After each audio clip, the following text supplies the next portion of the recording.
of fun. Jets will be in Jacksonville on Sunday. The Sunday night game saw the Texans beat the Chiefs 20-10 as they scored the final 10 points of the game. Patrick Mahomes picked off 3 times. KC is 6-7. Houston's won 5 in a row. The Monday night game, Eagles in LA to take on the Chargers on the Fan at 8 p.m.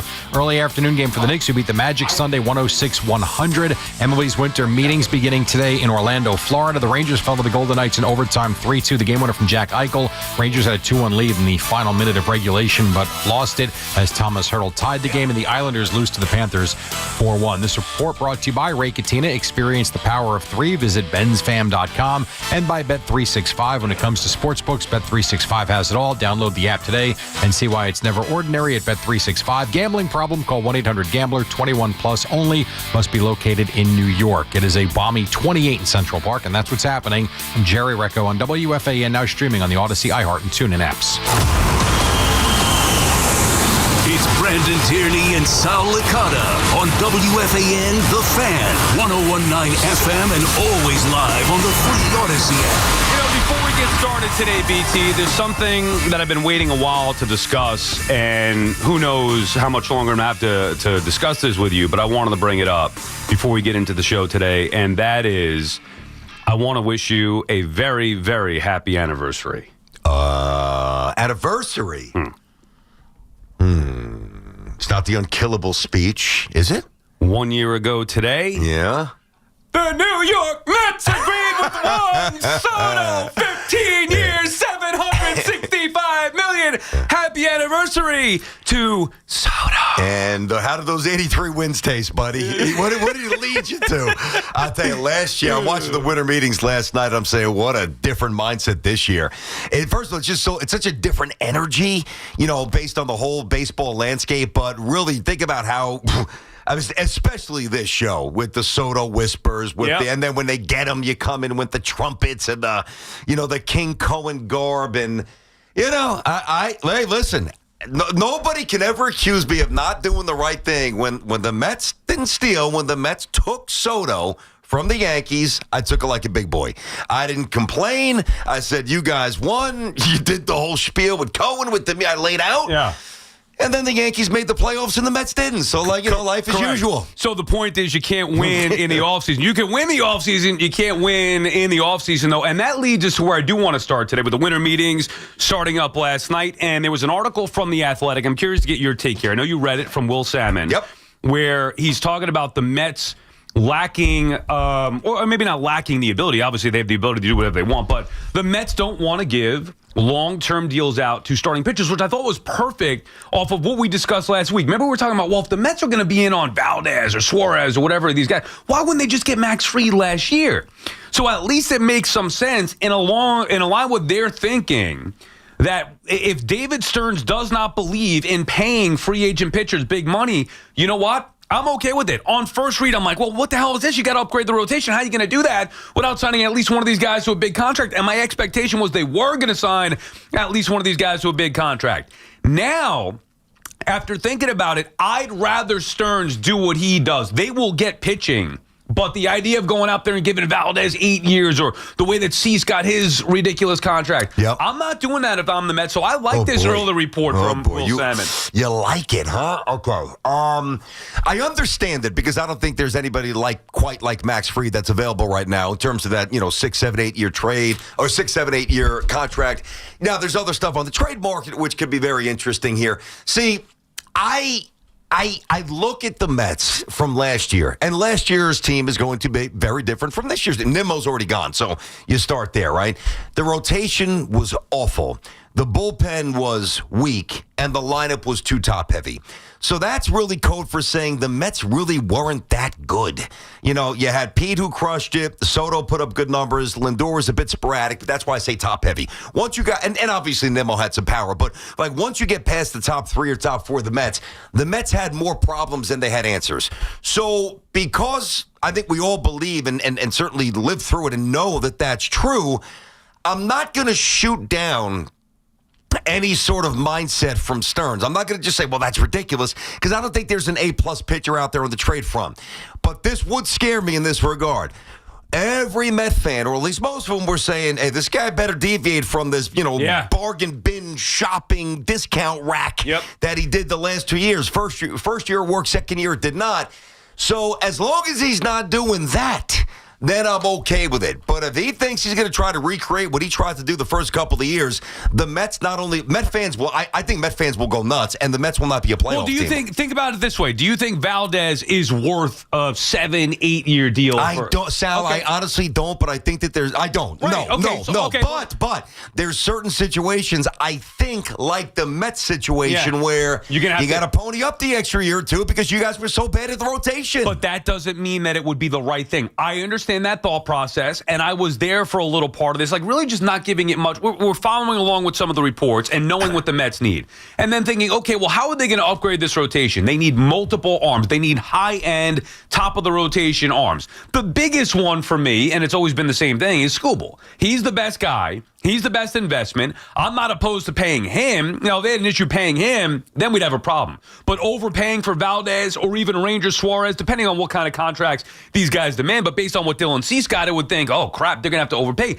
I would not want to be in that market if I'm the Mets. I would want to invest in the known guaranteed commodities like Tarek Skubal. The other way to do it would be to trade for some of these guys, whether it's Peralta. Now, some of the names that Will Salmon wrote about, I mean, Mitch Keller, good God. Mackenzie Gore, I mean, what are we doing here? So that's where I draw a line. I don't need you to go out there and overpay for, let's say, a Valdez, but I also don't need you to settle on, Mackenzie Gore or Mitch Keller. I'd rather get Peralta, Skubal. The Mets need an ace. Where's that coming? Is Valdez a true ace? No. Okay. No, so then why would you pay him ace-like money? In that scenario, I'd rather pay a lesser commitment to Michael King, who has the potential to be a higher-end guy, a guy that keeps coming up. So I think the Mets need to stick to what they believe in and be smart about this, and not just because they made a big mistake last year and it failed, go chasing this offseason and just go get whatever pitchers that's out there, give them the biggest contract because you need a guy. Well, listen, one of the things that I've said about last year, and obviously the short scouting report, and I gave it at the start of the show, the rotation was awful, the bullpen was spotty, the lineup was top-heavy, but the rotation wouldn't, and even with the 83 wins and just missing out on the playoffs here, I think, and I've said this before, if you had McClain for a full season, I think it's a little different. Now, I'm also saying that with Garrett Cole, if you had Garrett Cole for a full season last year, if you had Schlittler but it doesn't always work out like that ideally. We could sit here in this isolated winter meetings, off-season baseball bubble and say, well, you give Cole 20 starts, you give Schlittler more, you give McClain more. Yankees win the division. They don't finish with a tie with Toronto. Mets are on a non-playoff team. It sounds good, doesn't always work. I think the key here for the Mets is they've got to hold on to their top prospects, which, and I trust Stearns to do this, but why they've got to buy some, whether it's a Valdez, whomever it is, and swallow hard and give them the extra year and the extra $30 million or the extra 2 years maybe, because I think by buying, even though it's not an ace, really a number two, by buying somebody now that enables you to keep that treasure chest of and I don't mean the McClain. Prospects. Yeah, I know. I mean McClain maybe down the road for Skubal, but certainly Sproat and Tong for Skubal now, and maybe Skeens down the road with McClain. See, I told you last offseason that I would not be a big proponent of just spending big on free agent pitchers, even though it's an area of need. I just don't agree with that thought process anymore with the way the game has evolved. Yeah, you've said that for a while. But there was one guy who I would have invested in, and that guy was Max Fried. Yep. So if the Mets were along the lines of thinking, well, we need pitching and we like Max Fried, the Yankees made a smart investment. Yankees just weren't throwing money recklessly, although they did it with Rodon, which I disagree with. But Garrett Cole was a smart investment. It wasn't, well, we need pitching, let's just go get. No, Garrett Cole was a, no doubt about it, bona fide, legitimate ace that they invested in. Yep. And you could say the same thing, maybe not to the extent of Garrett Cole, but Max Fried last year, to me, while others were going after Corbin Burns or some of the other names out, Fried was the guy to invest in. So it was a sound, smart investment, even if they had to extend the extra year. Now, if Tarek Skubal were on the market, be a different story. I wouldn't be saying, well, Steve Cohen and Stearns, they shouldn't go to the extent. I'd be saying, I don't care what it takes. That's the guy you got to invest in, just like they did with Yamamoto, just like they did with Soto. These guys, Valdez, Suarez, these guys aren't that. So I understand when you see that headline, you see it on social media, or you read the article from Will Salmon of The Athletic, the initial instinct is, what the hell is this? The Mets need pitching, they better spend. But if you actually think about it and think it through, you don't just want to throw money at a problem just because there's answers there, if they're not guys that you truly believe can be difference makers. Listen, the bottom line is this, unless it's pretty much a Soto, listen, the back end of the contract's going to be ridiculous, but he's young enough where you can justify that, right? A-Rod with Texas, most of these free agent, whether it's position or pitcher, but free agent contracts are, you're paying, whether it's, 15, 20, 25% of something somebody's already done. So I don't really think, even to an extent, Max Fried, as good as Fried was a year ago, sub-3 ERA, 19 wins, a whip barely over 1. He had a little bumpy stretch, 4 or 5 weeks, but he was an absolute horse up until that point, and then he picked it back up and he finished strong. I don't think any free agent contract is really... It's going to be great value, but I do think that there's value in becoming a playoff team. And let me ask you this. Right. Now, if you have Valdez on the team last year, do you think you make the playoffs? I do. I do. I still think they had more issues. I understand what you're saying. Look, would Valdez make the Mets better? Yes, of course he'd make them better, but would he make them better by chewing up all that contract that they'd be giving? Is he a definitive ace that's worth spending the $200 million? For me, probably not. I'd rather have Peralta if we're going just pound for pound pitchers. Now, is he going to be available for Milwaukee? Who knows? But I'd rather have Peralta. I'd even rather take a chance on Alcantara more and give up the prospects as opposed to committing to a pitcher who I don't think is a legitimate, no doubt about it, ace that I know I'm going to have to overpay for because that's what the market says. That's what I hate. Like, Alcantara, I'm interested in him for both teams, but, with the Mets here. But you're giving up stuff. What are you giving up? Obviously, McClain, you're not giving up. You giving up a Todd. You giving up a Sproat. You giving up a Chet Williams. Everybody else I'd give up. Well, then you can't do that because now when Scooble's dangled. No. I don't mean for him specifically. I'm saying in general, yes, for Scooble's. But that's okay. Fair enough. But that's what to get somebody like Alcantara or some other trades, you're going to part with some players that the Tigers might want. That's why I would rather buy some people. Hey, if you can't buy a top of a rotation, then... But where are the guys... That's what I'm saying. Like, you're Steve right. Cohen really... Then does that really... resonate the way that we thought it will? Because to me, buying players is a way to not only get better, but also preserve the prospects to get Scooble or Skeens. Agreed, but you're not buying the top of the rotation because there isn't a legitimate ace there. I know, but you got to start somewhere. I mean, 2 innings, 2 1/3, 3 1/3. Hey, last year, 4 innings was like Tom Seaver, Dwight Gooden in 85. Every night was just wow. Now I know that those were the worst circumstances with injuries. I don't think it'll be like that no matter what. Use King as an example. Yep. King versus Valdez. Okay, Valdez obviously the more proven commodity. King had some issues staying healthy. I like King more than you. You don't have to sell me on King. I like him. You're right, but just say Valdez and what he's going to command versus King and what he's going to command. Which one do you think would be a more sound? Now, someone going to say, well, you're going with the bargain basement with Michael King. No, that's not a bargain basement. No way. That's not a bargain. He's good. He's got good stuff. In comparison to Valdez, who's been the more proven, known commodity, there's a reason Dylan Cease got what he got, and Valdez is going to probably get what he's going to get. And there's a reason Michael King is not going to be in that caliber of demand. Yep. I would rather have King, say, for 3 years than Valdez for 7 or 8. I agree with that. I actually agree with that. Or, by the way, the other thing Will talked about this in the article is if those guys want to take a 3-year deal or a 4-year deal for more money, then the Mets would be involved in that the way that they were with Scherzer and Verlander a couple years ago. Well, that's true. And listen, the other thing, too, and we'll get these calls. I know you guys want to jump in. 888-808-111. We'll get to the football later, obviously, but, more around the league. Then not a lot to say about the Jets yesterday. Oh, Jesus. Hey, the field looked good. The field looked really good. I also think that how this works out is largely dependent upon, do you lose Pete Alonso? Do you bring back Edwin Diaz to try to have a lockdown bullpen? Like, think about this, Al. If Pete bolts, and you know that I think there's a good chance he's going to Boston. I've thought that I think he's gone more than he's not. So I've been on the record with that. Hopefully I'm wrong for the Mets' point of view, whatever. If Diaz gets some reckless offer from Toronto and the Mets are like, not doing it, well, now you got to find an 8th inning guy and a 7th inning guy. Well, you might have a 7th inning guy, but you got to find the back end of the bullpen, and you lose a thumper who's going to give you 35 to 40 bombs. So if that's the case, I don't think the Mets could then have an offseason where they don't buy a big free agent pitcher, even though he's not going to be an A-plus true one, more in the B, more in the number 2 variety. But they've got, hey, listen, if you lose Pete the Hammer, you better get some pitching. BT and Sal on the field. Let's get some calls in. Our friends at Town Fair Tire remind you that at Town Fair Tire, you always get the guaranteed lowest price on name brand tires from Connecticut to Maine. Nobody beats Town Fair Tire. Nobody. Mark is calling from Oceanside. What's up, Mark? Good morning, guys. How are you today? Good. What's happening, buddy? Okay, I'm lead off today. I have no confidence that Stearns will pull this off successfully. In fact, I think the Yankees will have a better offseason.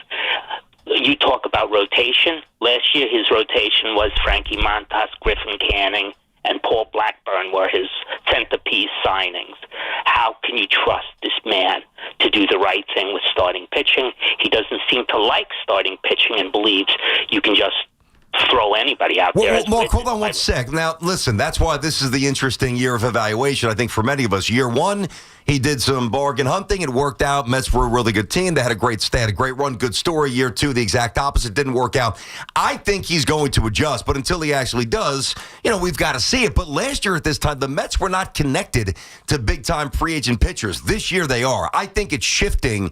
I think Stearns knows he's got to change his approach. And if he doesn't, shame on him, but I think he will. Yeah, but that's what the article is saying, that they're not going to change that approach, which is why I don't. And I don't think they're getting something. They're getting something more than they got last year. That's for sure. I don't think he should change his approach. They obviously his approach, Mark. What Stearns has done and his beliefs are that you have to draft and develop the young pitching. That's how you have sustained success. He did it in Milwaukee. He's been here for 2 years. That takes years to do. So while you're gonna supplement that with spending on the right guys in free agency or trading for the right guys, he hasn't had time to implement how he builds a rotation within an organization.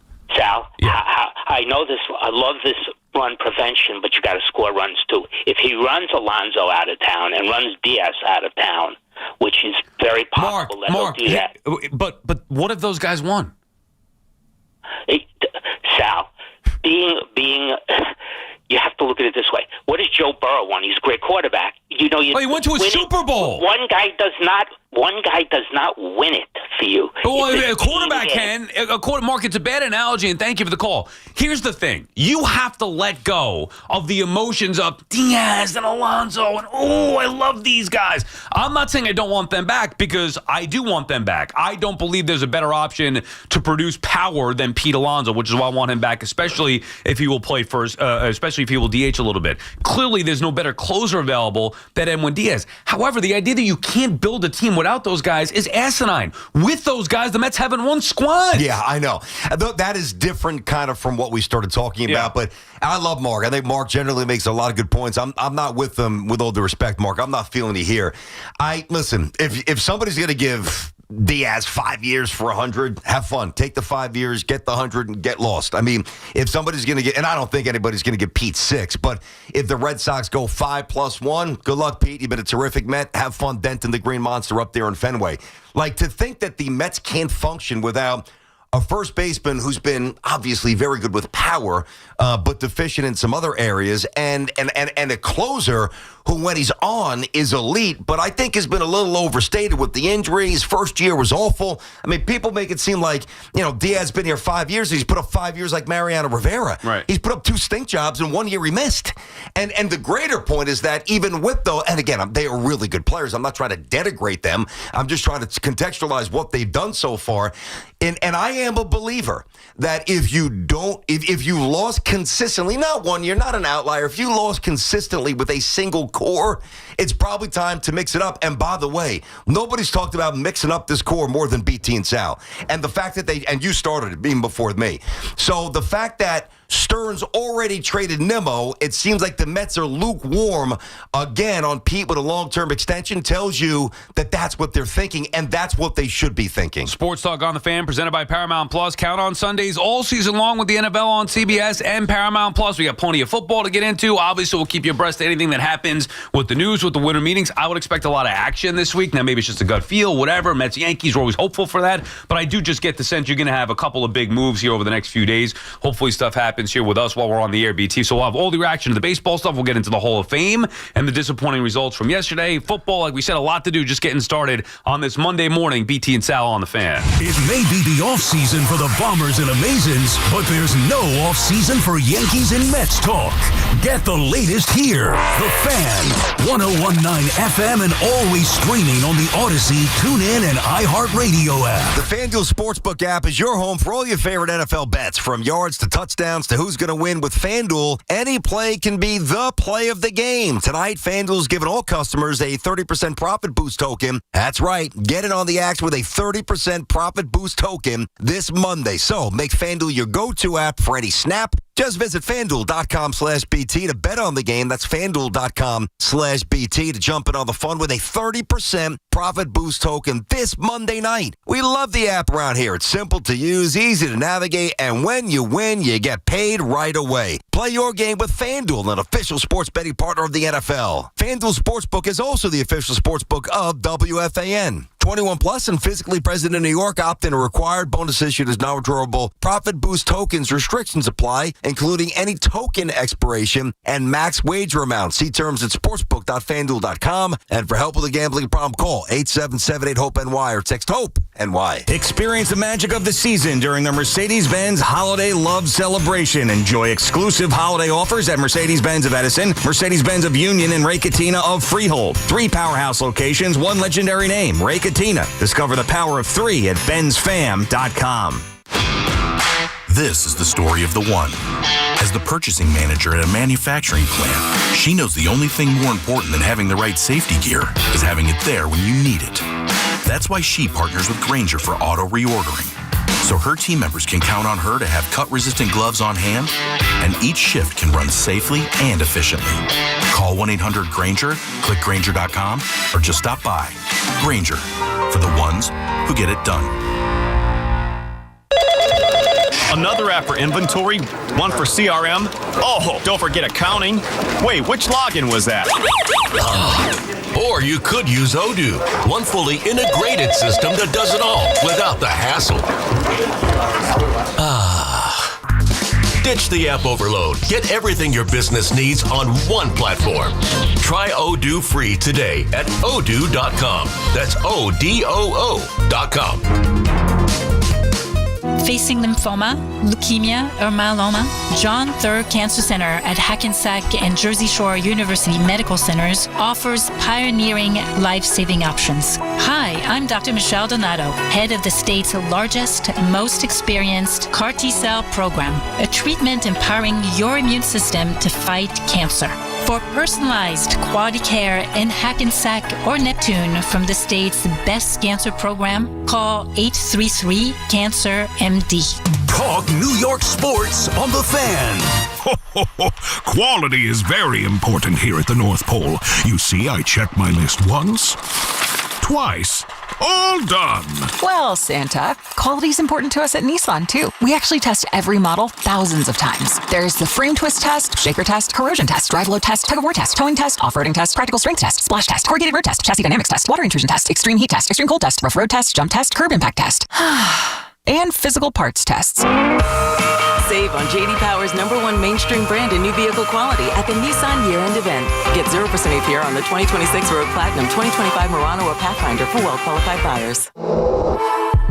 For J.D. Power 2025 U.S. Initial Quality Study Award information, visit jdpower.com/awards. Awards based on 2025 model year. Example, 0 down payment, 60 months financing at $1,667 per month per thousand financed. Actual down payment may vary. Subject to NMAC credit approval. Not all buyers qualify. Dealer contribution may affect actual price set by dealer. Contact dealer for details. Ends 1/5/26.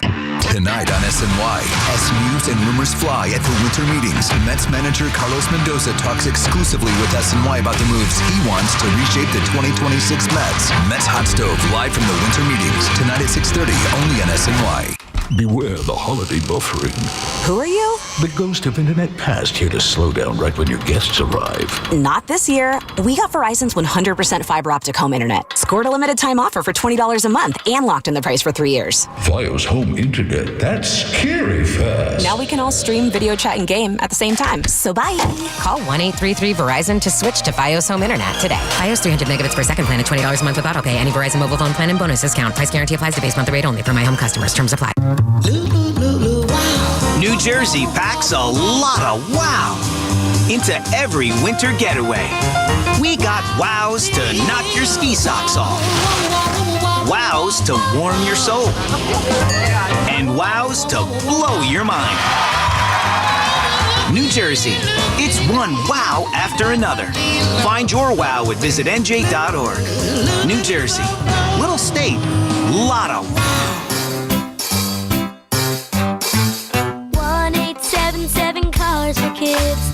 KARS Cars for Kids. 1-877 Cars for Kids. Donate your car today. Call 1-877-CARS-FOR-KIDS to reach a friendly live agent. Donation's super easy, and your car can be picked up as soon as tomorrow. Call us now. 1-877 Cars for Kids. Donate your car today. Hurry! It's our last chance to donate for 2025. Get the scuttlebutt on your favorite team, the Fan, on the Odyssey, iHeart, and TuneIn apps. BT Town back on the Fan. 888-808-1019 is the number to call. You mentioned Alonso. So obviously we started the show talking about the Mets and their pitching. We get into the NFL, plenty to get to on that. Less about the Jets, obviously. Giants were off a bye week, thankfully, so we'd have to go there, sit through them. Although there is something interesting. I'm going to tease this now, BT. Watch how we do it. Look at the radio tease. Yeah, I've been talking to a lot of people over the last week and a half. Everybody's reaching out. Sure, trying to button up our game a little bit. I'm just saying that people still, texts are coming in. Hey, hope you guys are all right, whatever it may be. Of course. So, and in some of those conversations, you start talking about, the sports teams, because that's what we do. And there was something that I learned over the weekend about Abdul Carter. I'm not sure if it's public or not, but I am going to make it public when we get into it. And I don't know, some people may not think it's a big deal or not. I like it. Well... it's somebody that I trust that told me it, so we'll take it to the airwaves later on. I'm guessing it reflects poorly on Abdul Carter. It's not a good thing. No, it's not a good thing. I mean, you could probably do the math already. Anyway, so the Giants lose even more when they're on a bye week. But we'll get into the football. Wanted to start with the baseball and all that's going on with the winter meetings and the report from Will Salmon that the Mets aren't necessarily going to go out there. I do think that's a surprise that the Mets aren't going to go out there and spend big on a free agent. Now, who knows? I mean, it could be the Mets posturing here and letting those guys know that they're just not going to have their price bid up. We'll see what happens. I would be surprised if the Mets don't come away from the winter meetings with at least one big piece in that rotation. Doesn't mean necessarily free agent. Could be via a trade. They know they need to upgrade it. They will. But I also do agree with the philosophy of not overpaying these starters. I can't just go away from that because it didn't work last year. I wouldn't have signed Montas. I would have signed somebody else, but it doesn't mean you just completely change philosophy and just go throw money. Especially, BT, if I want Skubal, okay, and I can't get him via trade this year, and I still think he's going to be available, and I think the Mets are going to end up with him. But let's just say he's not, and he becomes a free agent. If I give Framber Valdez $250 million or whatever it is, can I give Skubal $400 million on top of that? Well, wasn't that the thought that Cohen could? No, I wouldn't do it. Not that. I mean, that's ridiculous. Could? Yeah. But is that a smart way to build your team? You're going to invest $600 million in two pitchers? Well, I mean, think about this. I mean, in totality, sure. AAV is a little different. I mean, I'm trying to think, on the Yankees, when you look at what Fried's making, what Cole's making, Rodon, and what Rodon is making. Well, I wouldn't do that either. Okay, fair enough. Well, then it's consistency there. I got you. See, to me, and we're talking about the pitching, we're talking about the approach. There was an article in The Athletic, Will Salmon, about, it looks like the Stearns, certainly Stearns' philosophy might not be to go out there and just give somebody a massive deal in the rotation. And that does surprise me. I understand there's many different routes to do this. But this goes back to something I said last week. Like, we focus on the starting pitching and we focus on Pete at first base.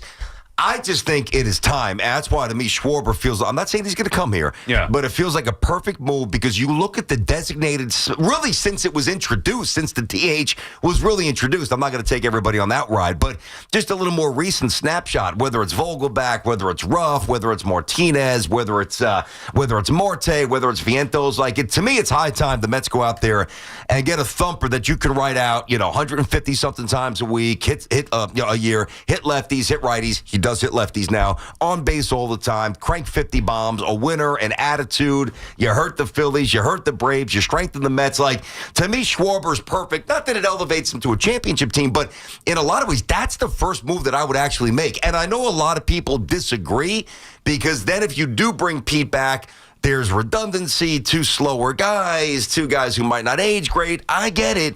That's the target for me, though, pitching and Schwarber. Did you see the Pirates made an offer to Schwarber? I did. 4 years, $100 million, reportedly. I did. Oh, I actually didn't see the numbers. Yeah. I was watching it last night. You saw the numbers? I heard that. I don't know if that was. It's reported. I don't know if it was an official thing. Because I didn't even see the reports. As you're looking that up, I was watching it because I wanted to see if Mattingly got in, which is a joke, which we'll get to in a little bit. But I wanted to see what was going on. So I was watching the MLB Network, and they were doing a good job. Cashman was on the set at one point. This is. Sorry, BT. Yeah. This was Heyman? No, Rosenthal. I did not see this. He said the Pirates have made free agent designated hitter Kyle Schwarber a 4-year offer. According to people briefed on their discussions, the offer almost certainly is for more than $100 million. Okay, well, hey, listen. I mean, that's good for baseball. The Pirates, he's not going to go there, but I think probably more plausible destination would be his hometown Reds. And him in that ballpark would be frightening. You wouldn't rather the Mets, especially you wouldn't rather them get Bellinger and Alonso versus Schwarber? I mean, I guess you can do Schwarber and Bellinger, but now... I mean, I'm not a big, aging, heavy, right-handed hitting, right-handed fielding first baseman guy in his early 30s for 4 or 5 years, and I think the Red Sox are going to give it to him. You'd rather Schwarber's bat, but the Mets still then have work to do. No, of course they've got work to do. Now they don't have a first baseman, center fielder, left fielder, third baseman. Like, there's still... I know there's work to do. That's why I think the Mets are going to be... I think they're going to make some trades here, and I always thought that was going to be a viable route for both the Yanks and the Mets to improve this winter. Yeah, they'll make some splashy signings, I think, both teams. Maybe in the Yankees more about the retention of Bellinger rather than something like that is crazy, like a Schwarber, whatever. But they were saying last night that last year at this time, I think there were 13 or 14 trades. This year we already have like 23 or 24, and the expectation is for that to grow this week. It feels like a trade, like it's going to be a trade kind of a week, and I think the Mets will be in the middle of it. I do, and I always have. BT and Sal on the Fan, 888-808-1019. Charlie calling from Bethpage. What's up, Charlie? Just. Hey, BT and Sal, how we doing? Happy anniversary, Sal. It is such a great day last year. We thought it was the greatest day in Met history. And you know what we got out of it? Ugats is what we got out of it. So far, for 1 year. But for 1 year. But, Sal, you know what? When we landed that was the day I went on the whole thing, King Cohen, Santa Cohen, and it was such a great day. But I said to you, and you cut me off, you said, Charlie, just enjoy the moment. But I said, we need the number one pitcher. We didn't get a pitcher, and we need that pitcher this year because we have no bullpen. Sanger is garbage. He has not done anything for us, and I'm thinking he's a number one. He's not even a number one. He's a 3 or 4 at the most. We need someone in the top. We got to get someone to land a free agency or on a trade. But let me ask you, Charlie. Do you think? Just answer the questions as easily as you possibly can. Do you think David Stearns is aware he needs pitching? Yes. Okay, wait, no, hold on. There's a follow-up there. Do you think David Stearns will acquire pitching? Yes, but so then what's the problem? He's got to do the same thing he's done. He's getting these guys from other teams that are 3 and 4s. We need 1 and 2s. But I think he knows that, and thanks for the call, Charles. I don't think he's going to do that. Listen, there's got to be a sense of urgency. Now, if Pete's gone, then maybe I don't want to say it's less urgent because you still want to win, but you got to look at the time frames of your best players. And Soto's got a lot of years in front of him to build this out the right way. Lindor does not. Nimmo is now gone.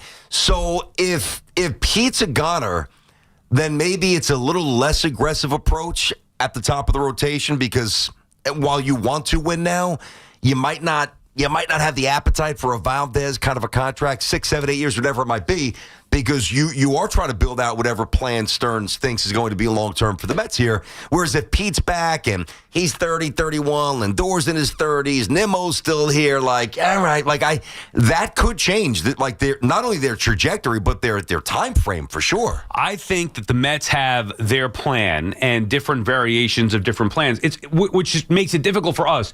You could talk about, well, would you get Schwarber? And I could say, no, I'd rather have Pete back. But there is a world where Schwarber makes their lineup better together and you piece in other pieces around. There's not just one way, oh, you have to go get this guy, or, oh, you have to sign that guy. The only guy that I would say that about, I said it about Soto a year ago, and I would say it again about Skubal. There are none of those guys definitively best players out there. Bellinger can make them better, but if Bellinger stays with the Yankees, there are alternatives. Kyle Tucker is not even that, well, you have to get this guy. They got the guy they had to get a year ago with Soto. Yamamoto was that guy for me. Unfortunately, he chose to go elsewhere. Imagine him in that rotation right now. Again, a young guy, top of the rotation type stuff. That's the guy that you want. That guy is not out there outside of Skubal. Even Peralta from the Brewers, another guy. The Mets need an ace, but that doesn't mean because you need an ace, you overpay for a number 2, hoping that he could be your ace. I would not do that. Okay, yeah, but, in the meantime, if they have the confidence that McLean's going to develop into a true number 1, maybe you can easily justify, or more easily justify, overpaying for 2. Listen, I'll give you my perfect Mets offseason. Now, some things you control, some things you can't. Trade for Skubal, then you sign King. Because so you trade for Skubal, sign for King, sign Diaz, sign Bellinger. I don't know if you said, give me 4 things that the Mets need to do to transform where they are now to a possible World Series type of team, that would be the answer for me. Now, what if you took Bellinger out of that equation because he signs with the Yankees? That's a big problem because Tucker's not an elite outfielder. He's certainly not a center fielder. He's a good outfielder, but I think his window of being a slightly above average defender is not nearly as wide open as some think. Like, he's good. He's not special out there. He's not versatile like Bellinger. So if it's in the outfield, you take Bellinger off there, maybe it's a Buxton trade, something you've talked about a little bit. You go for Buxton. Also, you're light on the offense there. You said trade for Skubal. Sign King, which I agree with. McLean there. Right. Now you get whether it's Tong, pardon me, whether it's Senga or Manaya, whatever return. So you've got a good rotation. Decent rotation, yeah. I think, if you have Skubal and King, I think you have a terrific rotation. And McLean, right. Well, of course, for sure. Right. And then you sign Diaz, so now you have a lockdown bullpen and really, theoretically, 1 through 5 rotation, really good. Right. Back of the bullpen could be as good as anybody in baseball. Okay. And now the lineup, and again, under this equation was a Bellinger thing, you got a little more contact, you got a lefty bat, you got a center fielder. Put center left first. Yeah, if the kid's not ready to play, if either kid is not ready to play center, whether it's Benj or Williams, right? I mean, then you at least now have some options here. I still don't think it's perfect because are you sold on Beatty? Are you sold on Alvarez?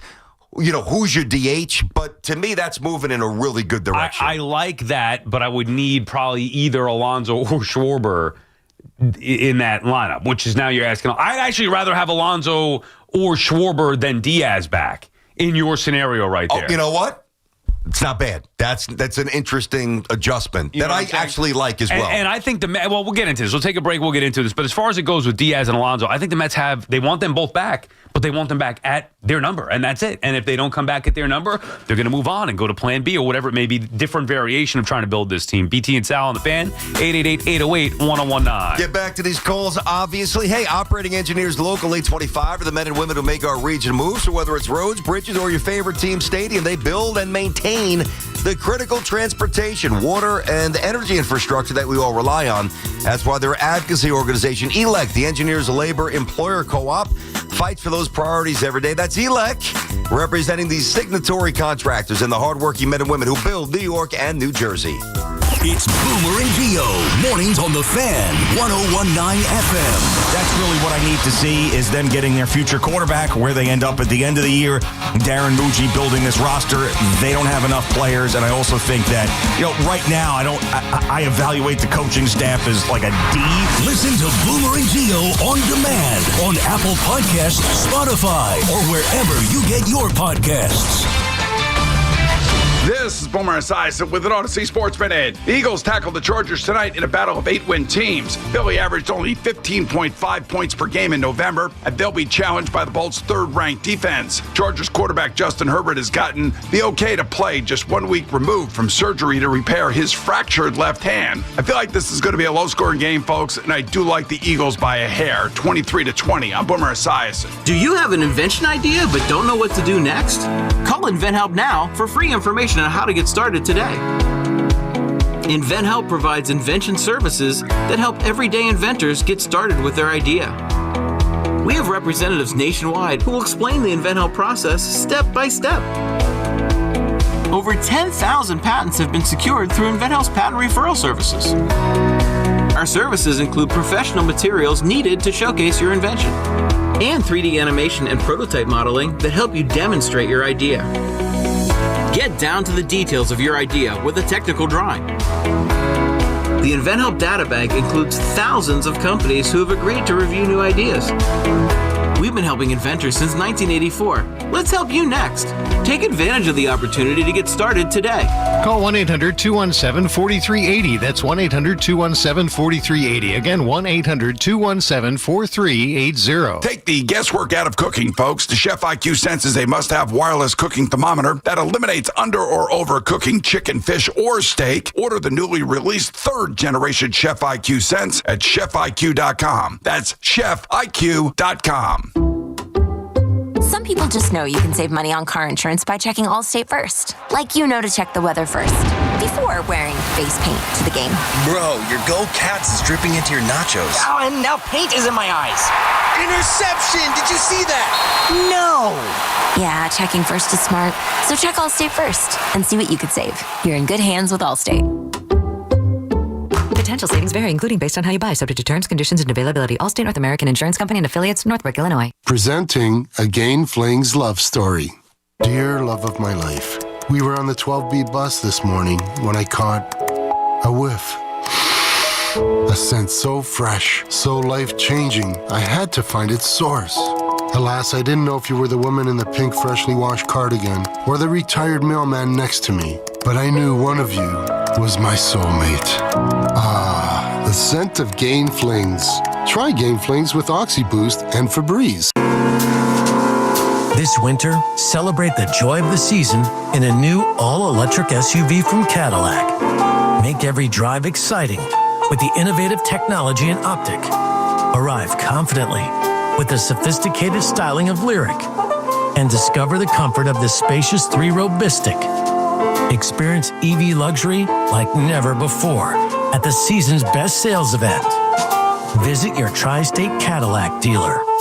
Get ready for more BT and Sal on The Fan. We all hear the radio ads about the IRS. They tell you to be afraid, to be scared, and they try to frighten you into calling. I'm not here to do that. Tax Relief Advocates is different. TRA is here to tell you that if you owe money to the IRS, whether it's $5,000, $50,000, or $500,000, we have a solution. It doesn't matter if you're sitting in your car, at work, or with your kids. No matter where you are, call now. 800-575-9834. Don't lose hope. TRA can eliminate or reduce what you owe to the IRS. Generous programs are now available that can give you a fresh start. Our passion is taxes and helping individuals fix their IRS problems. We have over 1,000 5-star reviews on Google and an A+ with the Better Business Bureau. You don't need to be afraid of the IRS any longer. End your tax nightmare today by visiting us online at TRA.com or call 800-575-9834. That's 800-575-9834. Tax Relief Advocates. Real solutions for real people. I'm New Jersey Attorney General Matt Plotkin. Every year, too many lives are lost in alcohol or drug-related crashes. These are preventable tragedies, and it's time to take a stand. Let's make New Jersey's roads safer for everyone. We are all counting on you. Having the right winter tire matters. So take control of the roads this winter with a new set of Bridgestone Blizzak tires from Town Fair Tire. Town Fair has the region's largest inventory of Bridgestone tires, all at the guaranteed lowest prices you'll find anywhere. And with 100 locations, you'll find a Town Fair near you. For the guaranteed lowest price on Bridgestone Blizzak tires and the most free services for life, nobody beats Town Fair Tire. Nobody. Name brands at discount prices. Town Fair Tire. 250 years ago, a promise was made to connect families and friends near and far. And during the holidays, that promise is more important than ever. That's why USPS is building a better network to meet your needs with timely deliveries, easy and affordable ways to ship, and everything you need to make your season full of holiday cheer. Our purpose is delivering your peace of mind. knowing your love will arrive, bringing joy to all. The United States Postal Service. Learn more at USPS.com/holidays. Find excellence in every detail in a new Volvo from Volvo Cars Ramsey. Now find excellent offers with your first lease payment waived during the Holiday Safe Lease Sales event. Lease a new 2026 Volvo XC40 B5 plus all-wheel drive, $396 per month for 36 months at Volvo Cars Ramsey, where it's all about you. Call 833-853-2975 for lease details. MSRP $50,150. VIN T2659883. Loaner vehicle, 3,855 miles, $3,800 down payment. Tax, title, registration fees extra. Zero security deposit. Ends 1/2/26. Talk New York sports here. The Fan. BT and Sal back on the Fan. We'll get back to your calls here in just a second, starting with the baseball. We'll get to the football. I know people texting me, oh, did you see the Denver game? Yeah, I saw the Denver game and saw the result of that. What do you think happens? That's what happens when you bet on NFL football. You get screwed one way or another. That's what happens. We'll get more into that. But BT, we were just talking about this during the break. I did take the time this weekend to watch the Diddy documentary on Netflix. All four? You done? All four. Okay, I'm done. me too. So now I'm going to ask you a question. And I don't know how much you were into this in real time. For me, it was like the prime of my music listening and just becoming, a borderline adult, starting to drive in high school and all that stuff. Some would say you're still a borderline adult. Yeah, exactly right. I'm right there with you. Go ahead. Right. Semi-functioning adult. So I was really into it. I love Tupac. Loved Biggie, but I love Tupac more. Anyway, so I asked you this question. Do you think Diddy, Puff Daddy, whatever, killed Tupac? I mean, it's the connect. It connects. I mean, it's hard not to put it that way. It's hard not to. Dude, everywhere this guy goes, somebody's either dying or going to jail. I didn't know that he was quite like that ruthless, like with the violence. Because he played Mr. Softy on the air. That's on his what I'm records. saying. Yeah, he was Puff Daddy. Yeah. Somebody took him seriously. Like commercial, like mainstream Puff Daddy. When I look at like the rap now, again, so to me, I mean, listen, Biggie was phenomenal, but to me it was more the West Coast stuff when like Doggy Style. I was in college early when Doggy Style dropped. Like we would just fire up that CD before we go out, like just to get ready. Yeah. So that was my stuff, and I always thought like the violence, was going to emanate from the West Coast, like whether it's NWA. I'm talking about back in the day. Suge Knight, of course. There's no doubt. I used to have one of those. You could go to you could go to like the flea market and get like the fake chains. No, you didn't. Did it say Death Row? Yeah. No, you didn't. I had the Death Row, man. No, silver. Are you serious? Yeah. Did you wear it? I was a big Tupac guy. Underneath, not like out, like I'm Suge Knight, but I had the Death Row. Yeah. That's one of the wildest things I've ever heard. I had a Tupac. Remember I told you my Corvette, my first car? I had a Tupac like sticker I put on my window. I was big at the Tupac back then. I would listen, and again, Biggie's from here, all respect, and a great performer. But I was like, if I was at a party back then and Biggie versus Tupac came on, that got me going. Okay, Dre, Snoop, Tupac. I was more into the West Coast. Anyway, I learned so much. And things I just, you almost don't want to know, because now that you know them, you can't unremember or misremember them. It was like Suge hanging wild. Vanilla Ice off the. Remember that I knew. I saw that somewhere else when he just over the over the balcony. About the Diddy thing specifically. All that stuff. Yeah, dude. Even the Biggie death. Yeah. There's some thought that he might have had something to do with it, because how he dragged him out west to Hollywood for that. They were supposed to go to London. Remember that? They were supposed to go to this London tour to promote the new album, and Biggie's like, "I don't want to go out west. We're not welcome here. We don't want to. They don't want us here." And I guess apparently, Diddy's like, "You're going. We're going. You're going." And what happens after Biggie gets killed? Yeah. Puff Daddy becomes even bigger than before. Yeah, and the fact that he wasn't paying his artist anything. That was surprising. The people that he worked with closely all those years, like, what the hell? How about the diss track that Tupac had on Biggie's wife? I know. I remember that one. Hit him up. Yeah, that's about as bad as it gets. But I used to love that song. Yeah, no, I hear you. I learned a lot. Pretty wild, and a lot of stuff I can't relate to. Some you could. But just crazy stuff, man. Get back to your calls on the Mets. BT and Sal on the Fan 80. It's a different format these last couple of shows I had. D. Sternsey. Bill is calling from Brick, New Jersey. What's up, Bill? Billy. John Gentlemen, good morning. How are we all doing today? Good. Well, good. What's up, Bill? Okay, so let me say, the Yankees had the core four. Remember back in the day? This is going to be the core no more. Getting rid of them. Buy Nimmo. Alonso's right to follow, and so is McNeil. You guys, I like the schoolable stuff, but the Mets ain't getting schoolable. Let's get realistic. Why? I can see them getting... don't see Detroit pulling the trigger. Okay, but then it's a free agent after the end of the year. Then we address it then. I'm talking about just this season. I like what you're going. A lot of stuff I like what you're saying. I don't see him getting schooled. I see him getting Peralta.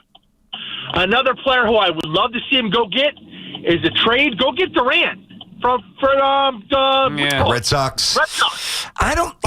He's not as good as I thought he was. He's a little flawed player. There was like a year or two. I loved the man, and I love his energy, but I don't know that he's as refined a ball player and as efficient as some people think he is. Bill, you want Pete back? But he's hard-nosed. No, that's my next level.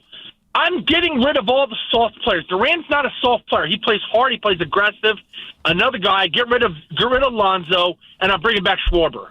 Yeah, I want to get Schwarber. And thank you for the call, Bill. See, I can be talked into it. In my mind, I'm thinking I want Pete for obvious reasons. We've gone over this. None of them have to do with homegrown mad or emotions or the record. I could not care less about that. I just believe that their lineup is better with Pete Alonso in it, and he can give you some versatility, meaning play first base a little bit and DH. That's something that Schwarber can't do, and he's proven in New York. So not that I worry about Schwarber not being proven in New York, but he's no versatility, flexibility, whatever it may be.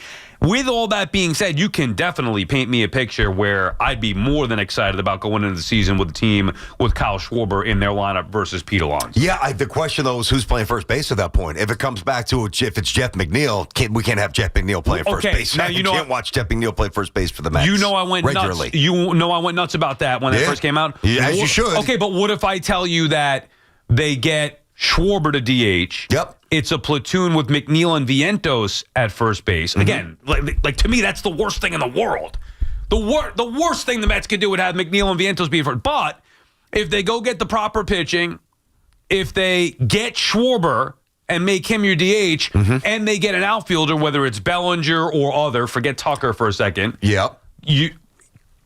Could you not live with McNeil and Vientos at first if they upgrade everywhere else? I would just like to know the other options. So, like, Fair if enough. Pete is back versus what would it be? Like, no, what you just said is fairly appealing because you got the bat that I've identified for the Mets. I love Schwarber.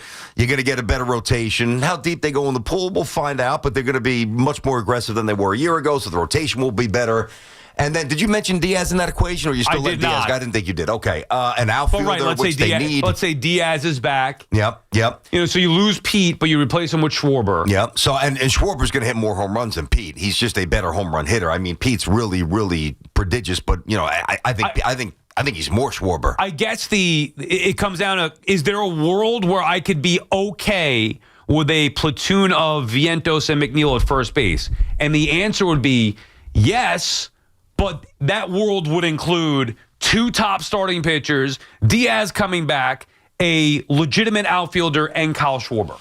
And now it's possible, but that's a lot. I mean, I don't love it, but I also feel like they just need to get rid of McNeil. I mean, from a chemistry point of view. I mean, if he can't get along with Lindor, I mean, that's on both of them. But, I mean, how long are we going to keep kicking this can down the road? Yeah, but if there's friction between, your pseudo-captain-ish or, kind of, and one of your best players and another guy who's pretty selfish and a little petulant. I mean, let's face it, McNeil acts like a baby. Like, he really does. He acts like he's almost like a modified version of Greg Jeffries. Not as good a hitter. No, true. Minus that.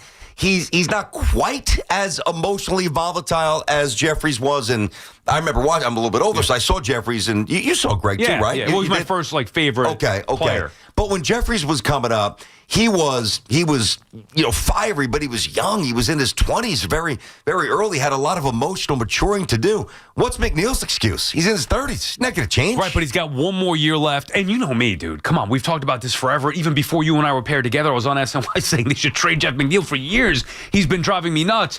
Now I don't think is the time to trade him because he's going to be a bench player, a platoon player. They got a second. He's not going to be a full-time player. I think that's even worse. I think he's going to brood and be that he's gonna get at sulking bats. figure. I mean, at least one thing, when McNeil's healthy, McNeil plays. If you tell him he's coming back in a reduced role and he's going to play less and he's just going to sit up there maybe start 3 times a week, whatever it might be. Maybe more than that. A little left, a little first, a little third, maybe a little second. Yeah, I mean, he does have a little versatility. I don't think he's horrible. In center field, no. When they put him out there for a minute, that can't happen. Left field, sure. Second base, you want to mix it up a little bit. All right, here and there. Okay, fine. See, I think that equation is largely dependent upon what player Vientos is. Like, if you tell me that Vientos goes back to what he was 2 years ago, now you could live with that. I'm like, okay, that's a lot more appealing. If you tell me Vientos is the player, and he did finish the season pretty well. If you tell me Vientos is going to absolutely become the player that he was the first 4 months of this last season, and McNeil's the other guy at first base, I like it a lot less, but I just think, listen, I don't think the Yankees make a ton of moves. I think the Mets are going to be so active, and I've said that. BT and Sal on the Fan will work some football into the conversation when we come back, as well as continuing with your calls at 888-808-1019. Who will stay? Who will go? Big questions loom for the Yankees and Mets this offseason. Get the latest here. The Fan, 101.9 FM, and always streaming on the Odyssey, TuneIn, and iHeartRadio app. Hey, New Yorkers, fast, reliable internet can be yours when you switch to Fios. For a limited time, combine Fios home internet and 1 line of mobile for just $69.99 a month. Get unlimited welcome for $50 a month with autopay plus taxes and fees when you bring your phone. And add Fios 300 megabytes per second for $19.99 a month with autopay, mobile plus discount, and bonus discount. Visit your tri-state area Verizon store today to get this limited time offer and switch to our reliable 100% fiber optic 5G network. Fios, for eligible new Fios internet and mobile customers. Both the $15 monthly discounts for Fios and Bring Your Phone applied over 36 months. Mobile and home discount enrollment required. $99 Fios setup charge applies. For unlimited welcome, unlimited 5G and 4G LTE may be temporarily slower than other traffic in times of congestion. Domestic data roaming at 2G speeds. Kohl's Customer Appreciation Event is here, right in time for the gift exchange. Even though everyone pretends gifting isn't a competition, it kinda is. At Kohl's, save on gifts everyone will fight over. From sweaters and flannels to air fryers, toaster ovens, and more. Because deep down, the gift exchange isn't just about giving. It's also about winning. Shop Kohl's and save on top gifts now. Select styles, some exclusions apply. Offers end December 14th. See store or Kohls.com for details. Football season is here, and just like winning teams, your engagement should be all about the best. So if you're ready to pop the big question this season, why not visit the experts at London Jewelers? With top-notch professionals and cutting-edge technology, London Jewelers can help you select or even design the absolute perfect ring. So whether you're starting over or starting new, let the professionals at London Jewelers be a part of your journey. Visit any one of their convenient 6 locations across New York and New Jersey. London Jewelers, serving you and your family since 1926. Listen to You Better You Bet with Nick Costa Sunday morning at 8 right here on The Fan. Nick will preview all the football action to get you ready for kickoff, presented by BetMGM. Make it legendary. Please gamble responsibly. Gambling problem? Call 1-800-GAMBLER. This is the story of the one. As an HVAC technician, he and his digital multimeter are in high demand. So when a noisy office HVAC turns out to be a failing blower motor, he doesn't break a sweat. With Grainger's easy-to-use website and product information, he selects the product he needs to keep everything humming right along. Call 1-800-GRAINGER, click Grainger.com, or just stop by. Grainger, for the ones who get it done. I didn't ask to be thrown in the streets with nowhere to go, but I did ask for help, and Covenant House was there for me. 1 in 10 young adults will experience a form of homelessness this year. For these kids who didn't ask to be put in this unthinkable situation, Covenant House is there, providing hot meals, a safe place to sleep, medical care, and love.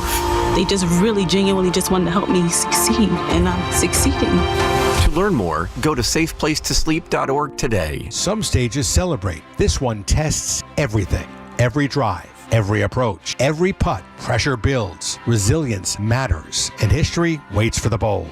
In June, the 2026 U.S. Open Championship returns to the Hamptons at the iconic Shinnecock Hills Golf Club. Experience the world's best golfers competing on one of the sport's most storied stages. Don't just watch greatness, experience it live. at the 126th U.S. Open. Daily tickets are available now on SeatGeek.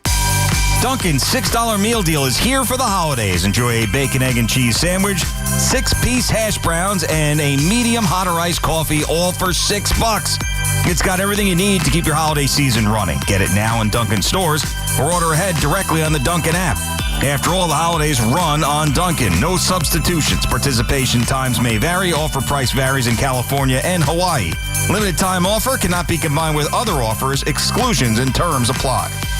Since January of 2022, the City of New York has awarded $24 billion in contracts to MWBEs, the most of any U.S. city or state in the nation. Build your business with the City of New York by going to nyc.gov/MWBEs. We're your official station to talk Yankees and Mets. WFAN, WFAN FM, WFAN FM HD1 New York, an Odyssey sports station. WFAN Sports Flash. We're brought to you by Chef IQ, precision cooking, effortless results, chefiq.com. The week in the NFL wraps up tonight with the 8-4 Eagles in Los Angeles to take on the 8-4 Chargers. We'll have it on the Fan at 8 o'clock. Sunday Night Football, the Chiefs fell to 6-7, lost at home to the Texans 20-10. Houston surging at the right time. They've won 5 straight, 3 picks on the night for Patrick Mahomes. The Jets will be in Jacksonville on Sunday after their loss to the Dolphins yesterday. The Knicks beat the Magic Sunday afternoon 106-100. The Knicks up to 16-7 on the season, 13-1 at home as they have really protected home court. You've got baseball's winter meetings underway in Orlando. The Rangers fell to the Golden Knights in a game they were leading 2-1 into the final minute of regulation. Thomas Hertel then tied it. Jack Eichel in overtime wins it. This is Rangers head coach Mike Sullivan. We clearly didn't have our legs or our energy in the first, but I thought that the guys responded really well after that. You know, we competed hard. I thought the second period we were the dominant team. So I was, give the guys a lot of credit how we responded. We get down a goal and we just kept fighting. Meantime, the Islanders were beaten by the Panthers 4-1. Matt Barzal scored the Isles' only goal of the night. This report brought to you by New York City Small Business Services and by Town Fair Tire. Nobody beats Town Fair Tire. Nobody. Current temperature brought to you by Ray Cattina Lexus of Freehold and Ray Cattina Lexus of Monmouth. No one sells more Lexus vehicles in New Jersey than Ray Cattina Lexus. Get into the holiday spirit during the Lexus December to Remember sales event. Unwrap exceptional offers on all models, including the all-new GX and TX at Ray Cattina Lexus of Freehold and Ray Cattina Lexus of Monmouth. It's 28 in Central Park, and that's what's happening from Jerry Recco on WFAN, now streaming our podcasts on Apple Podcasts, Spotify, or wherever you get your podcasts. Get connected with WFAN to talk about your favorite teams. The Fan on the Odyssey, iHeart, and TuneIn apps.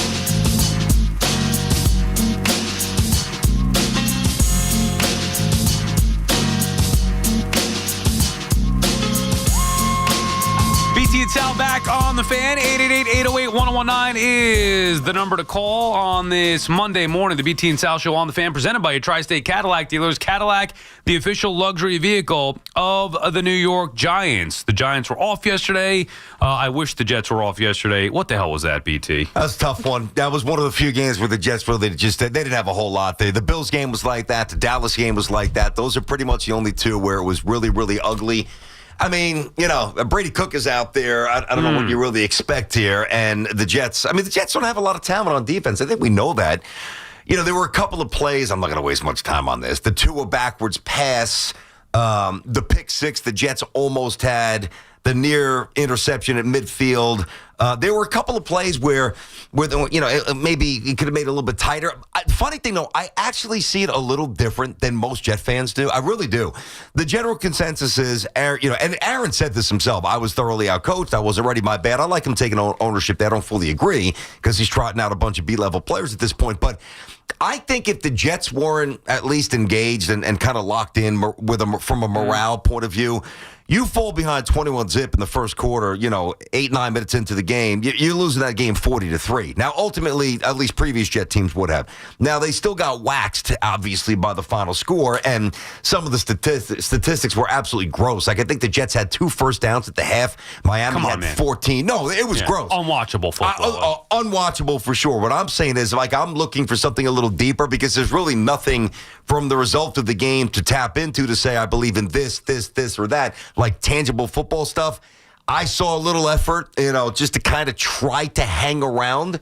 What does that do? Doesn't do much, but I just didn't see a team quit, and I've seen a lot of other Jet teams quit. I saw a quarterback in Brady Cook who is not there was some thought that, let's see Brady Cook at the end of the year and maybe see what he can do. He is firing darts with no touch or accuracy all over the place yesterday. That was a big strike one. Again, not that he was going to be the answer, but some people thought, hey, let's see what Brady Cook can do. Well, I've seen enough already. That's it, one and done? Oh my God. I can't say that. They dropped a lot of passes. Come on, Mitchell. Hold on to the Mitchell, Michi, whatever. Even Taylor dropped one. Like, they dropped some pretty good throws. He made mistakes.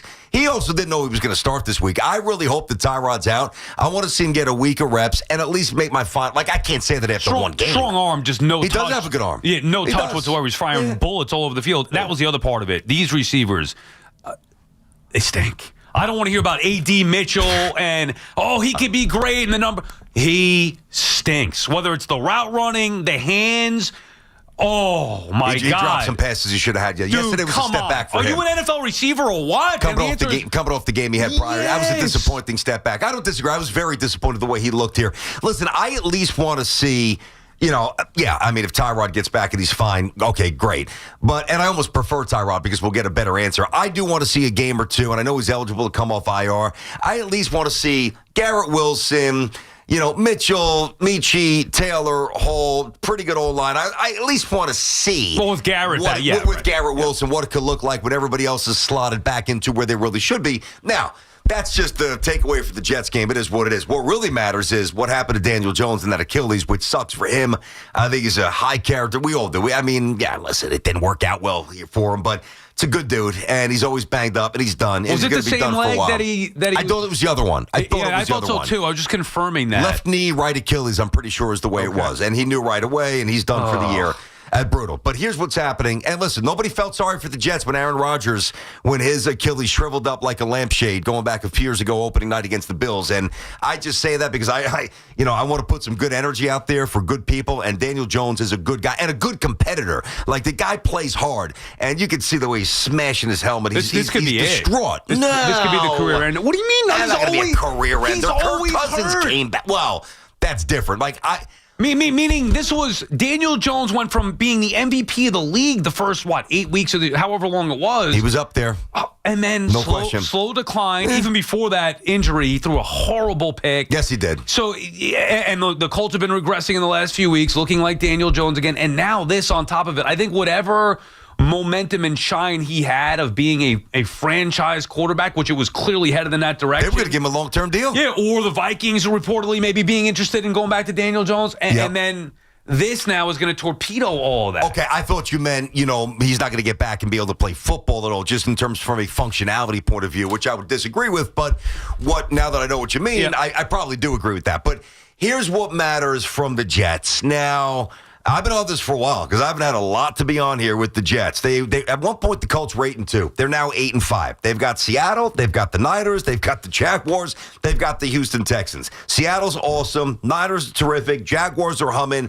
and the Texans, again, as we saw last night, their defense is legit, and they are now legit, and they are winning a lot of games. It has gone from where I thought, all right, even though I was down with it when it happened and I was excited, I'm thinking maybe it'll be like the 30th pick or 29 or 31, and then it jumps into the mid-20s. Then after yesterday, I'm looking at one point, last week, it was up to 23. At one point yesterday, it was 21. Then when all the games are done, it's up to 18. I got news for everybody. I don't think the Colts win another game. I don't think the Colts make the playoffs. I would bet on the Colts finishing at 8-9. So what this draft pick is going to turn into for the Jets, sadly at the expense of a good competitor and Daniel Jones, is going to be massive. BT and Sal on the Fan, 888-808-1019, WFAN NFL football powered by Verizon. Get your local Verizon store today. Brian is calling from Jersey Shore. What's up, Brian? Hey, Brian. Hey guys! Listen, you just stole my thunder there, BT, with that how that pick is going to be great now because they might not even win a game, the Colts. But you stole it. I appreciate it. You guys are pros. I just wanted to tell you, really going to miss you guys. I'll leave it at that. Happy holidays. Enjoy it with your family. Thanks, buddy. Really You good too, to man. It meet means you a guys. lot there, Brian. Thank you. Yeah. I mean, I think you've got to look at it this way, and I get it. Yesterday was one of the rare games. I was fairly, I don't know if despondent is the right word, but I was. That game was brutal. I get it. I know. But now, I will be fair. Like, I have been on this mission because I do believe in culture and a little carryover. But now, based on where the Jets are, I am in real time reevaluating, like, do I want them to win any more games? I mean, because the Saints beat the Bucs, that changes, like, where the Jets are. And in relation where to is having it right now? a top pick. Up there? If you could, actually, if you could pop it on. I know the Jets are 7 right now. Jets are 7. The Colts are 18, and that's moving in a favorable direction. The Giants are 1. Yeah. I think the Tennessee Titans are 2. Giants are. No. it's Vegas, 2. I'm sorry. Vegas is 2 right now. All right, so we got Titans the are Giants. 3. All right, so the Giants 1, and the Titans. Let me just pop it up easier rather than Giants 1, Raiders 2. Yep. I just want to have Titans this point of 3, reference. Browns 4. Okay, I got 5. it. Here's where it matters. So what teams with the Jets right now at 7 are going to take a quarterback if they are in front of the Jets in a position to do so? The Giants will not. The Raiders will. The Titans will not. I mean, I would think that the Browns would, but you never know. I would think that the Saints absolutely would, even though Shuck has shown a little promise, and we know the Commanders will not. So we are looking at it. I don't think the Giants finish with the first overall pick, to be fair. And I think Tennessee might. I think it's going to come down between Vegas and Tennessee for the top overall spot. Jets better praise the Titans, because if it's the Vegas Raiders, the Raiders aren't doing business with the Jets because the Raiders are going to want the quarterback as well. Right, so if it's the Titans, you could trade up and Yep, go. yep. And if it is the Giants, which I don't think it will be, then that would even be more favorable than, say, the Saints or the Raiders or maybe even the Browns. Like, the window of possibility is really big for the Jets here. But isn't it hard to, like, how do you know? There could be a world, and I understand the love affair with Jackson Dart, believe me, I get it. But there could be a world. We saw this happen in Arizona, where it was Josh Rosen and Wilkes. They were hired, and boom, all of a sudden they were out. You bring in Kingsbury, and he selects Kyler Murray. Yeah, but Josh Rosen never looked like Jackson Dart. I'm just saying. Not even close. That's one example. Well, for Tennessee, it could pertain true, even though there were some, Baldy was on with us, he loves Cam Ward, but maybe somebody comes in there and they redo things and they have a new guy that wants to get rid of Cam Ward and move on from Cam Ward and have their new head coach or GM select a different quarterback. When you have the number 1 pick, you just don't know, especially in circumstances where there's going to be a new regime in place. Yeah. So I just don't know the answer. I don't think the Giants are going to take a quarterback, so you would think they'd likely trade down. Listen, I hate to even say this, but it's been said before. Like, unless, God forbid, and I'm truly knocking on wood, unless, God forbid, Dart gets concussed again, they're not taking a quarterback no matter what. He is their guy. That's the reason why I think the Giants' job is appealing. Basically, the only reason at this point, let's be honest. Yeah. So I think that is, I would bet exorbitant amounts of money that Dart, if he's healthy, is the starting quarterback next year and going to be really good. But I won't even put it down that far down the road. Giants aren't taking a quarterback. I hear you. Like, well, why not if you get the right group out there in Tennessee? I'm just saying you don't know. Well, we still got several weeks left to go in the NFL season. I don't know. No, I agree. So I don't know. So all I can do is piece together what I truly believe. I think that there is maybe slightly less chance, because obviously Darts look better than Ward, that the Titans would take another quarterback, but they're not doing it. Your point is you want the team with that top pick to be able to trade out of it so the Jets can get 100%. up there. Give me the G-men. Give me the Commanders. They're not going to drop that far. Or give me the Titans. I mean, I don't think you say not that far. They're one game off the pace. They're 3-10. Yeah. They're all tied. There were 3 teams at 2-11, and then 1, 2, 3, 4, 5 teams at 3-10, including the Jets. You know what? That's true. And by the way, the Commanders have lost 8 in a row. They've lost 8 straight. The Cardinals have lost 8 straight. So that's true. There's like a couple of teams that we haven't let's face it. When we factored in the top of the draft board this year, it was always, I don't mean when the Giants beat the Chargers and beat Philly. I mean pretty much after that. It was always going to be between the Jets, the Browns, the Titans, and the Raiders. Those were the 4 teams we all knew stunk and that nothing was going to really change enough to not cement them picking very early. But what's changing here is, now all of a sudden, look at Arizona. As I said, they've lost 5 straight. Murray's banged up. Who knows how they finished? Look at the Commanders. As you point out, I wasn't even thinking about them. Yeah. You're right. They've lost 8 straight. They've got the same record as the Jets. Now, conversely, I don't think that this will happen, but 2 teams that I thought and the Saints as well, we thought would draft very early. I don't know if I said them. But two teams that I thought for sure would take quarterbacks, the Saints and the Browns. Well, let's just kick that around for 30 seconds. I mean, Sanders made some big plays yesterday. What if Sanders balls out? I'm not a big Shedeur Sanders believer, but what if he does? That could change it. And what if this kid Chuck is not... I mean, I'm not saying I'm hitching my wagon to this kid, but he's not awful. Right. And I don't know what they perceive him to be inside their building. So two other variables with two teams I thought for sure were taking QBs. Your overall point, though, I think where we're getting to is you want the Jets to start I think I need them to start losing again. I do. And that's okay that I'm changing my opinion because I think that there's been enough competitive games and enough. That's why I even said, like, I know nobody feels this way. I don't need anybody to agree with me. That's fine. And I'm not going to use the word proud, but I've seen a lot of games where the Jets get smacked in the first quarter going back 20, 30 years with different coaches and different players. They lose that game 37-3. They get shut out. They lose 40-6. It was 24-10 in the fourth quarter. I know what the final score was. I know the Jets statistically couldn't run the ball. Cook was awful. Taylor got hurt. They had the dropsies. I know. But if they make that pick six at the goal line, which you have to make, it's a one-score game. Not that they're going to. I'm not saying they're going to win the game. You sound like Aaron Glenn. That. You do. I'm not saying they're going to win. All I'm saying is I saw some fight. So that's what I needed to see. Now that, especially that Mendoza beat the Buckeyes over the weekend. Yeah, did you watch any of that? I watched the highlights. I was wrapped up. I did not see the game, but I've been on Mendoza pretty much before anybody. I watched him with the Oregon. Is he the guy I watched him at Cal before he transferred. You want him definitively? That's the guy. There's no doubt he's the guy. He's the guy. Now, it's going to be up to Muji and to see if they think that that's the guy. That's true. But I think he's the guy. Because I'm still of the belief that I'm not going all in just because they need a quarterback right now. I'm not doing that this year if I don't love the guy. And they may not have their pick. Like you said, maybe the Raiders get number one and they're not trading that pick and they take Mendoza and the Jets can't get their guy. Now are you forcing it for the second level? No, I'm not. Then I'm punting to 2027. And I'm going to try to get a bridge or do something creative for 2026. So you want Mendoza? I do. You know what? I definitely want him. Like, I think he's better than Dante Moore. I like him better than Ty Simpson. I don't even know if those guys are coming out. There's still some variables. You got the combine. What happens when Mendoza, if he plays the Buckeyes again in the playoffs, right?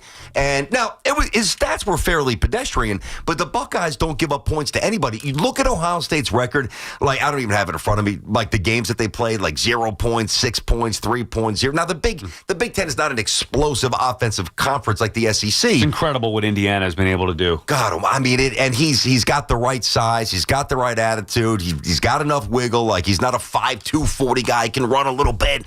He's a leader. Like, if you go to Indiana, it's like you going to Alabama or Michigan or the Buckeyes. You go to Indiana and and I know the defense is great too, as is the coach. You're the number one team in the country. You're a little different. I will caveat it with this though. If they had to really give up a lot of draft capital to trade up to get him, I'm not sure I'm doing that. Like, I really like Mendoza. If the Jets have the first pick, I'm taking him. There's no doubt. What about just waiting? See, to me, it's if you have to love the guy. End of story. This is their one shot to get the right guy. Mm-hmm. So if you don't love him, or if the guy that you do love you can't get, there are two ways to miss out on him or to pass on him. Either you don't really love him, number one. Number two, you do love him. You absolutely love him, but you just can't get him because the teams in front of you aren't going to be willing to trade that pick. Yep. I would think that there's a third. You can't justify giving up everything to maybe... No, but if you love them... maybe convince one of those teams that initially wouldn't trade with you, maybe change their mind. Like, let's say it's the Browns who get the first overall pick, and we think that they might take a quarterback. I would not do this, but can you give them 3-4 first rounds to change their mind, to first round picks to change their mind to take Mendoza? Well, I wouldn't do it, but you could theoretically. If you loved him, then yes, you should do whatever you can to go get that quarterback. He's not Andrew Luck. I'm not doing that. Like, I would stop short of that. Then you don't love him. So then you have to look at all your other options. It's not just in the draft. I agree. Kyler Murray. I don't want him. Okay, no interest. I'm just saying. I mean, he's going to be a guy that's probably going to be available. Pass. Then it's another stopgap year. Yes. Until next year's draft. But then what if you're in the same spot next year? You win a little bit more games, but the guy you want is not. You know what I mean? But then you got 3 first round picks next year. It's a little bit easier. You could probably retain one of them and still move up. All right, but at some.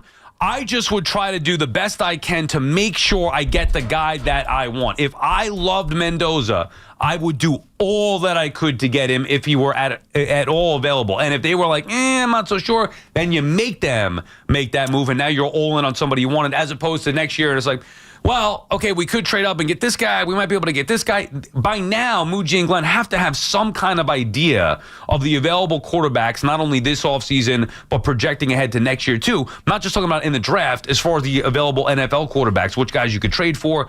Either way, they're going to, over the next 2 years, the Jets need to find their franchise quarterback one way or another. Yes, that part I'm with you. Now, if, we wake up and it's the combine and the Jets make some crazy trade with whomever's got the first pick, it's probably not what I would do. But if they are that, married to whatever convictions they have about Mendoza or somebody else, then I'd say, you know what? Muji, to me, has shown enough aptitude as a young general manager. I'm like, okay, I like it. This is the player you want. You're fully married to that. You're not half-stepping it. It's not a reckless Hail Mary to me, because the Jets have been very buttoned up in their trades. What I'm talking about with Muji, not so much on the field, certainly yesterday.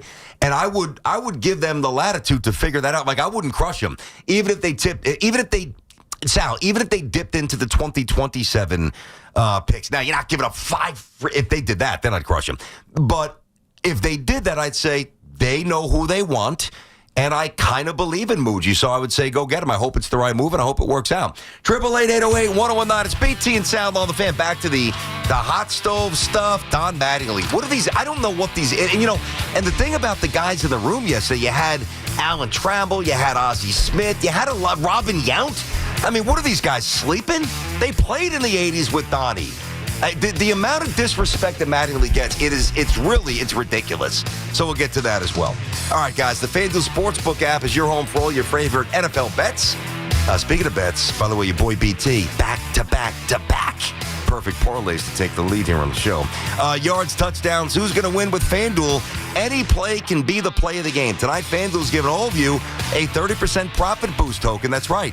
Jumping on the fun, get a 30% profit boost token this Monday night. Make FanDuel your go-to app for any snap. Visit FanDuel.com/BT to bet on the game. That's FanDuel.com/BT. Jumping on the fun and get that 30% profit boost token. Make sure you secure that for tonight. We love the app around here. It's safe and secure, and when you win, you get paid right away. Play your game with FanDuel, an official sports betting partner of the NFL, and also the official sports book of us here at The Fan.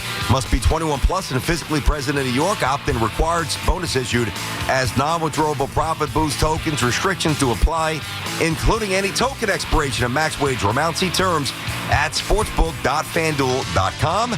And for help with a gambling problem, call 877-8-HOPE-NY or text HOPE-NY. Regular season battles in football. Off-season moves in baseball.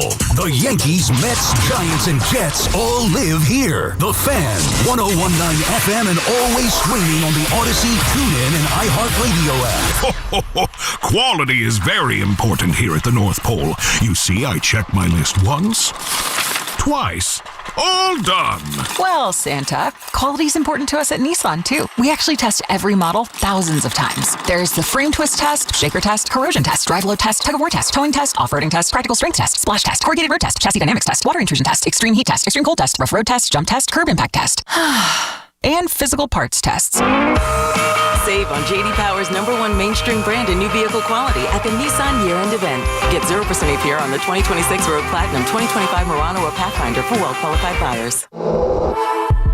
For J.D. Power 2025 U.S. Initial Quality Study Award information, visit jdpower.com/awards. Awards based on 2025 model year. Example, 0 down payment, 60 months financing at $1,667 per month per thousand financed. Actual down payment may vary. Subject to NMAC credit approval. Not all buyers qualify. Dealer contribution may affect actual price set by dealer. Contact dealer for details. Ends 1/5/26.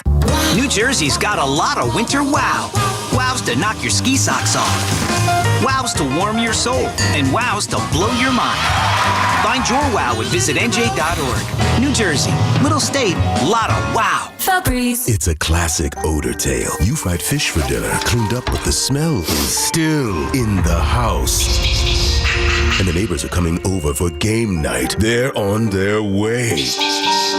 And then you spray Febreze Air Mist. Febreze Air starts working instantly to fight even your toughest odors, so you go from fish to fresh like that. Now, all you have to worry about is Pam cheating at charades. streets. La la la la la. Straight Talk knows the best holiday gift is simply saying yes. Yes, you can stay up late. Sure, more cookies. Of course we can watch that movie again. That's why we give you real unlimited data, so you can say yes to all of your family's streaming, scrolling, and sharing. And now at Straight Talk, get another gift worth giving, a free 5G phone with select plans. Because yes is the best gift to give. Yes! And receive. Available at straighttalk.com and Walmart. For network management practices, visit straighttalk.com. Hi, I'm Michael from the War and Treaty. You know the jingle. Now discover the facts about Ozempic, a GLP-1. Only Novo Nordisk makes FDA-approved Ozempic. Learn about the real thing. Talk to your healthcare professional today. Call 1-833-OZEMPIC or visit Ozempic.com to view the medication guide and to learn more about Ozempic. Semaglutide injection 0.5 milligram, 1 milligram, and 2 milligrams.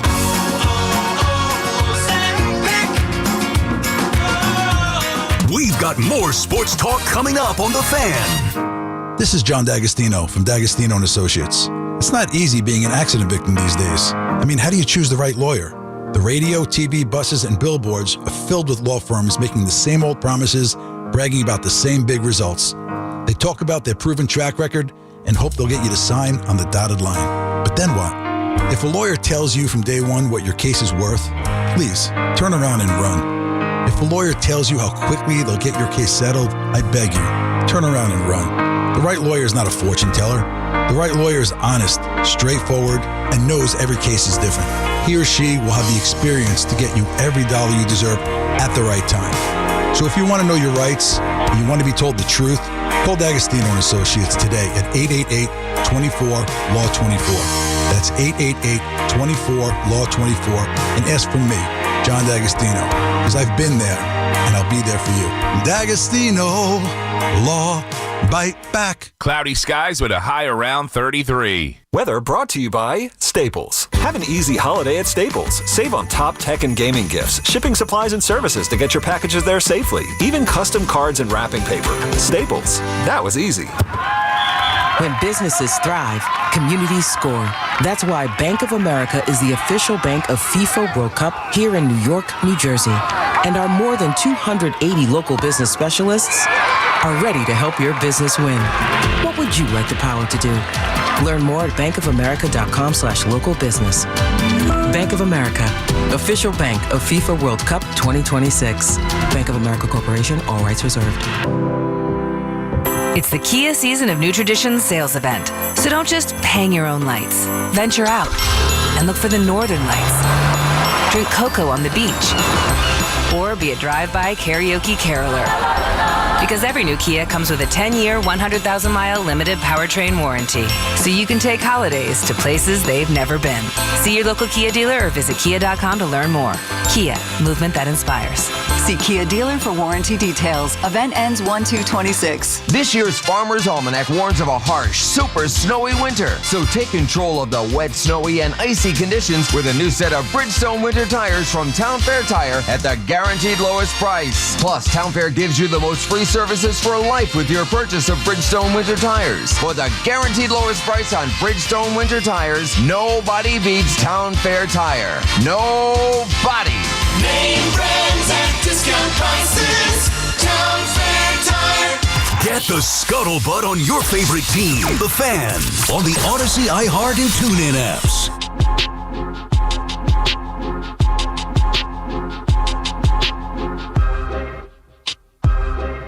BT, it's Al back on The Fan. I'm having an interesting situation happen here. So we do these show rundowns. Yeah. There's like it's just a piece of paper, whatever I like to doodle on, really, and keeps us in line with the breaks. Yeah, but me too. Look at that. I just write stuff. I cross stuff out. Look at this. There's like a wet spot. Okay. What the hell is that from? I don't know. Water? I know, but I didn't drop any water on it. Did Hoff give you, maybe the tree was wet No, I'm thinking maybe because Hoff cut it down. They're doing construction or something. I don't know. It's just weird. It's like a little wet spot out of nowhere. What the hell? It has been loud here last week or so. I mean, I don't know what they're doing outside. That's why you want to come back from break strong like that. We were talking about the Yankees during the break there, BT. We'll get back to the calls here on the Mets in a second. 888-808-1019. Mets hot stove, free agency, all of that stuff. Obviously, the NFL, we got into that a little bit with the Jets. We could do some Giants later on, go around the league a little bit. But the Yankees' main takeaway from last night is for some reason people are obsessed with Sonny Gray. Who cares? Who cares what happened when he was here, when he left, if he likes New York or not? That can't be the main talking point, and it is, and it was when Brian Cashman met the media last night. That's the main takeaway from the Yankees so far in the winter meetings. Sonny Gray. See, it's fun. You got to fill me in. I'm always piped in on this stuff, but I watched Cashman, and I saw him live on MLB Network. I don't think that was addressed, and then I obviously checked out. I watched the football game. What Sonny Gray? I mean, I know that he's gone. I know what he said last week. The idea that Cashman said that he didn't tell him that when they first traded for him. Gray was basically lying. Got it. To the Yankees, saying he was okay with it, and then Gray afterward came out. Whatever. That I know what he said after that. Yeah. Well, who's Sonny Gray? But that's my point, and that's like the thing everywhere. I'm keep seeing that. Yeah, I want to get a sense of have you engaged Tucker? I mean, what are we doing here? I mean, are you kicking the tires on Diaz? Not that I really want that, but are you talking to Guardians about trading for Kwan? I mean, that's what matters. It's Sonny Gray. What about? I care less about Sonny Gray. All right, let me ask you something. Do you think that if they bring back Bellinger, that's enough? No. To win a championship, no. Yeah, but that's the problem. I've said that. Yeah, you're right in that. I'm still gonna. This has no sources or anything like that. This is just blind faith and trust that the Yankees know what they're doing. But Cashman keeps talking about, well, we're still a good team. We were a good team last year. We're a good team right now. We could be, a good team with Bellinger, whatever. I'm getting the sense that they have their price for Bellinger, which is fine. You should. And maybe they have their line. But if they don't bring him back, they feel like they'll be okay. They'll make a pivot. I'm not so sure it's going to be the sexy pivot that everybody wants. And I'm not even sure that that's enough if they could just bring back Bellinger, and then maybe that's it. So I'm going to still hold out belief against common sense and what the Yankees are telling you. I still have to believe they have a big move or two up their sleeve. Well, listen, let's say that, and I tend to agree. I know it's kind of being downplayed as Yanks are going to be quiet. They also did a lot last offseason. Yep. Didn't work out, the way we wanted it to, but they were very, very active. So I think in contrast to that, it's going to seem much less impactful, definitely less energy around the Yankees right now. And I do think that Bellinger's going to be brought back. But what can happen is Bellinger goes somewhere else, and then, because he did say this, now, does he really mean this? I don't know. And right now, they're still on the roster, so I guess you got to say what you got to say. But Brian talked about, all right, we got Grisham back in center, obviously Judge and right, and, Dominguez and Jones. Like, he talked that up in left field. That's not a situation that I think is really, is the right one for a team that's trying to win a World Series. And the Yankees going to have to navigate as much as, and I believe this, and many people do, I think the Yankees very well might and should have the best rotation in baseball next year with all these guys coming back. Obviously more from Schlittler, Garrett Cole coming back, Max Fried was a horse, sub-3 ERA, Rodana's best season as a Yankee, push back one spot in the rotation, etc. Even Warren's deep, and Yarborough's depth, and Yarborough, whatever. You get Schmitty back at the end of the year. The Yankees pitching staff should be phenomenal, but they're going to be vulnerable to start the year because several of those pitchers I just mentioned will not be ready, as we all know. And if you don't have a Bellinger, I mean, that lineup is going to take a little while to root if there's nothing else added like a Kwan or whatever. Yeah. So, yeah, they can't enter the year there, and I don't think they will. Has anybody asked him flat out, who is your leadoff hitter? Why haven't you gotten a leadoff? Is his answer Trent Grisham to that? I mean, remember last year we had Booney in studio in the offseason, and it was floated the idea of Dominguez potentially being the leadoff hitter. And then we're out there on opening day, and we interviewed Booney. Yeah. We got time with him, and opening day was Austin Wells, who hit a home run. Right. And we've seen, then we saw other versions. It is a problem when you're trying to win a World Series and you don't know the first name you're going to pencil in your lineup. That's generally not a good thing. Especially when Aaron Judge is hitting number 2. Yeah. Well, that's probably why they think it doesn't matter who they put there, which I would not subscribe to. Yeah, but that's absurd. Right, you're right. Maybe that is in theory what they thought. I mean, maybe LeMahieu was supposed to be the guy for a while last year, and then he got it. Like, what are we doing here? Let's simplify. Okay, nobody's saying that you're right. Yankees are Cash and the Yankees. You won 94 games. You lost on a tiebreaker. Okay, so you're not as far off as some people make it seem. However, you need to get better, and you haven't had a leadoff hitter in forever. That's one easy fix. That's not. You don't have to spend $300 million on a leadoff hitter. Go get Kwan. Trade one of the guys you spent. There's no room for Spencer Jones I'll and trade Dominguez. I'll try. I prefer Dominguez. Get a little more runway, more so than Jones, because at least what I've seen with Dominguez, I know he's going to run. I know, I do think he'll have a little more power. I don't know anything about Jones outside of what I've seen on, minor league highlights on Yes and SNY and stuff on social media. He's also 25 years old, and he's a strikeout machine. You think Kwan and Bellinger can fit Or you think it's one or the other? Oh, man. Because with Grisham back. I know. Well, that's why I was pissed when he signed the qualifying offer, which I thought it was very risky by the Yankees. And just very quickly on that, the Yankees either completely misplayed that, or I think that even like that's just unacceptable. And I don't know that that's it. I don't know. But if they view him as the asset that I think that they might, that's where I'd really push back. You can't hit lefties.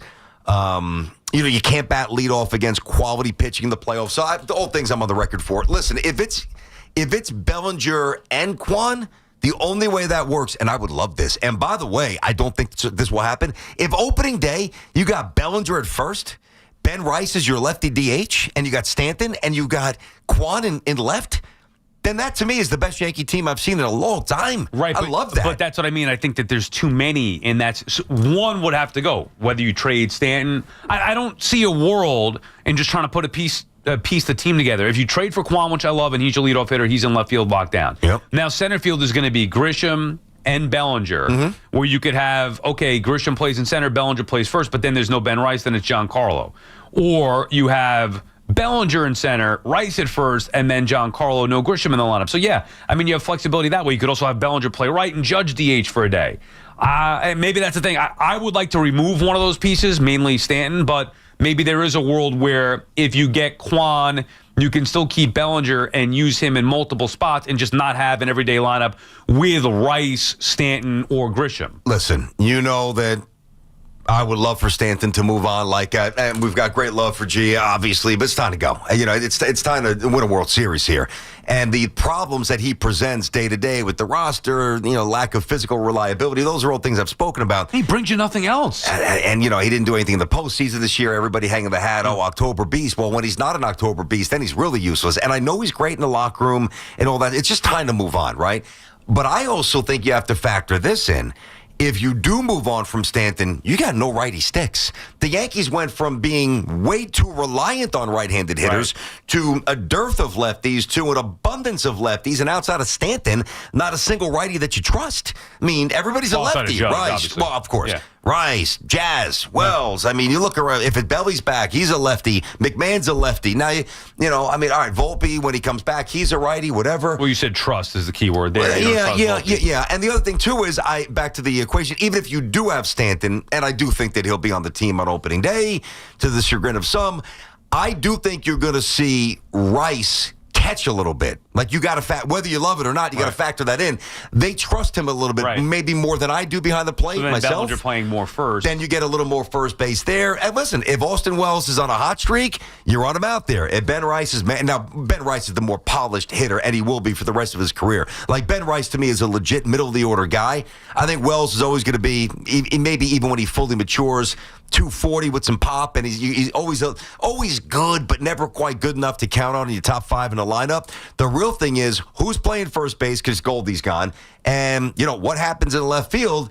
If you don't make a trade for Kwan or if Bellinger's not back, there's a lot of things you got to do. BT and Sal on the Fan Warrior calls when we come back. 888-808-1019. I love the hot stove, man. All right, here's Sal. Total Orthopedics LI, Long Island's premier immediate orthopedic practice, whether it's a sports-related injury or something a little more complex. Total Ortho has spots throughout Long Island with diagnostic equipment right on site. Now they offer 4 convenient walk-in services. No appointment necessary. From the field of the sports court straight to a top-rated walk-in orthopedic doctor. Visit TotalOrthoExpress.com. That's TotalOrthoExpress.com, because time doesn't heal wounds. They do. It's Evan and Tiki. Afternoons on the Fan 101.9 FM. The top story in New York football, it's the fact that Tomlin is coming. I will believe that when I see that. Listen to Evan and Tiki on demand on Apple Podcasts, Spotify, or wherever you get your podcasts. This is Maggie Gray with an Odyssey Sports Minute. Notre Dame's season is suddenly over, and look, I'm no Irish apologist, but the College Football Playoff Committee spent weeks ranking the Irish ahead of Miami, only to pull a last-minute flip that crushed their playoff shot. Yeah, so Notre Dame skipping now a bowl invitation feels like sour grapes, but those grapes are going to ferment into big changes next season on and off the field. Mark it. I'm Maggie Gray. This is the story of the one. As an HVAC technician, he and his digital multimeter are in high demand. So when a noisy office HVAC turns out to be a failing blower motor, he doesn't break a sweat. With Grainger's easy-to-use website and product information, he selects the product he needs to keep everything humming right along. Call 1-800-GRAINGER, click Grainger.com, or just stop by. Grainger, for the ones who get it done. Hey, I'm Mike Slater. My dad passed away at the age of 63. It's out of nowhere. Had a stroke. Super hard, obviously, for the whole family, but my dad had life insurance. This is why I have life insurance for my family, for my wife and 4 kids. And the best place to get life insurance is ethos.com, because you can do it in 10 minutes. And there's no medical exam and no blood test, just a few health questions. Get life insurance in 10 minutes so your family is protected. Ethos, ETHOS, ethos.com/play. I'm Colonel Callahan of the New Jersey State Police. If you're caught driving impaired, you'll face hefty fines, a suspended license, and maybe even jail time. Worse yet, you might cause a crash that could devastate someone's life. Be responsible. Don't drive impaired. We are all counting on you. Guys, thanks for helping me carry my Christmas tree. Zoe, this thing weighs a ton. Drewski, lift with your legs, man. Santa! Did you get my letter? He's talking to you, Bridges. I'm not that. Of course he did. Right, Santa? You know, my elf Drewski here, he handles the nice list. An elf? I'm 6'3". What everyone wants is iPhone 17. And at T-Mobile, you can get it on them. That center stage front camera is amazing for group selfies. Right, Mrs. Claus? I'm Mrs. Claus's much younger sister. And at T-Mobile, there's no trade-in needed when you switch. So you can keep your old phone. Or give it as a gift. And the best part, you can make the switch to T-Mobile from your phone in just 15 minutes. Nice. My side of the tree is slipping. Timber! The holidays are better at T-Mobile. Switch in just 15 minutes and get iPhone 17 on us with no trade-in needed. With 24 monthly bill credits for well-qualified customers plus tax and $35 device connection charge. Credits end and balance due if you pay off earlier. Cancel. Finance agreement 256 gigs, $830. Eligible port in a new line. $100 plus a month plan with auto pay plus taxes and fees required. Check out in 15 minutes or less per line. Visit T-Mobile.com. Listen up, football fans. You won't want to miss this. Right now, new Bet365 customers bet $5 and get $150 in bonus. I'm going to bet from now on. Download the app today and see why it's never ordinary at Bet365. Gambling problem? Call 1-800-GAMBLER. 21 plus only. Must be physically located in New Jersey. T&Cs apply. In-app only. Get ready for more BT and Sal on The Fan. At Nielsen, fun is in the driver's seat. It's the season of giving at Nielsen Dodge. During this season of light and generosity, we're giving you our best deals on every car, truck, and SUV in stock. That's right, Chels, and we're pulling out all the stops to bring you extra special holiday offers. Lease a new 2026 Jeep Compass Limited 4x4, just $189 a month. Or lease a new 2025 Jeep Grand Cherokee Limited 4x4, just $299 a month. Or choose from hundreds of quality certified pre-owned vehicles. We'll also give you 0 down payment. We always give you the credit help you need. Fun is in the driver's seat when you save money. On Route 10 in East Hanover. Online at NielsenDodge.com. A proud member of the Nielsen Auto Group. Fun is in the driver's seat. Wrap up the year's sales event. With approval term 27 months due at signed Compass 5189, Cherokee 5894, and tax tag 498 doc and DMV fees. If you're injured in an accident, the Rothenberg Law Firm is on your side. A legendary team that has won billions over 5 decades. The Rothenberg Law Firm. 1-800-624-8888 or injurylawyer.com. Brees Hall, the eye back at the 5-yard line. Handoff, Brees Hall finds a crease, runs left. He's into the end zone for a Jet touchdown. Jets fans, come out to MetLife Stadium for a Week 17 divisional matchup. See the New York Jets host the New England Patriots Sunday, December 28th at 1 p.m. Presented by Ticketmaster. Lock in your seats now at nyjets.com/tickets. Once again, that's nyjets.com/tickets. Many jobs are available with the City of New York today. Get connected to career opportunities as a teacher, school nurse, correction officer, taxi inspector, and more. Whether you're starting out or looking for a change, there's a place for you with the City of New York. Start right now at deliveringforyou.nyc or call 212-386-5000. Hiring professionals are waiting to help. Work with NYC is where you're meant to be. Hey.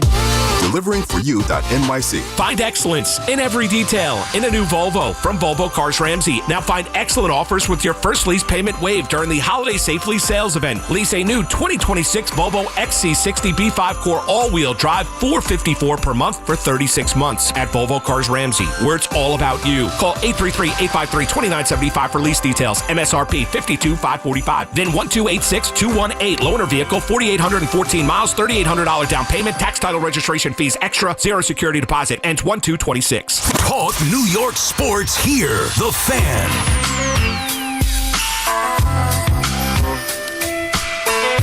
Brandon Tierney, Salicata back on the Fan on this Monday morning, 888-808-1019. I got to ask you a question here, my fellow Baldy brethren here. I don't understand this. Now, at some point, everybody's got to turn. Like, if you are losing your hair, right? Yeah. Then eventually you've got to come to terms with that. And it's a different timeline for everybody. It really is. Like, I didn't go straight big for a while. I was going tight on the ones and trying to fool people as the top was starting to thin out a little bit. I thought maybe if I keep the sides really short, and then eventually you start mowing the lawn more and more and more.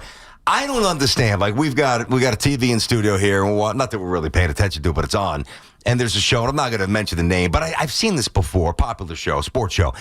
I mean, I'm looking at this guy who's got, he's as bold as a bowling ball. It's shiny, it's bright. It looks like he waxed his head when he woke up this morning, right? And on the side, he's got the wings. Like, who are you trying to fool? And he's not alone. There are men out there that actually think if they keep the sides and it's totally bold, like, who thinks that that's a good look? Maybe he does. How? I don't know. It's an antiquated look, but maybe he could have it working for him. I mean, maybe sometimes the wives are a little. I've heard this from some people. Like, the wives don't want them to fully cut it off for whatever reason.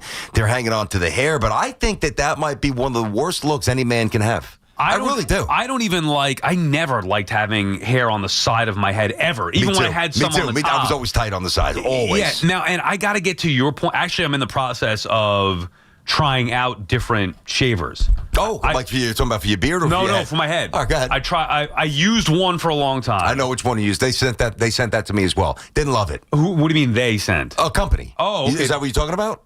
Okay, I thought you were talking about a product. I never got anything sent to me. Got it. I'm not going to give him a free pop. Me neither. You hold it. Zzz, I didn't like it. I bought these, but I have one that I hold. Okay. That I've been using for a while, and then I was like, it just doesn't work properly anymore. No, it doesn't. And now there are so many. This was like maybe an original. Now there's so many options to do it. Yep. So I was reading up, and Men's Health recommended like their top one, and I usually trust that. So I'm like, all right, let me try that. Even though there may be some, who knows what's going on with that, in advertising and endorsements and all those different. Sure. So I tried multiple, and then maybe Wall Street Journal had recommendations. So I have 3 right now in my possession. You do? In addition to the one that I tried before, that I was using before. And I want to see which one gets the closest because I'm afraid to do, not even afraid, I just don't want to do it. I don't want to put the shaving cream on my head and then use the razor. Because you're wasting time. No, it's another process. These things are great. They self-clean. Boom, you run over it with a buzzer. I know, the hair gets trapped tried in there. them, but they're not great because they don't work. It doesn't get as close. No. First of all, I told you I shave in the shower. Now, like if I'm not on the air, maybe like over the weekend, I might let it grow like a little time. But I'm fanatic with this. I'm neurotic with this. Like to me, as evidenced by what the scouting report for men who are bald up top with the wings growing on the side, which I think is a ridiculous look. If I see any stubble on myself, like I get antsy. So I am a shower shaver, and I shave my head, I would say at least 3 minimum, and usually 4 times a week in the shower, and you get so used to it, right? Now, I've got a mirror in there, but once I actually start the process, I can do it without even looking, honestly. Like, I'm showering up. I've seen you nick it up a little bit. I never nick it. Like, maybe, okay, what, 2-3 times in the 2.5 years we've been doing it? I mean, never. I mean, really. You get very good. Now, if you try what type of shaver? You just buy the cheapest, like whatever? Honestly, sometimes I'll steal my wife's because they're the best. I mean, they really are, like for the legs, whatever. But, I'll go other ones. Now, razors are not cheap. They're not cheap unless you get cheap razors, which I generally try not to because I want the top to look good, the dome. I think you are eluding the most important aspect of the look that you have. If you're going to shave your head, it's got to be as tight as possible. You got to shave it the right way. That's why it's annoying. Like today, I shaved last night. Yeah. Before I did my SMY hit. And then today I was like, all right, I'll take a day. I hate doing it. I hate it. People are like, oh, it's low maintenance. No, it's like every day I got to do it. It's low maintenance the way you do it because think about it. To get it, you got to do it every day. Yeah, but think about this. You got the zzz, Yeah. And it takes like 5 minutes. Does it though? Yes. Does it really? Well, I mean, I'm a neurotic about it. Okay, so maybe 6-7 minutes. You got to trim it up nice. I get it. Doing TV and radio stuff for sure. Hey, 6-7. Understood. But that's why it's important to become a pro at this. Like once you become very good at this, again, there are times where I'm like, like if we're going to dinner, well, I mean, if we're going out, it's going to be done anyway. But if I don't think I have a lot of time, and I'm like, you know what? Well, I could do this in 2 minutes. Literally, shaving cream on, 2 minutes. Do it in the shower, in and out. Obviously, you want to make sure the sideburns and the beard is tight because we generally have some facial hair. You and I. When we first started, one of the ideas that Spike had for our perfect parlay pick segment was loser would have to grow out their hair. You wanted no part of that. I think I would rather walk naked around Times Square with a shaved head. Really? I hated my. I just no. It's a personal thing that I just. I told you, like when I was young, the flat tops were in. You'd rather walk naked around Times Square? It's like Hoff kind of showing his junk in a picture. Around naked. Hoff, interesting morning for Hoff. A purpose pick, as I like to call that, setting it out there for attention on social media. Yeah. Multiple people were texting me about that. Hoff, are you serious? Oh, yeah. Really? Yeah, like, what is Hoff doing showing his what? That's not what I was trying to do. But you didn't look at the picture before you put it out there? I got to be honest, no. I wore a shirt that was funny. My wife was wearing a shirt that was the exact opposite of my shirt. Right. That's what I did. But you didn't look at the, below the waist area? The package and the sweats? I got to be honest with you. Now, way before I heard Boomer and Gio talking about it this morning, I saw the picture that he posted. I may have seen it first on Facebook when Nicole posted, I think. But then I saw him post it on X, right? And I'm like, let me see what they're wearing. Sure, I'm like, Nicole looks great as usual. Hoff is, hanging off for dear life. Nicole running the show, all good. He's got a funny T-shirt on. He's right. I'm not just saying, I didn't once notice the size of his junk. I didn't even notice that he was wearing sweatpants. Thank you. And there was a little bulge. Like if it was minuscule, wouldn't have noted it. If it was massive, wouldn't have noticed it. I don't know why everybody else is so wrapped up in the size of his package. Not wrapped up. Who cares? I can't speak for Boomer and Gio. I didn't hear what they were saying, but I mean, you couldn't help but notice that but was there something really was protruding from... Yes, it's called the penis. Okay, Most men have them. There you go, BT. Thank you, BT. Honestly, what is so groundbreaking about that? He's a man. He's got a penis. Nobody wants to see that. I don't want to see that. I don't want to see it either. But when I did see it, I didn't even look. Like I was like, that looks weird. It didn't register. And then, of course, he looks like a giant in the picture to begin with. Well, that's true. He always looks like a giant. Somebody was texting me about it, sending multiple things like, "Look, can you believe this with Hoff? He looks like a giant compared to his wife. He's showing his, what?" And I'm like, what do you want me to tell you, man? I mean, I agree. Got bigger problems, I might give you somebody else's problem soon. We got a lot more going on than the size of this junk. There was a lot of bad angles going on. That's all I can tell you. My kid took the picture. There was a lot of bad angles. I'm not in a good. Let me put it this way. There's no good angle for me right now because I am in a eating frenzy. Okay. So I am stress eating. I am packing. Yeah, I'm stress eating and I'm packing on the pounds. But when you say not a good angle, you talking about just for your weight or for what the sweatpant look? Oh, just everything. I just think that there's not a good look for me. Period. In the story. It was a rough situation. Well, but this sounds a little weird here. So I didn't notice it initially. When I heard these guys going on and on about it, I'm like, all right, let me just examine it a little bit more. And zoomed in. You did the double finger. I don't know if I zoomed in, but I took a little more of a detail look. It didn't look that small. It didn't. Oh, I thought that I didn't hear. So they were calling it small? Yeah. Oh. I thought you were, Hoff, is there any truth? And we'll move on to the calls here in just a second, because that's what we do here on the show is talk sports. We'll do that in a second. 888-808-1019. Hoff, was there any truth to your nickname, though, when you worked at Stern because of Porno Pete? Yeah. 100%. Had nothing to do with what size of anatomy? Like okay. Just making sure, because I thought, but that was your nickname, Porno Pete. Yeah. What are you eating now that you stuff in your face with? He's actually Cinnabon. No, you're not. Come on. You eating a Cinnabon? What are you doing? I'm starving. I'm telling you, I'm stress eating. I mean, they are delicious, but you're going in the wrong way. You can't be having that on a Monday. What are you stress eating about? You're fine. Yeah, really. BT and Sal on the fan. Let's get back to the sports calls here because that's what we do. Rick is calling from Monmouth County. Hi, Rick. Rick. Hey, how you guys doing? What's great? I love listening to you too. You guys, you're great. Thank you. I'm going to put my David Stearns hat on and give you an idea of what I think he's going to wind up doing. I don't think he wants to give up prospects. I think he'll be okay with giving up a couple of draft picks. So here's what he's going to do. He's going to have a platoon at first base with Vientos, maybe McNeil, maybe what's his name? That left-handed hitter that came up last year, the kid. He's going to leave Beatty at third. Mm-hmm. He's going to sign two people. He's going to sign Diaz, and he's going to sign the Yankee outfielder Bellinger, and that's going to be it. Bellinger. Then he's going to have all those guys that he's looking at, worrying about. All those prospects he's got. He's got 5 guys in the minors. He's got the 3 pitchers. He's got Jet Williams, and he's got Ryan Clifford. And Clifford, all too, lefty. knocking on the door. Let's see what they do. He's not going to trade for Schuylkill. He's going to sign him next year because nobody's going to give Schuylkill more money than the Mets. School ball with a B. Yeah, school ball. So he's bringing in no arms is what you're telling us here, Rick. No arms? He's going to bring in one arm. Diaz, probably somebody like Michael King. Okay, gotcha. Probably who? Michael King, he said. Okay. Because that's kind of burying the lead Rick. there. Thank you for the call. You're right. That's why I hadn't heard him say anything about the starting pitching, which I think we all think they kind of, need to address at least a little bit. And his answer is King. And I like King. I do. I think you're sleeping on David Stearns here. A lot of fans, Met fans, and I understand it, impatient, hating just to hate. He gave them something to hate last year with the way that he built the rotation and obviously the results. So It's fair game, all the criticism.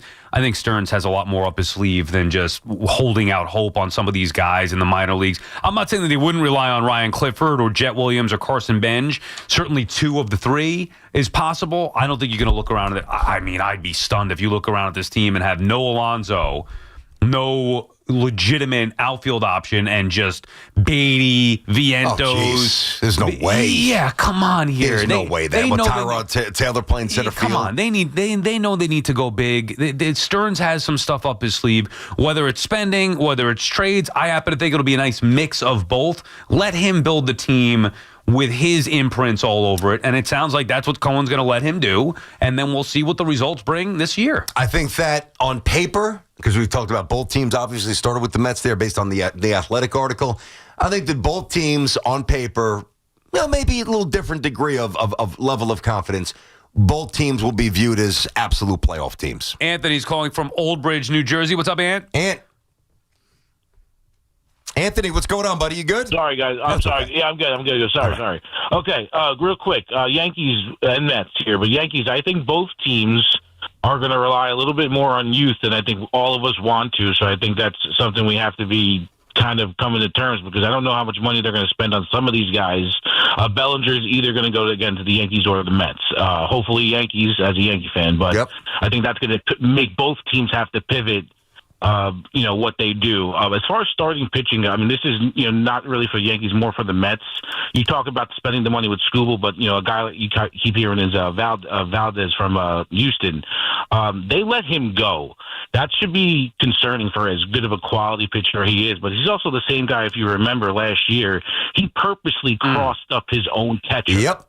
That's well. You need to be, you're going to give $200 million to a guy in your locker room who's going to do that. So, I mean, we always talk about just the straight performance of the player, but we always, kind of dismiss the character and the inner workings of the locker room. Well, you know why we do that? Because generally we don't have too much info. Thanks for the call there, buddy, on like scouting reports on character of players. I mean, because it's very rarely that visible to us where something so egregious happens that you can't help but formulate a negative opinion on Valdez's character. That's about as bad as it gets. Like, if I would rather, if I'm a catcher, be screamed at for putting down the wrong the wrong fingers, or not framing well, or I don't know, airmail to throw into center field. No, I'm not saying I'm not going to bite back. If I'll let you get it off your chest here. If you're berating me in the public in the dugout, there's going to be a line that I don't want you to cross, and I'm going to fire back verbally. But to do that, what he did.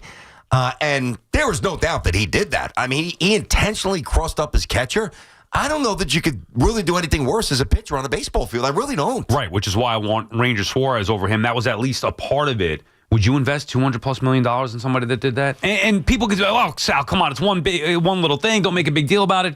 To me, that shows to do that on a professional baseball field. All right, everybody makes mistakes, but am I going to invest $200 million in the guy that just made an egregious mistake and to me shows a character flaw. I'm sorry, I'm not investing a lot of money in that. Me personally, I respect it. I would. Now they better do other stuff, and if they don't, and it's just Valdez out there because I think that they definitely need somebody, then I might say, all right, And listen, I'm just being honest. As much as we want to sit here from our pulpit and just throughout the moral fiber, the objective is to win. So if there's nobody else left, maybe, but. I would frame it more so this way. If he was better than he is, and he's good. If he was great, I might look the other way. Because you're good, I might not. I get it. It's a fair point. BT and Sal on the Fan. Got to get to the Abdul Carter stuff in a little bit. Plus, there's a new report that maybe would suggest one of the top guys for the Mets and Yanks that they might have been interested in might not be available. We'll get to that when we come back as well. BT and Sal on the Fan. It may be the offseason for the Bombers and Amazons, but there's no offseason for Yankees and Mets talk. Get the latest here. The Fan, 101.9 FM, and always streaming on the Odyssey, TuneIn, and iHeartRadio app. Beware the holiday buffering. Who are you? The ghost of internet past here to slow down right when your guests arrive. Not this year. We got Verizon's 100% fiber optic home internet. Scored a limited time offer for $20 a month and locked in the price for 3 years. Fios home internet, that's scary fast. Now we can all stream, video chat, and game at the same time. So bye. Call 1-833-VERIZON to switch to Fios home internet today. Fios 300 megabits per second plan at $20 a month with autopay. Any Verizon mobile phone plan and bonus discount. Price guarantee applies to base monthly rate only for my home customers. Terms apply. Tune into the BT and Sal Show weekdays from 10 to 2 on the Fan. Presented by your Tri-State Cadillac dealers. Cadillac is the official luxury vehicle of the New York Giants. This is the story of the one. As the purchasing manager at a manufacturing plant, she knows the only thing more important than having the right safety gear is having it there when you need it. That's why she partners with Grainger for auto reordering, so her team members can count on her to have cut-resistant gloves on hand, and each shift can run safely and efficiently. Call 1-800-GRAINGER, click Grainger.com, or just stop by. Grainger, for the ones who get it done. Since January 2022, the City of New York has awarded $24 billion in contracts to MWBEs, the most of any U.S. city or state in the nation. Build your business with the City of New York by going to nyc.gov/MWBEs. Get breaking sports news here.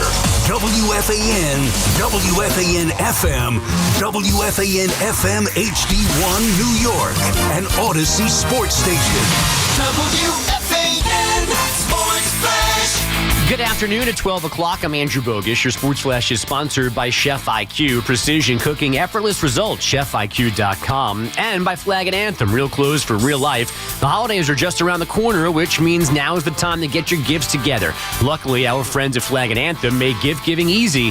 They've got tons of deals happening right now for every gift giving budget. Head to flagandanthem.com and stock up for the holidays. Flag and Anthem, real clothes for real life. Garrett Wilson can come off injured reserve this week, but is it worth it with the Jets now officially out of playoff contention again? Aaron Glenn was asked for a Wilson update this morning. Those conversations will be with the doc and going to be with Garrett. And, once we nail down those conversations, a decision will be made after that. Wilson hasn't played since November 9th because of that knee issue. Monday Night Football has the Eagles visiting the Chargers. Westwood One coverage at 7 here on the Fan. Kickoff is shortly after 8. And the Mets have reportedly signed veteran reliever Carl Edwards Jr. to a minor league deal with a spring training invite. Fan weather is sponsored by New York City's Small Business Services. It is 29 degrees, partly sunny in Central Park, and that's what's happening. Sports flashes top of every hour. I'm Andrew Bogish. Get connected with WFAN to talk about your favorite teams. The Fan on the Odyssey, iHeart, and TuneIn. So, of calls, Mets, Yanks. Obviously, we're talking some NFL as well. We'll go more around the league in a little bit. BT and Sal on the Fan. I wanted to I teased a little bit before about that Abdul Carter. I wanted to run it by you and tell me what you think of what I heard. Okay. Because I'm not sure what the deal is anymore. I've never been somebody who's been into, like doing weed or anything like that. Mm-hmm. So, but I've heard like its slang used to be potheads or like that would stoner, pothead. Okay, back in the day. Obviously, perceptions changed quite a bit. Correct. That's why I'm asking. Legal. Yeah, go ahead. Right, and now we know that it's legal, and a lot more people do it. I think. Yeah, I had some Friday night. Yeah. Okay. Well, there you go. Right. So it's been a rough week. So man. I'm not sure what the term would be, and take this for what you will. It may not be a big deal. It may be a big deal to some. I have no idea. But the way that it was told to me was basically Abdul Carter clearly does not prioritize putting everything he can into being a football player, and that he does partake in some of those activities maybe a little bit more than one should, which leads to either not paying attention or falling asleep in meetings or things like that, and that this was a problem obviously under Dable, but because of Dable's unstable footing, he couldn't discipline him. Also, that Penn State did an excellent job of covering up some of these potential issues with Abdul Carter, which we're now seeing play out in real time with the Giants. Not only the off-the-field nonsense that he continues to get himself in trouble for, but obviously on the field not being productive enough. Okay. So years ago, the New York Jets did not draft Warren Sapp. They took Kyle Brady instead, also out of Penn State, ironically, because they were turned off by Warren Sapp's marijuana use. Right. All right. Obviously, we're in a totally different climate here. Laramie Tunsil. Yes, as well. He got penalized because of the remember he had that gas mask. I don't know what the hell that was. That was a little different. I'm not gonna lie. That would have rattled me too. I don't know if I could draft you with that. It's one thing to smoke a bone. I mean, I don't know what the hell contraptions on your face, man. I'm gonna run away from that. I think that I would rather personally. First, I think all of these, or not all, that of the vast majority of pro athletes, certainly in the NBA, and I would think that in football as well, to deal with the pain, I would myself rather have one. If I owned the team or if I was a head coach, I would rather have a player. I was going to be very honest with everybody right now. Take a gummy, and then of course be responsible. Don't drive. That goes without saying. Rather than drink, because I know.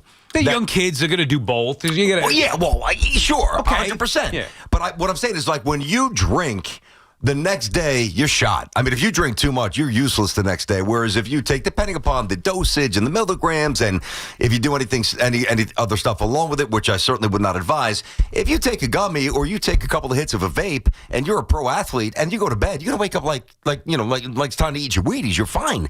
To me, it's the alcohol, the residual impact that the alcohol brings to an athlete is much more detrimental than some THC. That's my first view on it.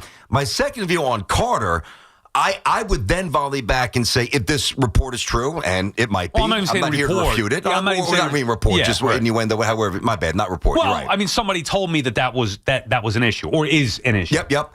I think that there are so many people in the NFL that do this that are ready for work, are ready to be alert and engaged in meetings. So I don't think it's necessarily a THC thing as much as I do. This guy either might not love his job and is not as committed to his craft as the Giants thought he was or he would be when they took him third overall. We hear a lot of stuff. God, I mean, I can't even tell you how much stuff I've heard about that. Like guys prioritizing, or maybe not prioritizing is the right word, but guys freely using marijuana or whatever you want to call it. THC. THC is just the compound that gives you like that feeling. It's much more prevalent, I think, now than I ever thought it was or could be. Now, remember back then they were doing coke and all those different. Oh yeah. And ultimately, would I want to invest in somebody who's doing that regularly? I would not, but that's just my choice.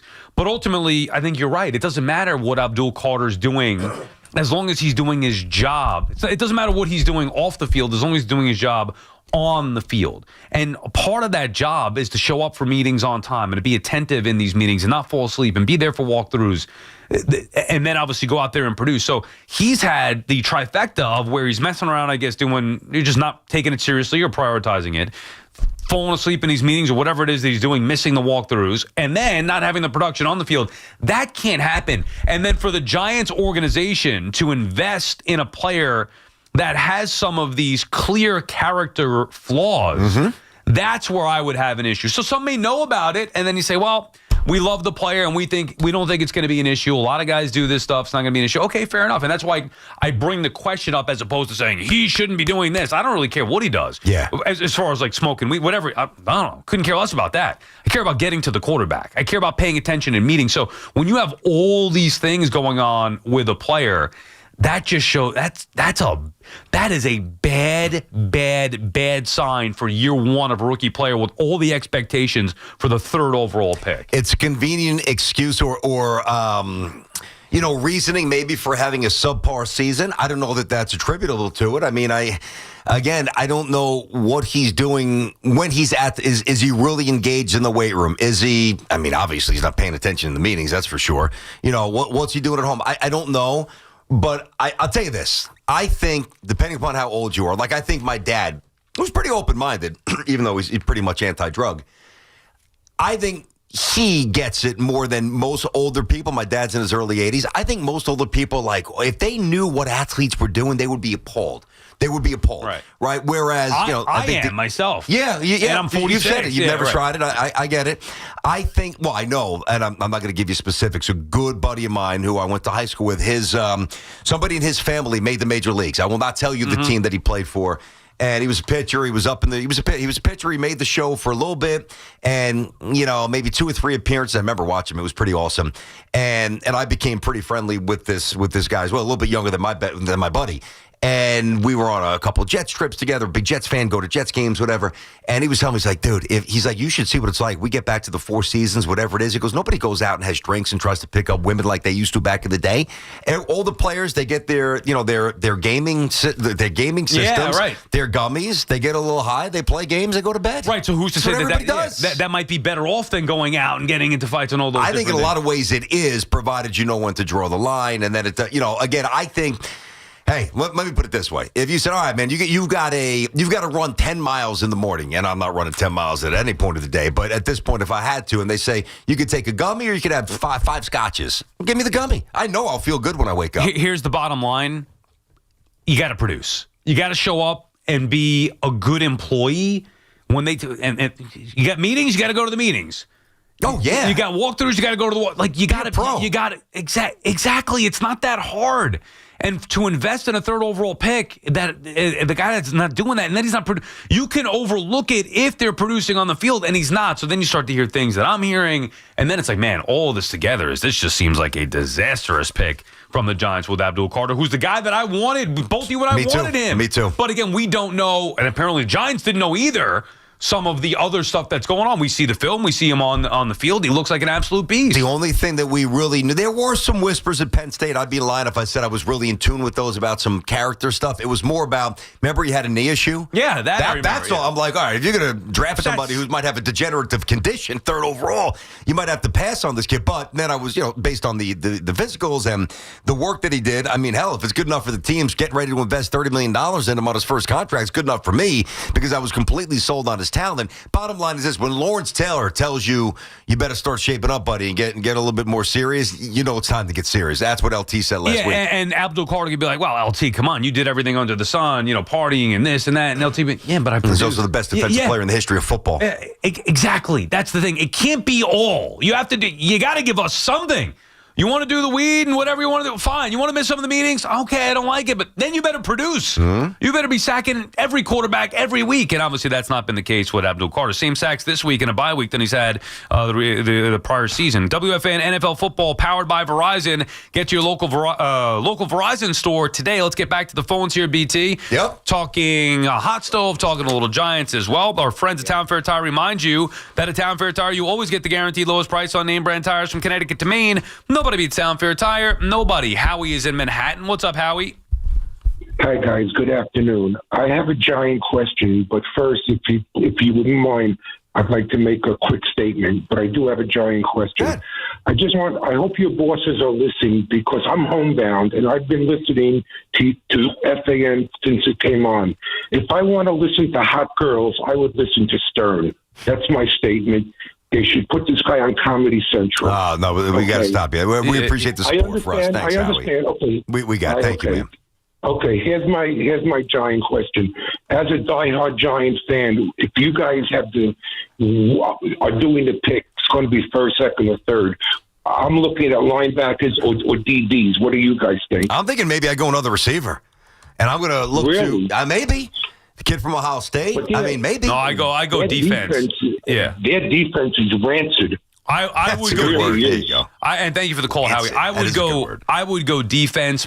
Now, again, can we see A, where they're picking, B, what the draft looks like? It's hard to decide that now. Would you get let's say there's a shutdown, no doubt about it, corner. Let's say there's a stud linebacker, stud safety. Well, the kid Reese from Ohio State would be the only one, I think, a linebacker that you could go top 5 pick. Right. Reese. Is there a way to maybe trade down and still get the player that you want? I would not under any circumstance select a wide receiver. I'm tempted. If you believe Dart's the guy, and I do by now, that's for sure. You roll out Neighbors, you roll out, whomever you draft at receiver, and a little bit of a better O-line. I don't know. I'm not saying that I'm married to that, but I'm open to it. I'm open to a little bit. BT and Sal on the fan. Hoff, what are you saying there in my ear? This news yeah, there's MRIs going on with Miles McBride. Today at practice, he left in a walking boot.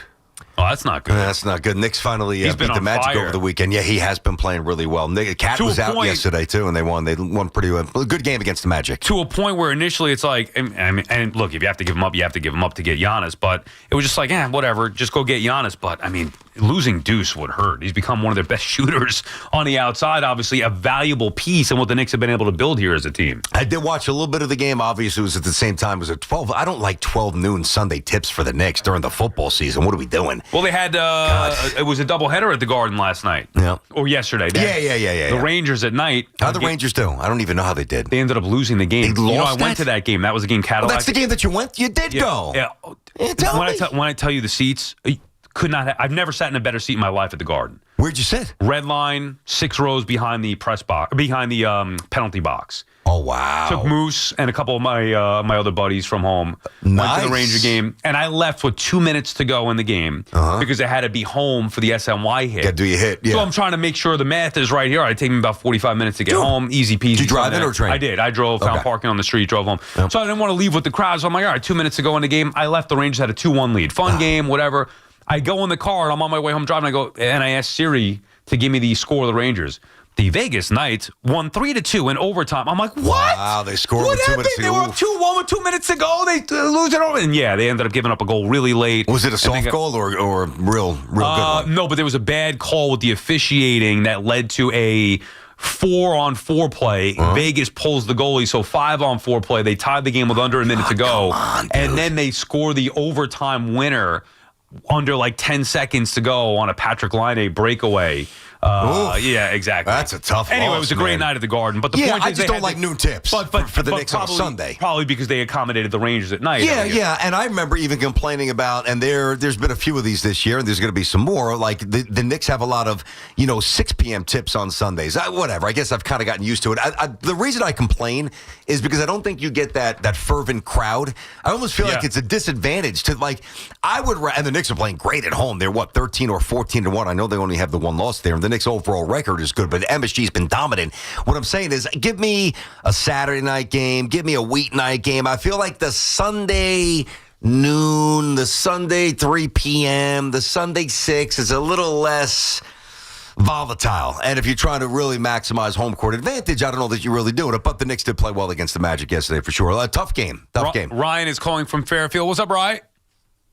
Hey, gentlemen, thank you for taking my call. I just want to comment on the whole Abdul Carter thing and how we're kind of like dissecting it like surgeons. Plain and simple, the guy's like got the second French horn in the school band. He's got to play better because you got a guy like Lawrence Taylor, a former Giant. He wanted Lawrence Taylor's number. Lawrence Taylor has openly admitted that he's done everything under the sun right before the game, right before practice, not going to practice, but nobody batted an eye because he was great.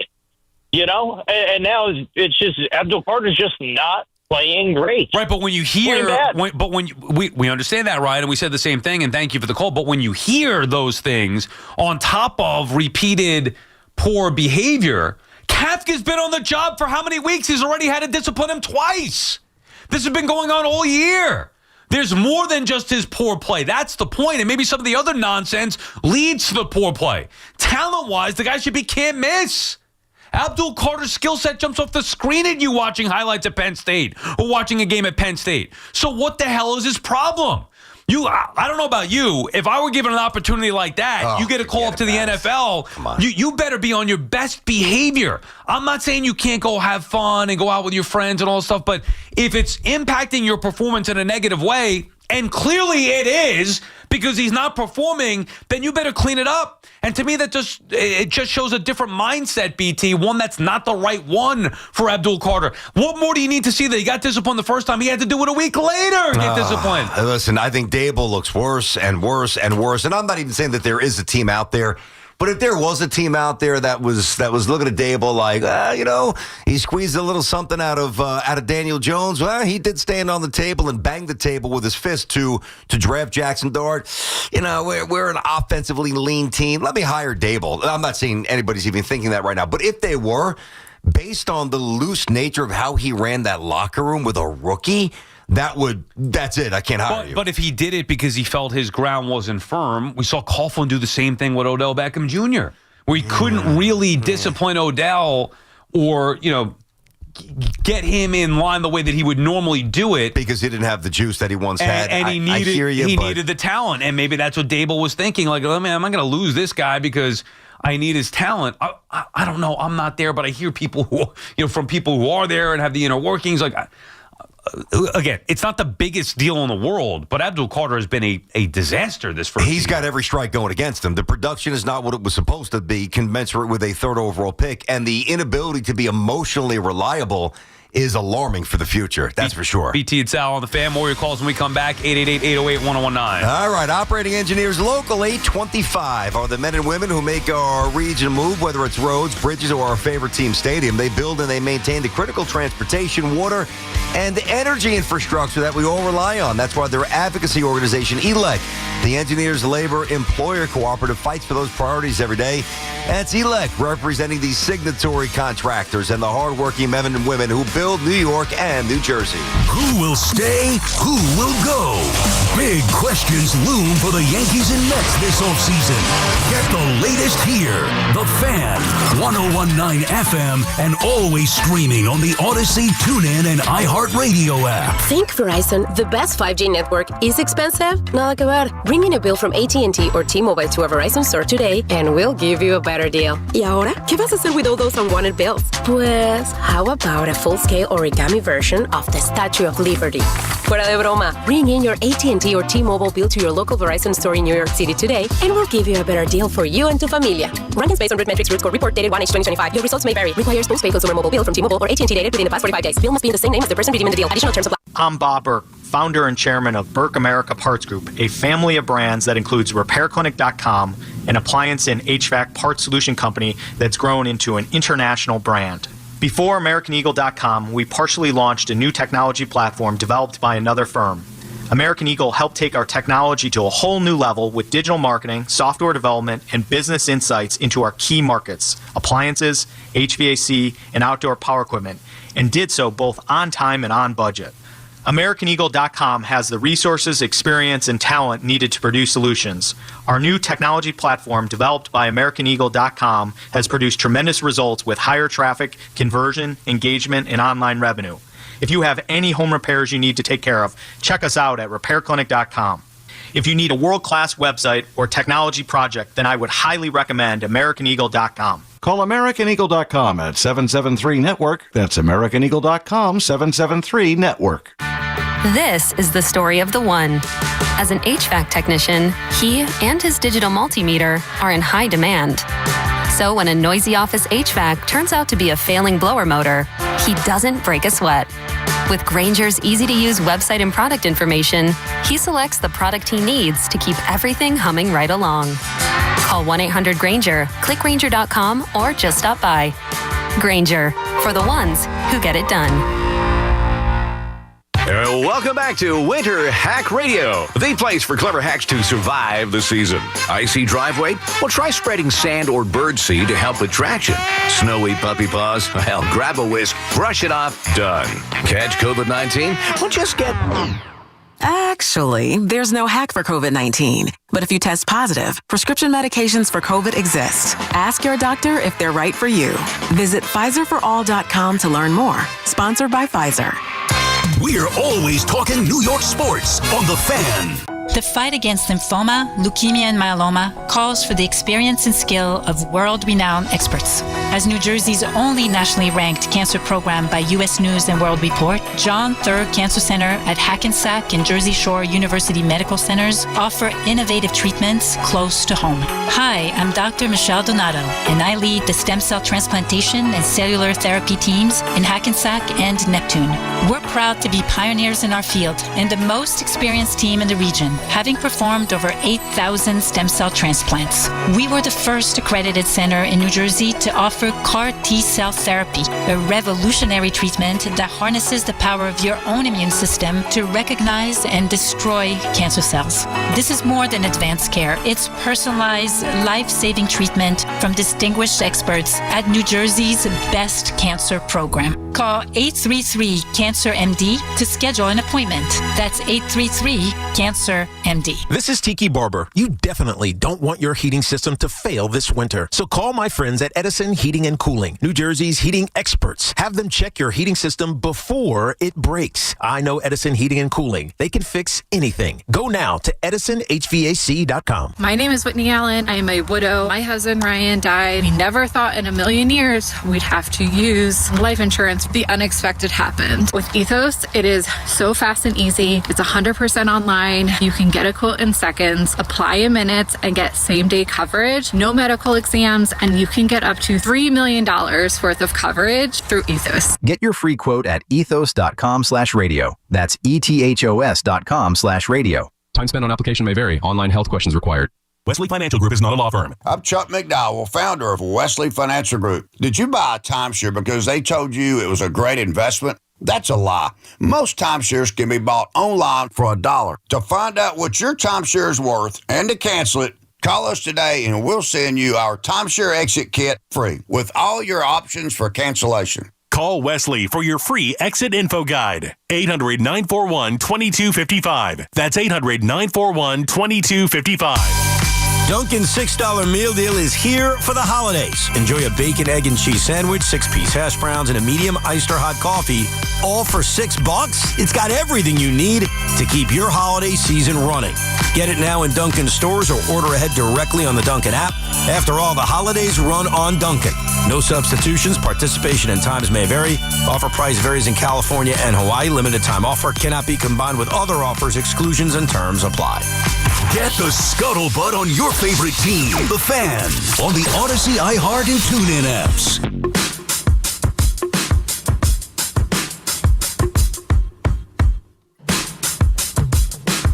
BT, it's out back on The Fan. Let's get some calls in here. BT, 888-808-1019. Before we do that, a couple of notes on the hot stove. I teased before that there was a report that might take somebody the Mets or Yankees could have been interested in, maybe more so the Mets, off the board. I'll read that to you now. It was Joel Sherman who said, let me just make sure I pull this up here.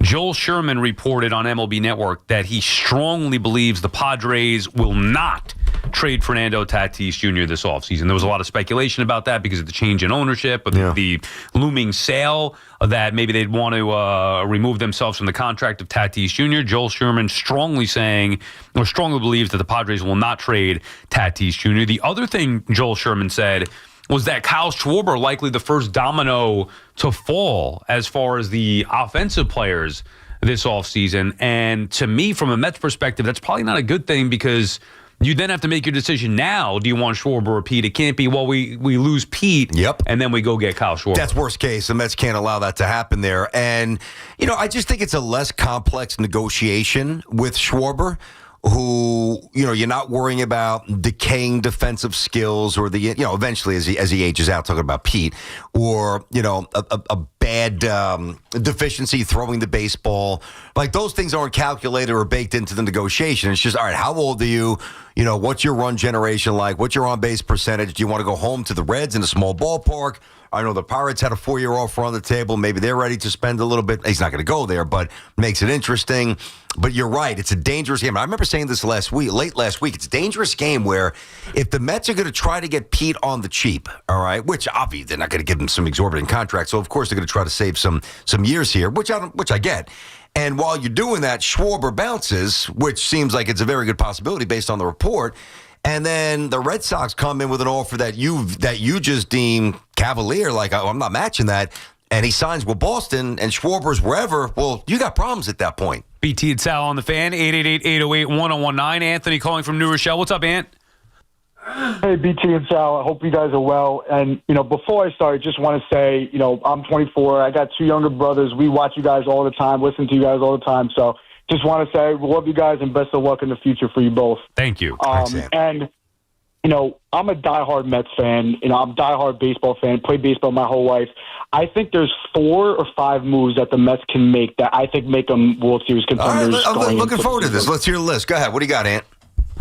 So I think one move that I think David Stern should make, and this is, by the way, this is no Alonso, no Diaz involved. Okay. I think the first move that the Mets should make is trading for Yandy Diaz, first baseman from Tampa. Okay, go ahead. 33, 300 batting average, 25 home runs. Good fielder. I also think, yeah. So he's a first baseman. Yep, very good fielder. I'm saying, yeah. Yeah, 100%. And I think the Mets have to trade for Joe Ryan and Byron Buxton especially. And I think you can do this. Trading Brett Beatty and, 2 or 3 of your top prospects. Again, I think Sal hit it on the head, about a half hour ago when he talked about, the Mets are primed to pounce in this offseason to make big moves. I think that they should trade Beatty, couple top prospects gone. I also think that you have to sign Alex Bregman. He's a perennial winner. Get him at third base. You put Diaz at first. Then you sign Pete Fairbanks to kind of round out the back end of your bullpen. So I think if you make those 4 or 5 moves, sorry, I didn't mean to interrupt. All good. Hey, making sense. Top 4 in your lineup. You have Buxton, Lindor, Soto, Bregman, Diaz, Simeon. I think that's a great start to your 5-6 lineup. I want to hear what you guys think. Interesting. I jotted it all down. Good stuff, Ant. It's buttoned up. It's detailed. And here's the quick rundown. Yandy Diaz, Buxton, Joe Ryan, Bregman, and Fairbanks to help with the bullpen. So Fairbanks makes a lot of sense to me because while Devin Williams won't be quite as good as Diaz is when Diaz is locked in, he's going to be good, and Fairbanks, I'd rather get that than give $100 million 5 years to Diaz. So I'm with you on that. I don't think the Mets are going to spend on Bregman. I just don't. Joe Ryan's been talked about. Buxton's been talked about. Diaz has not really been talked about. And, he's a good player. And he's also a righty. He's going to be a righty bat, which the Mets are going to need here. I would need one more free agent starting pitcher or one more pitcher. You want Peralta in there? He's only adding, unless I missed something there. Just Joe Ryan? Yeah. That's not nearly enough. Yeah. You're going to need more than that. How about Michael King? How about they try to do 5 or 6 things rather than 2 big things? So you get Diaz, you get Buxton, you get Ryan, you get Michael King. I love the thought process. I love the outside the box thinking. It's not just, here are free agents, plug and play. Here are guys we heard about. He's thinking to try to build a team, which I like. And that's what Stearns is going to do. But there are going to be different variations of it. Okay, we want Alonso, but we want him at 3 years, and we're not going to budge off that. So if he gets a deal elsewhere, then it's going to be on to plan B as far as first base DH goes. And now that frees up more money. Maybe they could go get somebody else. Maybe they do make a trade like that. I do think it is going to take... Look, when you win 83 games and you have the payroll that the Mets had, it's going to take a combination of things to get this team back on track. It's not just as easy as, go sign this guy or go trade. They need multiple things, and the process already started, meaning moving on from Brandon Nimmo and trading him for Simeon. Okay, now you changed one thing up about the team. What's the rest of it going to look like? I don't think, while that is a well-thought-out plan, I'd be okay with most of it. I don't think that that's enough. I don't think you could just say, I'd rather spend on pitching or invest more in pitching than I would even Bregman in that scenario. Yeah, I feel like there's no connection with Bregman to the Mets. Not that there shouldn't be. He's clutch. He hits in the postseason. He's a winner. He's a very good third baseman. Yeah. But there's been no connection there. Let me see. So Yeah, I mean, but why would the Rays look to get rid of him? Talking about Diaz. Yeah, I mean, he's making $12 million this year. It's a team option. All right. So, yeah, I like that. You know, he's basically become a 300 hitter the last couple of years. No speed. How old is he? You said 33, 34. Okay. No, but he still hits for sure. Listen, I was thinking about this over the weekend, and it kind of ties into what you just said. Like, we're so focused on a big move or two that Met fans view as the move to get them to their first World Series in so long. And I understand that that's the destination. That's the end result. That's the dream. Like, you got to scratch that itch. It's 40 years. It's crazy. But the Mets first have to become a consistently good team. Right, before you can get to that level. And that's what Stearns is trying to do. Harris is on Long Island. What's up, Harris? How you doing, guys? Good. Good. So real quick, first of all, I thought that guy had some good ideas. Talking about free agent starting pitchers, like, I agree with you, Sal, that the Mets' biggest need is they need 2 starting pitchers. I don't think they can go into the season and hope that Sean Manaea, regain. I mean, look, he's going to be in the rotation. He's making $25 million, but they need 2. So I say, I would sign one, and I prefer Framber Valdez over Ranger Suarez, really, because he's better. Suarez is really good. He's pitched really well, but the guy throws, he's got an average fastball under 92 miles an hour. Right, he's got to be perfect. But he's a good pitcher, and he's been good in the clutch. And also, you have to factor in, Harris, how much each one is going to cost. That's a factor as well. Meaning, would you rather have Suarez? I don't know what the exact totals are going to be. We went over the projections a week ago, and who the hell knows if they're even on. But Valdez is projected to make more than Suarez. So if you're going to get Suarez at a lesser commitment for fewer dollars, wouldn't you rather that, or you think Valdez is worth it that much more than Suarez? I think he's worth it that much more than Suarez. Okay. I think Suarez has the potential to turn into Eduardo Rodriguez, or you could look at a million of these lefties that throw 90, 91 with sinkers, and they just don't age well. Framber goes mid-90s. Yeah, he's not a good guy. I mean, that was horrible what he did. Yep. He's also had other incidents. But you know what? A mean guy on the mound who's a horse who wins, I can live with that. What if it took you out of the running for Skubal?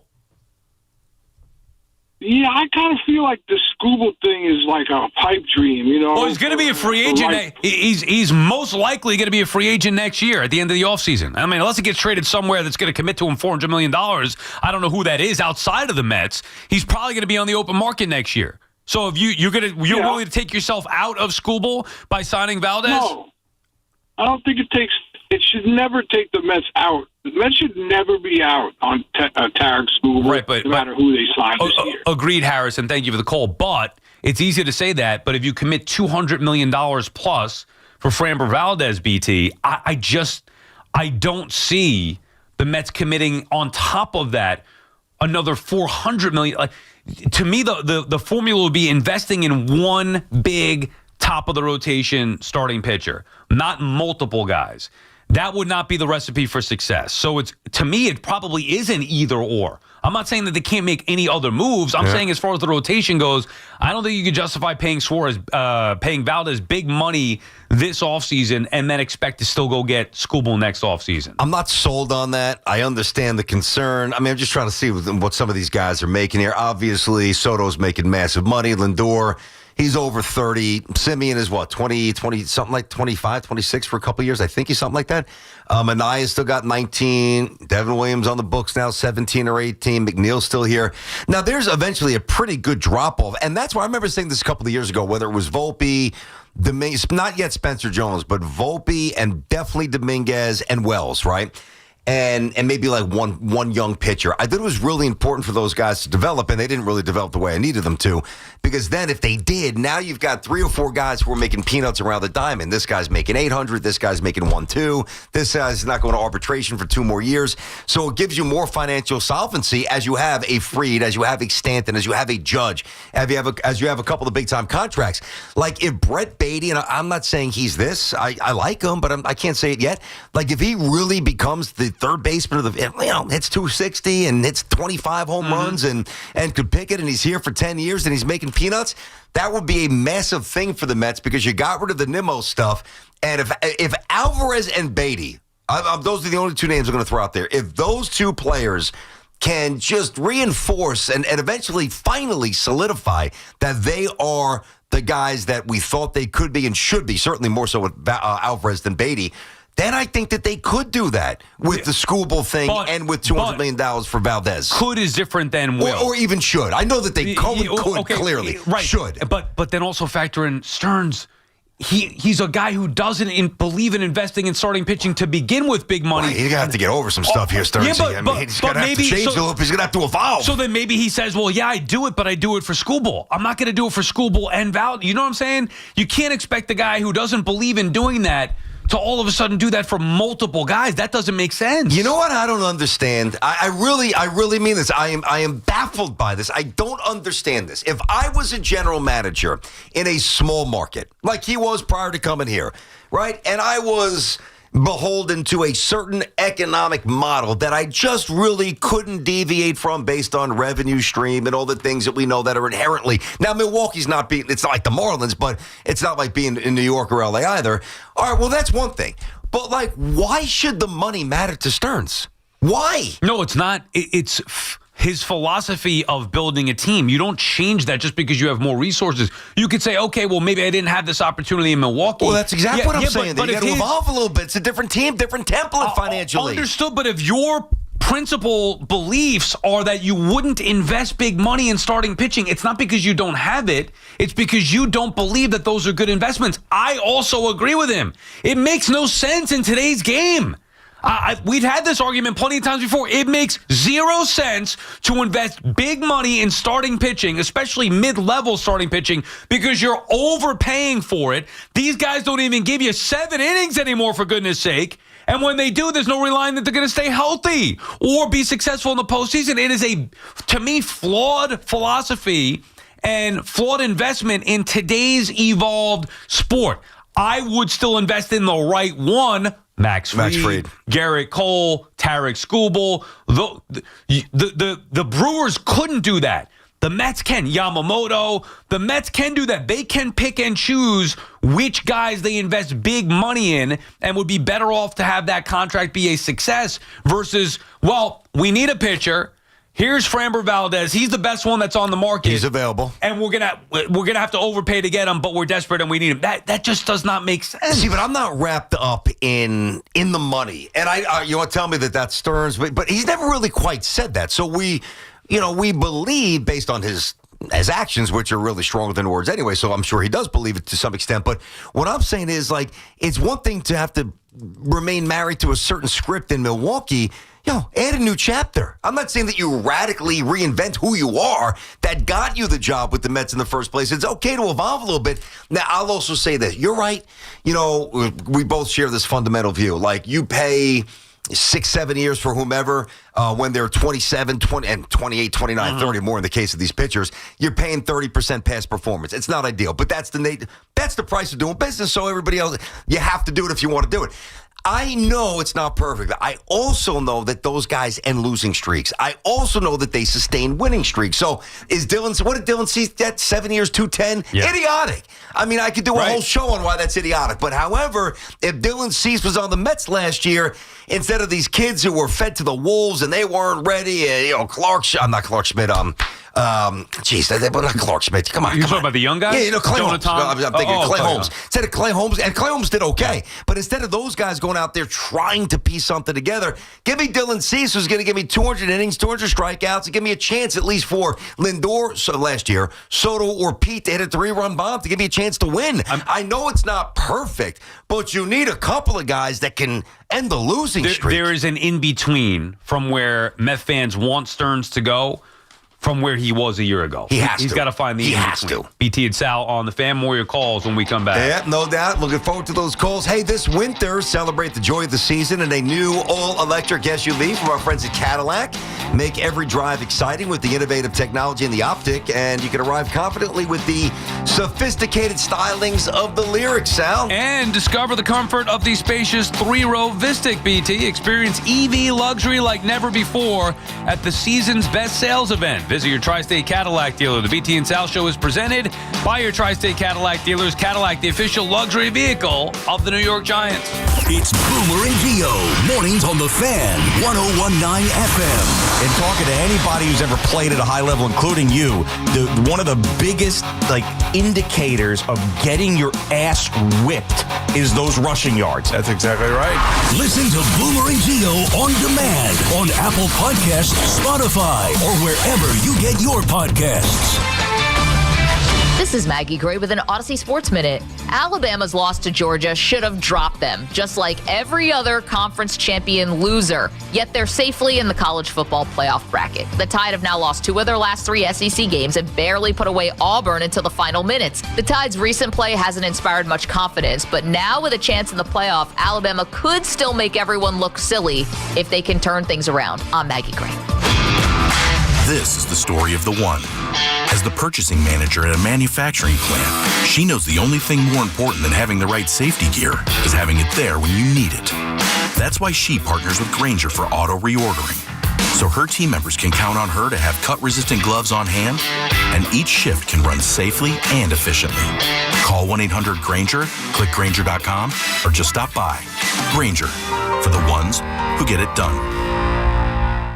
At Audion Hearing, our mission is simple: to make better hearing affordable for everyone. This Christmas holiday, enjoy exclusive savings on our high-quality rechargeable hearing aids. Clear, comfortable, and ready to use right out of the box. And here's a study worth hearing. Research shows that wearing hearing aids can reduce your risk of dementia by up to 61%. Join over 1 million happy customers and shop Christmas holiday deals before they're gone at audionhearing.com. That's AUDIEN hearing.com. Great deals are waiting for you at your local Kia dealer during the Kia Season of New Traditions sales event.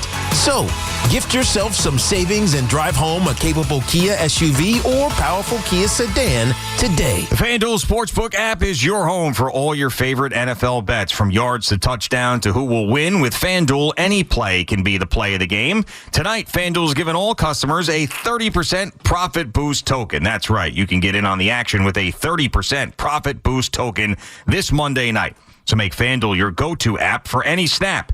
Just visit FanDuel.com/Gio to bet on the game. That's FanDuel.com/GIO to get in on the action with a 30% profit boost token this Monday night.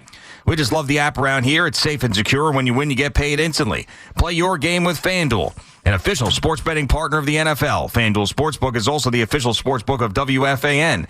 21 and over and physically present in New York. Opt-in required. Bonus issues, non-withdrawable profit boost tokens. Restrictions apply, including any token expiration and max wager amount.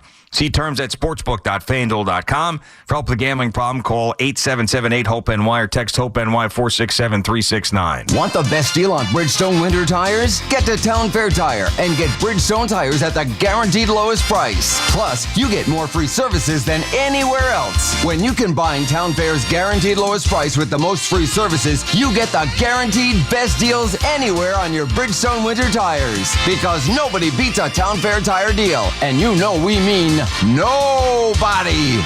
Name brands at discount prices. Town Fair Tire.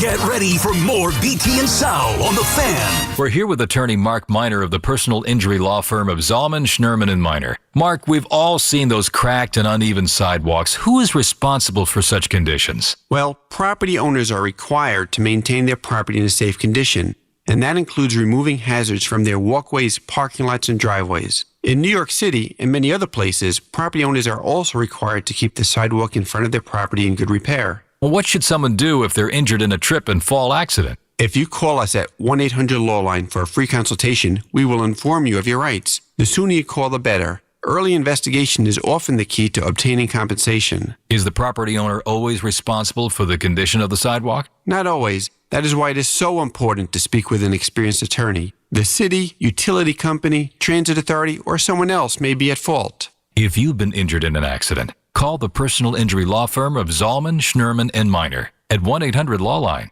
That number again is 1-800-LAW-LINE. Ray Cattina Lexus of Freehold and Ray Cattina Lexus of Monmouth. One legendary name, two exceptional destinations. I love elves. Hard workers, cheery bunch, but they can sure wreck a bathroom.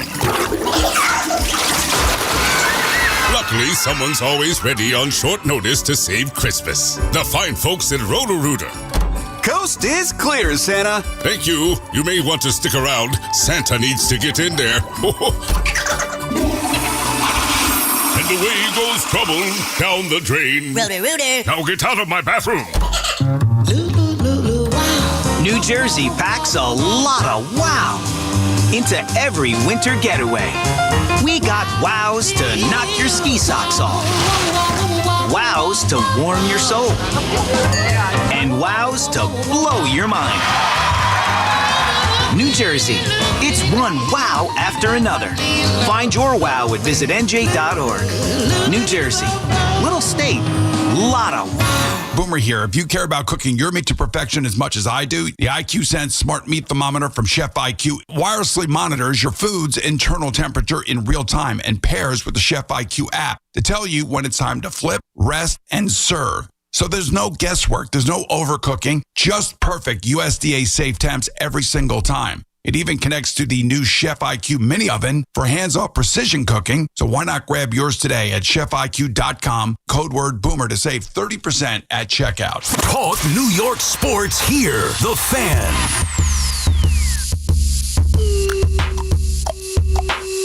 BTL back on the Fan, 888-808-1019, the number to call. Yesterday around the NFL, another fun, action-packed day. The game I was into most, I had the quadrant at 1 o'clock.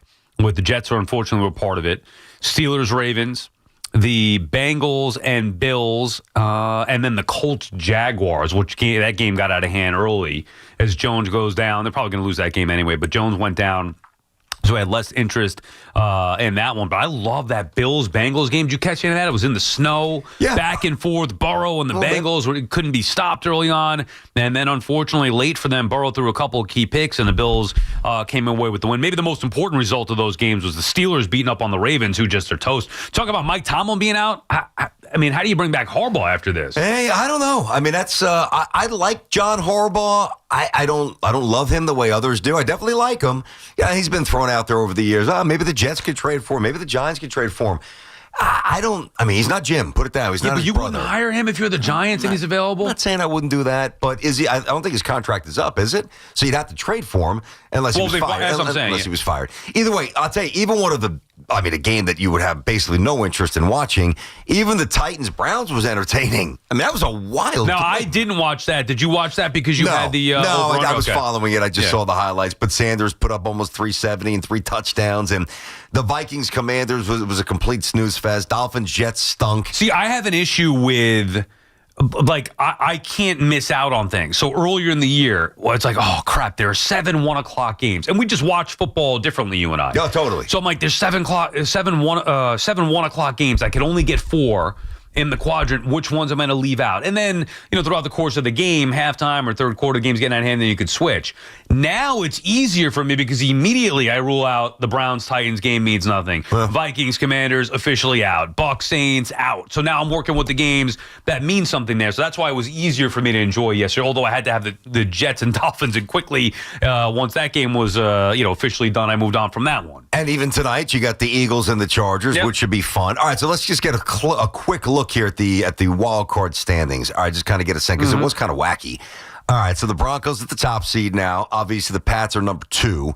I know that the Rams, I remember hearing this. I think Jerry may have said it on the way in. Did you see, I know we glossed over it before, sorry, BT, you mentioned the Broncos. Did you see how the Raiders ended up covering that game? Yes. Oh, yeah. With that's what Portnoy lost his mind over, right? Oh, my God, yeah. Yes, that's a rough beat right there, when we made the pick, I took the Raiders at plus 7.5, which covered anyway, but it went up to plus 8 or minus 8.5. So how'd you do on your picks, by the way? I know you didn't win, but did you nail like the parlay? 3-1 again. All right, there you go. 3-1. Yeah, but I'm gonna have the best record. I can't cash out. I won the Raiders plus 7.5. Yeah. I won the Rams, who blew out the Cardinals. They crushed them. That was a layup. Joke. And then what was the other game that I had? I had the other winner. I had the Packers over the Bears. Okay. They were laying 6.5. So 3 there, and then I lost on the Colts, the game I went head-to-head with you. I thought that they would bounce back against the Jags. It's wild, though. Some of the teams right now that are not playoff teams, the Colts, the Chiefs, the Ravens, all right. You hit for the 3rd straight week. I did, back-to-back. Did you know that, Hoff, that he hit a 2-teamer? You did know that? Yeah, look at Hoff. He looks thrilled. Wow. Yeah. So who's in the lead now? That will be me, right? I would assume so, Well, it means nothing. Yeah. What are we going to just go in the street and dress up? No, I'm not going to pay this thing off. I'm going to win it. I'm going to win it. There's going to be no station to pay it off for. Was as long as we're on the middays, I'll dress up as whatever you want. Once that ends, I'm sorry, BT. I know there is an expiration, but that sucks. I mean, I am proud. I was hanging by a thread. I was. Well, we can keep it going off the air just to see who would win. I want to win. Was keep the tournament going. Yeah, but the fun is the payout. Looking at like clown the fun isn't winning. Gold dust or come on. The fun isn't winning. Maybe we could figure out a way to pay it off on social media or something, but you're just saying that now because you're going to win. You think you're going to win. Still 4 weeks to go. Exactly. Like if we stopped right now, yes, you're in the lead, but I mean, your lead's like 10 points, 15 points. We don't stop now. I think I picked up 5. I was also getting destroyed. Yeah, I picked up the 5 too because I went Miami. No, but the fact that he's hit 3 in a row, that has not happened in perfect parlay history. Back to back. Hoff doesn't mean you win though. I mean, no, not yet. But that's how you do it. Too. You went 3-3, and then you're like, you know what? I'm where I need to be. Let me dial it down to a 2-teamer. That's right. And what I said was before I made the 2-teamer, I'm like, okay, now, because I was getting blitzed early on, I just had to take a few shots downfield. I said, now that I've hit 2 3-teamers in a row, I can now open up the playbook. I can throw a couple of checkdowns, keep the chains moving, inch toward the goal line, and I went for the 2-teamer.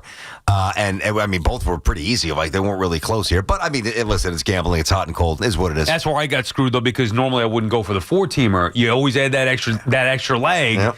Because should have just cashed out a 3. Man, God, story of my life. Close, but no cigar. BT and Sal on the fan, 888-808-1019. Rock is on Long Island. What's up, Rock? Rock. Hey, guys, really quick. You guys are the best. Thank you. Love you guys. You guys are my serenity. So anyway, with that being said, at Fanatics Fest, by any chance, did you guys ever get a look at some of the pictures that Carter took? Some of the pictures that he took? What do you mean? I looked at his socials. There wasn't a whole lot up there. The fans. I took pictures with Abdul, Scatterbull, Sims, and Eli, and Dart. So he holds up these 3 fingers, and we get in the car. My son says, "Hey, Dad." He says, "Are those gang signs?" I said, "No, Rocco. Those the 3 are the he was picked the 3rd pick." Right. Now here we are, like 10. That was in June. So here we are, like 4, 5, 6 months later, and I look at the picture now, and I say to myself, you know what? This guy had the audacity to ask for the grid, and by no means was Lawrence Taylor an angel, but you had the audacity to ask for the greatest defensive player's number, and this is the way you're going to behave. It's like almost insulting to me as a Giants fan.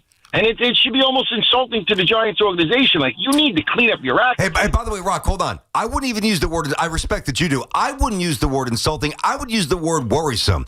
Because if you're that delusional to ask for, and it wasn't just Lawrence's, it was Phil's number as well. Because that's what he wore at Penn State. And just sleep through a rookie year where you're not even engaged, there's no guarantee that you ever get it. No, he's never getting it. There's no way the Giants are going to give anybody number 56. Nobody. No, I mean get like where it clicks. Right. No, meaning understanding what he needs to do, Rock, to be successful. That's what we're talking about. Thank you for the call. Forget the number. Yeah, not the number. The idea that you would lack awareness enough. I don't even want to say self-awareness because it's more than the self-awareness. You're lacking awareness of what went on here with the Giants in their history when you come in and think, dude, I almost wish he did get that number. You imagine? You think it's bad now? If he were wearing 56? The truth of the matter is, when he asked for it, I mean, everybody thought it was ridiculous. Most people, brazen, what are you doing, disrespectful. I didn't really have an issue with it as much as others because I thought he was going to be the real deal. And I'm like, man, there's no way that this kid is going to ask for that number and not understand the magnitude of what it's going to represent. But he doesn't. It's absolutely amazing. But you're right. If he was wearing a 56 or 11 now, oh my, it would be even worse for him. 888-808-1019, BT and Sal here on The Fan on this Monday. A little baseball, a little football as well. Hey, let me tell you guys about the Yankees' 31st annual holiday food drive. We'll be accepting in-person food donations tomorrow. This is a great thing. And it's December 9th between 10 and 2 at the stadium, gate number 2. Any fan who brings at least 40 pounds. How many cans is that? 40 pounds? Probably about, what do you think, though? 14, 15 cans, something like that? So each can's like 15, 16 ounces. All right, well, so basically 40 cans. Yeah, that's just about. Non-perishable foods, canned goods, canned sauces, oatmeal. I love oatmeal, by the way, as I've gotten older. We'll receive what's next, prune juice? A ticket voucher valid for 2 comp tickets in designated seating areas to select 2026 Yankees regular season home games. It's a great thing. I mean, I've done this for other spots during Thanksgiving and obviously the holidays. Hey, no matter how tough you think we might have it or you might have it or whatever circumstances, there's people who have it a lot worse off than we do. So if you can do it tomorrow, it's a great thing. 10 to 2 at the stadium, gate number 2. Drop off those non-perishable foods. And it's a great thing. If fans driving can pull right up to gate 2 to drop off their donations. So no tickets, no parking, none of that. Rice and bottled water, by the way, will not be accepted. Regular season battles in football. Off-season moves in baseball. The Yankees, Mets, Giants, and Jets all live here. The Fan, 101.9 FM, and always streaming on the Odyssey, TuneIn, and iHeartRadio app. Beware the holiday buffering. Who are you? The ghost of internet past here to slow down right when your guests arrive. Not this year. We got Verizon's 100% fiber optic home internet. Scored a limited time offer for $20 a month and locked in the price for 3 years. Fios home internet. That's scary fast. Now we can all stream, video chat, and game at the same time. So bye. Call 1-833-VERIZON to switch to Fios home internet today. Fios 300 megabits per second plan at $20 a month with autopay. Any Verizon mobile phone plan and bonus discount. Price guarantee applies to base monthly rate only for my home customers. Terms apply. HL Gross Jewelers of Garden City is Long Island's premier engagement and wedding ring destination. Visit HL Gross today or online at hlgross.com. This is the story of the one. As the purchasing manager at a manufacturing plant, she knows the only thing more important than having the right safety gear is having it there when you need it. That's why she partners with Grainger for auto reordering, so her team members can count on her to have cut-resistant gloves on hand, and each shift can run safely and efficiently. Call 1-800-GRAINGER, click Grainger.com, or just stop by. Grainger, for the ones who get it done.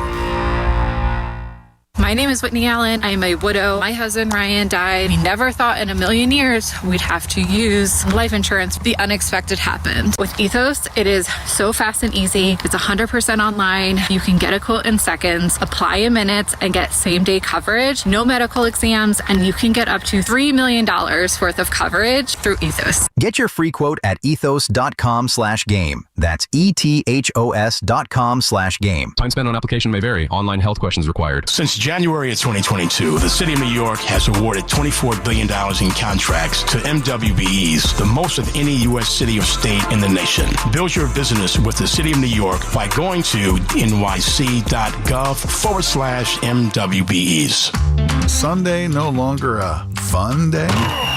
We've got specialists for that. Walking the dog, unleash, knee pain? We've got specialists for that.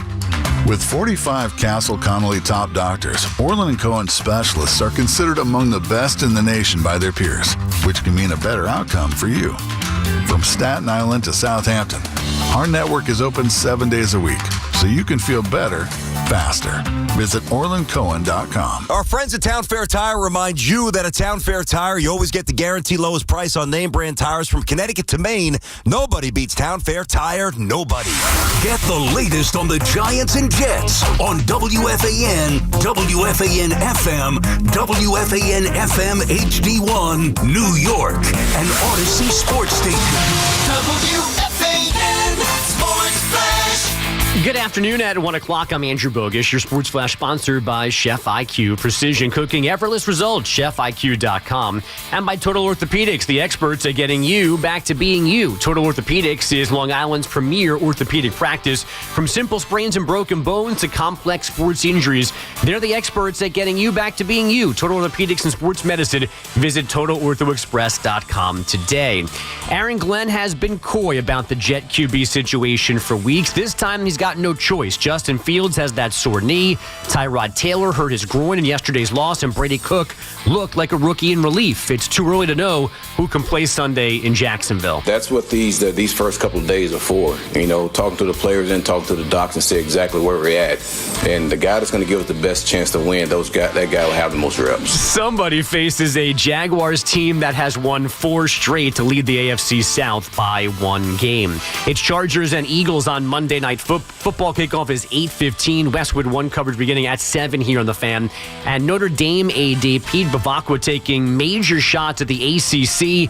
In a radio interview this morning, he said permanent damage was done to the relationship between his school and the conference because the ACC pushed from Miami, not the Irish, to get into the college football playoff. Fan weather is sponsored by New York City Small Business Services. It feels like 21 under partly sunny skies in Central Park, and that's what's happening. Sports flashes, top of every hour. I'm Andrew Bogish. Get connected with WFAN to talk about your favorite teams. The Fan on the Odyssey, iHeart, and TuneIn apps.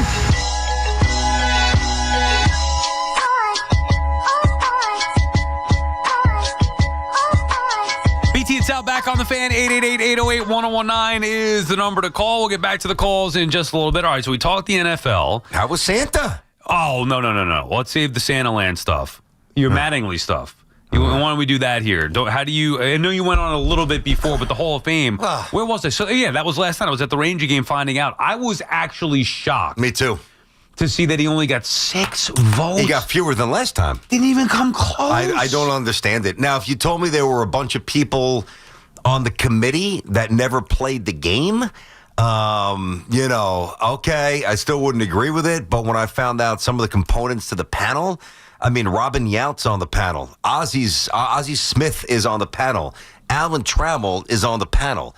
Every one of those players were in their absolute prime when Don Mattingly for a couple of years was the best player in baseball. They could have voted for him, though. Well, sure, they could have, yeah. And then maybe only 3 others. Yeah, so we got 6 total. I'm not saying that they didn't vote for him, but I think part of the thing, like part of the deal is to really almost convince others in the room that aren't as sold as you.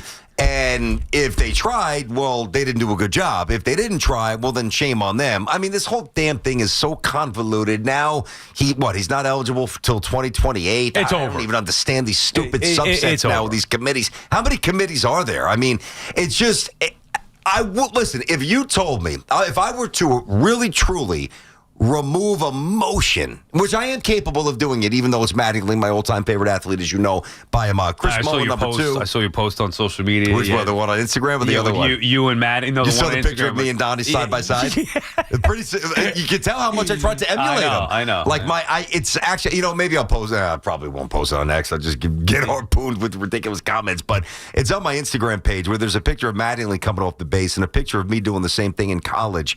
And you could just tell I watched him and I tried to actually emulate. Matter of fact, if I didn't try to be Don Mattingly, I probably would have been a better player. Anyway, the point is that I understand, and these are old conversations. I don't want to go too deep, but I know the prime wasn't that long. I get it. And I know that there were just really too many years where especially as a first baseman, he was not a threat at the plate at all. Nominal power, a couple of down years, 288. I know it all, trust. I know every Mattingly stat in the world. The only reason this really, truly bothers me is because more and more players that have legitimate holes in their resumes are being granted enshrinement. And I just don't understand why this guy. And now last night's vote was also about contribution to the game. That was one of the 5 or 6 elements of criteria. And I mean, the man's been coaching. He was just in the World Series. He coached managed the Dodgers, managed the Marlins, been around. Was on the Yankees bench as a hitting coach. I don't for a man who was so revered. And at his apex, undeniably such an all-time player at the apex, but such a high character, clear non-cheater. The way Don Mattingly gets disrespected, I have no rational explanation for it. I just don't. I was just surprised at the fewer votes. I thought for sure this would be his best shot to get in. Me too. I do think that Kent deserved to get in. I'm not surprised that Bonds and Clemens didn't get in, while I do think they deserved. Dale Murphy, to me, should have been a Hall of Famer. Don Mattingly should have been a Hall of Famer, especially to your point with all the other guys that got in. So I'm not going to go nuts about it. It's been years since I really cared about this thing. Yeah, I know that was your guy, so I understand a lot of Yankee fans were bothered last night. I got to carry the cross for Donnie. If we stop, nobody's going to do it for him. But I thought that there was a legitimate chance that baseball would right the wrong of not having Don Mattingly in last night, and to see it go the other way, I know, made no sense. It seemed, I know, that's the thing. When I thought that was like I really couldn't wait. I record, like I did the Jets podcast, whatever, and then I was watching some other stuff, watching some games. I'm like, let me record MLB Network because I'm going to be wrapped up in some stuff in case I forget that it's on. Like, I really, in years past, I'm like, let me just get the announcement on social media. I really wanted to watch the conversation and like the coverage. And I wish you were rolling on yourself when that went down. Well, you know what? It was just I wasn't. Yeah, come on. What am I going to do? Yell and scream and throw something? What'd you do? No, I was just like, I was sad. Come on. I was sad. Oh, okay. I was sad, and then I was perplexed when I found out that it went backwards, and that some others that I thought should have gotten in didn't get in. Now, this is my gripe, right? Or at least this is something I've got a real issue with. Now, I do believe that Jeff Kent should have gotten in. Right. He was a great hitter. For many years at a position where there's not a lot of great hitters. There's a couple, Joe Morgan, Baerga, there's not that many. I mean, Robbie Alomar. So I get it. Robbie Cano, I get it with him. But look, just do me a favor, just pull up Jeff Kent's baseball reference page. And this is not to knock him as somebody who shouldn't be in. It's just to really get it back to Mattingly and to a lesser extent Keith Hernandez as well. Kent going to go in Jeff as a Met? No, of course not. But that's kind of my point. So he comes up in 92, obviously part of the trade. Mm-hmm.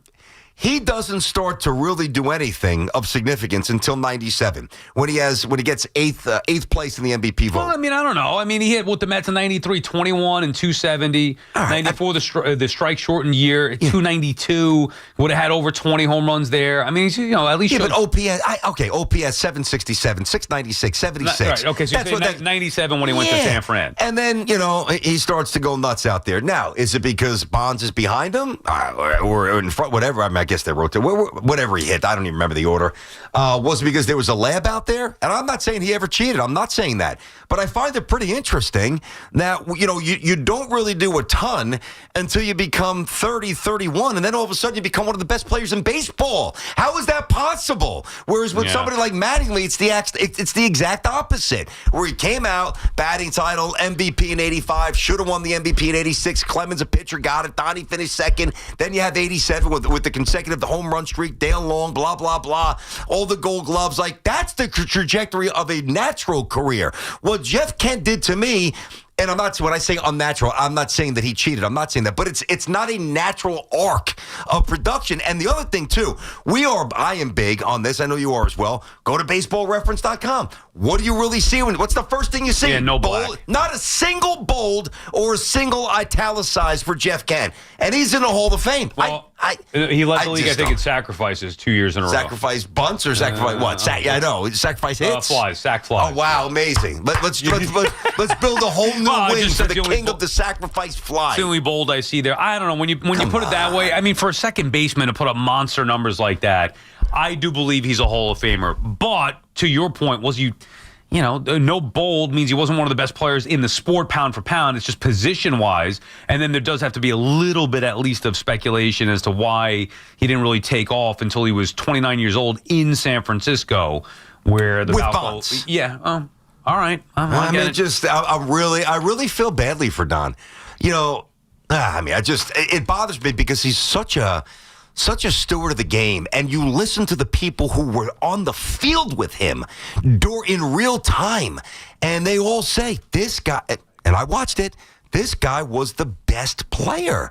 And then you add an incredible level of character and perseverance and everything that you want from a Hall of Famer. And the door it just gets slammed in his face, and it's disrespectful, and it doesn't make any sense to me. I'm tired of it. BT and Sal Show on the Fan is presented by your Tri-State Cadillac dealers. Cadillac, the official luxury vehicle of the New York Giants. Adam is calling from Wantagh about the Mets. What's up, Adam? Hey, guys. Love the show. Would love to hear you guys do a podcast down the road. I think that would be great. You guys were talking earlier about the Mets options and, like, if they lose out on Schwarber and they lose out on Alonso, that they could be in trouble. Nobody's talking about the two Japanese imports that were posted, Murakami and Okamoto. I'm not hearing anything from you guys or anyone on the station. No, we did. Adam, you must have missed the show. Sal, when did we get into that? What last day was week, that? Multiple times. Yeah. Last week, we definitely did it. We've done it initially. Also, Tatsuya Amai. The pitcher, Yeah, that's the guy I really want the Mets to get. I want them to get him. But, yes, we've talked about it. Is there one player in particular you want? Yeah, I mean, listen, I could see maybe Alonso coming back as more of a DH and then Murakami being the first baseman or Okamoto, either one, but where you take Alonso and you say, hey, you're going to be more of a DH, whatever happens with Schwarber, and you can go heavy in on bidding for these Japanese guys. I think there may be a little bit less competition, I think, for the Mets on one of them. Yeah, a fairly interesting read there. I think it makes sense what he just said. I don't love the only guy I want from Japan this year is Tatsuya Amai, the pitcher. I loved what he said about the Dodgers, and also the Mets need pitching, and I take a flyer on him. I'm not expecting Yamamoto, but I want to take a flyer on him. The other guys, I think there are some issues. I forget the exact names. Kaz Okamoto. Yeah. He's more of a, I think, well-rounded player. I think he's a better fit for the Yankees than he would be for the Mets at this point. And Murakami, the guy who's got the power, yeah, on paper it seems appealing, but when you learn he can't hit a fastball above 93 miles an hour. Yeah, that was something I brought out. I guess that was, we have been talking about it because I said that about 2 weeks ago on the show. I remember referencing that where his batting average against, this is in Japan, on fastballs 93 miles per hour or more was 079. It was like sickly. It was like 1930s horrendous. It was just I couldn't even wrap my mind around how bad that is for somebody who's going to be brought stateside. You can't hit 93. You can't play. Like, there's nothing else to talk about. This is not Greg Maddux throwing 93 with sick movement. This is like just the average fastball. I don't know what to tell you. If you're going to invest real money in somebody who cannot get around on a 93 mile in the year 2025 and soon to be 2026, that guy's not a major league hitter. Yeah. He's just not. I'm intrigued by each of those players. I'd like to see what they can do because I don't think the numbers automatically correlate here. We've seen it go the other way too, where players, I think Ohtani was one who was not a great power hitter before he came here, and then all of a sudden turned into one of the best power hitters the game has ever seen. If memory serves, or if I was just having this conversation maybe a month ago or something, where we're talking about players from Japan. So you just don't know. Murakami's numbers can look bad against the fastballs. All of a sudden he comes here. Maybe it's a bit of a different story. So there's intrigue behind these guys because we don't know what they could bring. For me, in the spot that the Mets are in specifically, I don't think you could pivot from Alonso or Schwarber and go sign Murakami and roll the dice on that. Even if he does turn out to be good, that's too much of a gamble. Yeah, and the other thing that I would not do is now, I'm not looking to put up, a 5-year window for Pete to play first base for the Mets. I mean, DH is different, but first base. I'm not going to sign a Japanese player that's got no defensive equity here and just kick my franchise player to the side. Yeah. Let alone, especially if there's some questions around the offense. Now, look at this real fast. The major league average fastball velocity has steadily risen from around 89. I would have thought it would have been a little bit more than that even. 89 in the early 2000s. So what do you think it was in the 50s, 60s, 70s, and 80s? 89 in the early 2000s to over 94.5 in 23 through 2025. So, I mean, that is the main prerequisite. Now, the next level is, can you recognize a changeup? Can you keep your hands back on a curve? That you got to figure out. You can't hit a fastball. I have no interest in you. Brian is calling from Rochester. What's up, Brian? Hey, Brian. What's happening, man? Jim is calling from Johnson City, Tennessee. What's up, Jim? Maybe we cut the phone lines again. All right. I'm not sure what's going on there with the phones. Are we up and running? Nobody knows what's happening here. I'm not sure. It's part of the issues here. Sometimes we have that with the phone. Good on my end. Yeah, 888-808-1019, the number to call. Frank is in Monroe. Let's try this again. Frank? Hey, guys, what's happening? There we go. Hey, what's up, Frank? Hey, BT, this is mainly for you. I'm a Mattingly guy, just like you. Yep. And I'm 65 years old. I've seen a lot of great Yankees in my life, but nobody like Mattingly. I've been to a lot of games, a lot of World Series games. The best game I ever went to was Mattingly's first playoff game. I was there. I was there. Second one as well. I was there. Both. I would have pushed my mother down 10 flights of stairs to get to that game. Frank, when he came out, when he jogged on the field, the thunderous applause, and remember what was it, Mattingly Man or Batman, like some sign in center field. It was epic nights. It was absolutely insane. People loved it. Best game I ever went to. Yep. And I was at the Mr. November game, but nothing was better than that Mattingly first playoff game. Yeah. And then the next night, he had a home run. Oh, I know. And I wish I was there for that game. I was. But I was at the he got a couple of hits in the first game, so I was happy about that. He hit 417. He hit 417 in the 5 games against Seattle. That's the other thing too. He finally gets there. He doesn't hit like 190. It's 417, a home run, a double. Listen, understand, guys. This is not me trying to stretch the boundaries of what Donnie did as a player, because it is lean and it is light once you get past. It's undeniable. I mean, geez, I don't care what kind of Mattingly fan you are. You got to recognize it was 2 very different careers.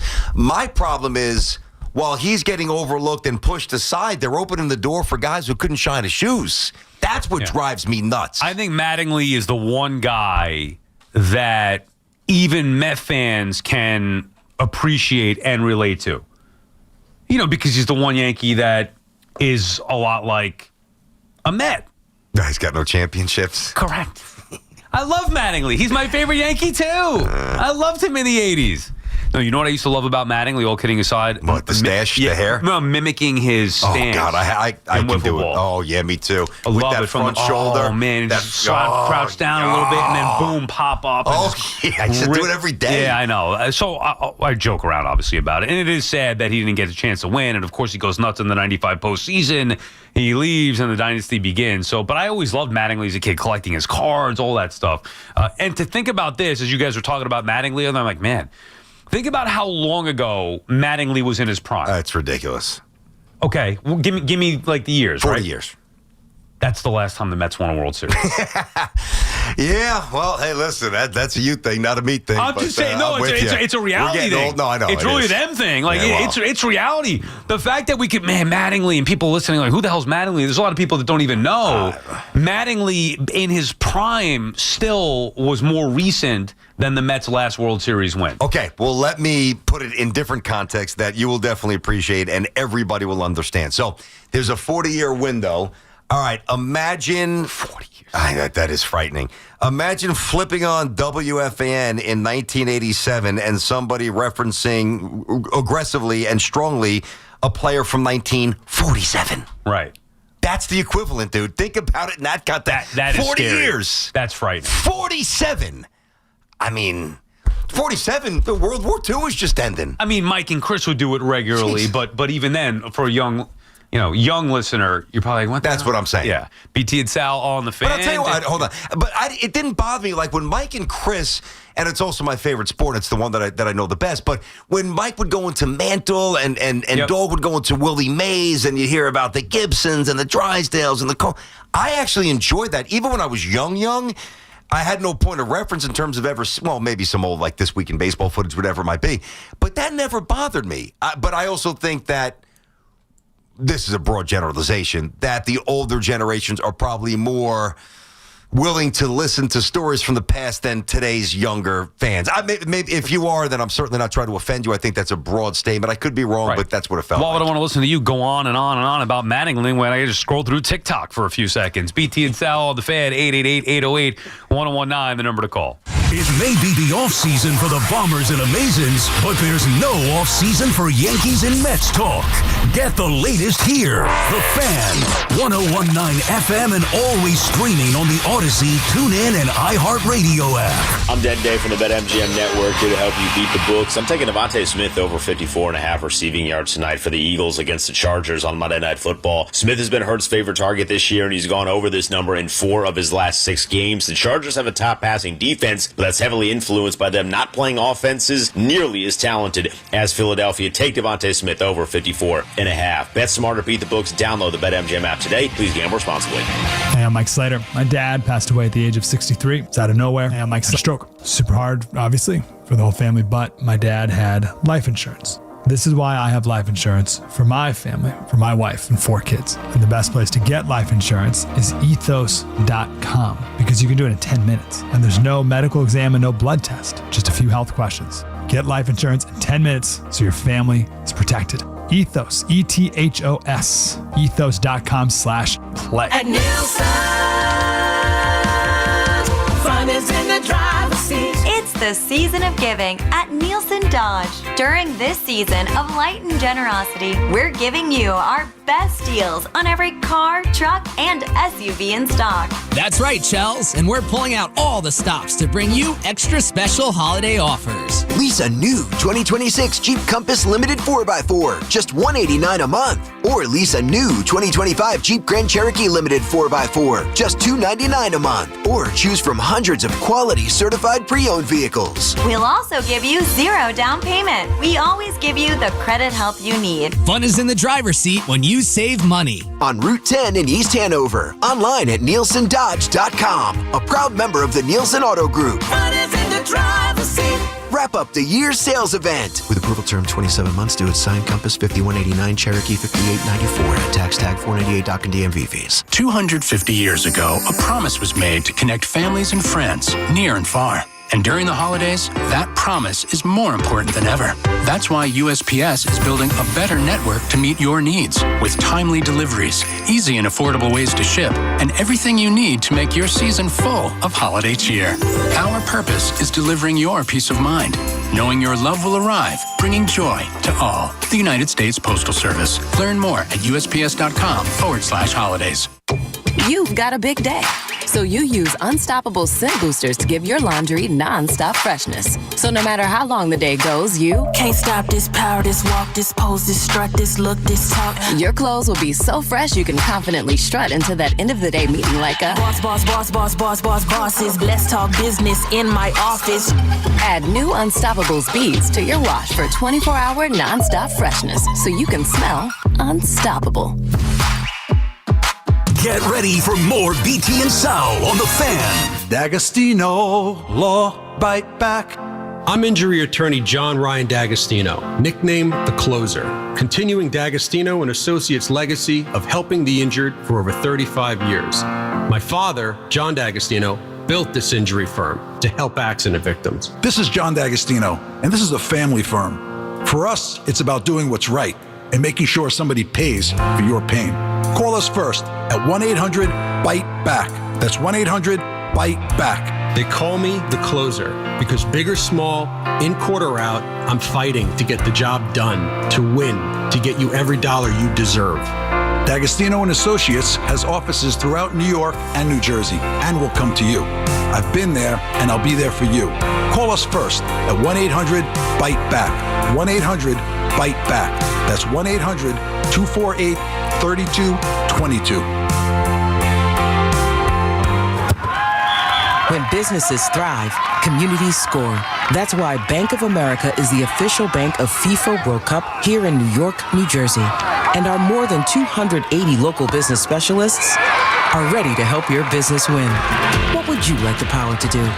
Learn more at bankofamerica.com/local business. Bank of America, official bank of FIFA World Cup 2026.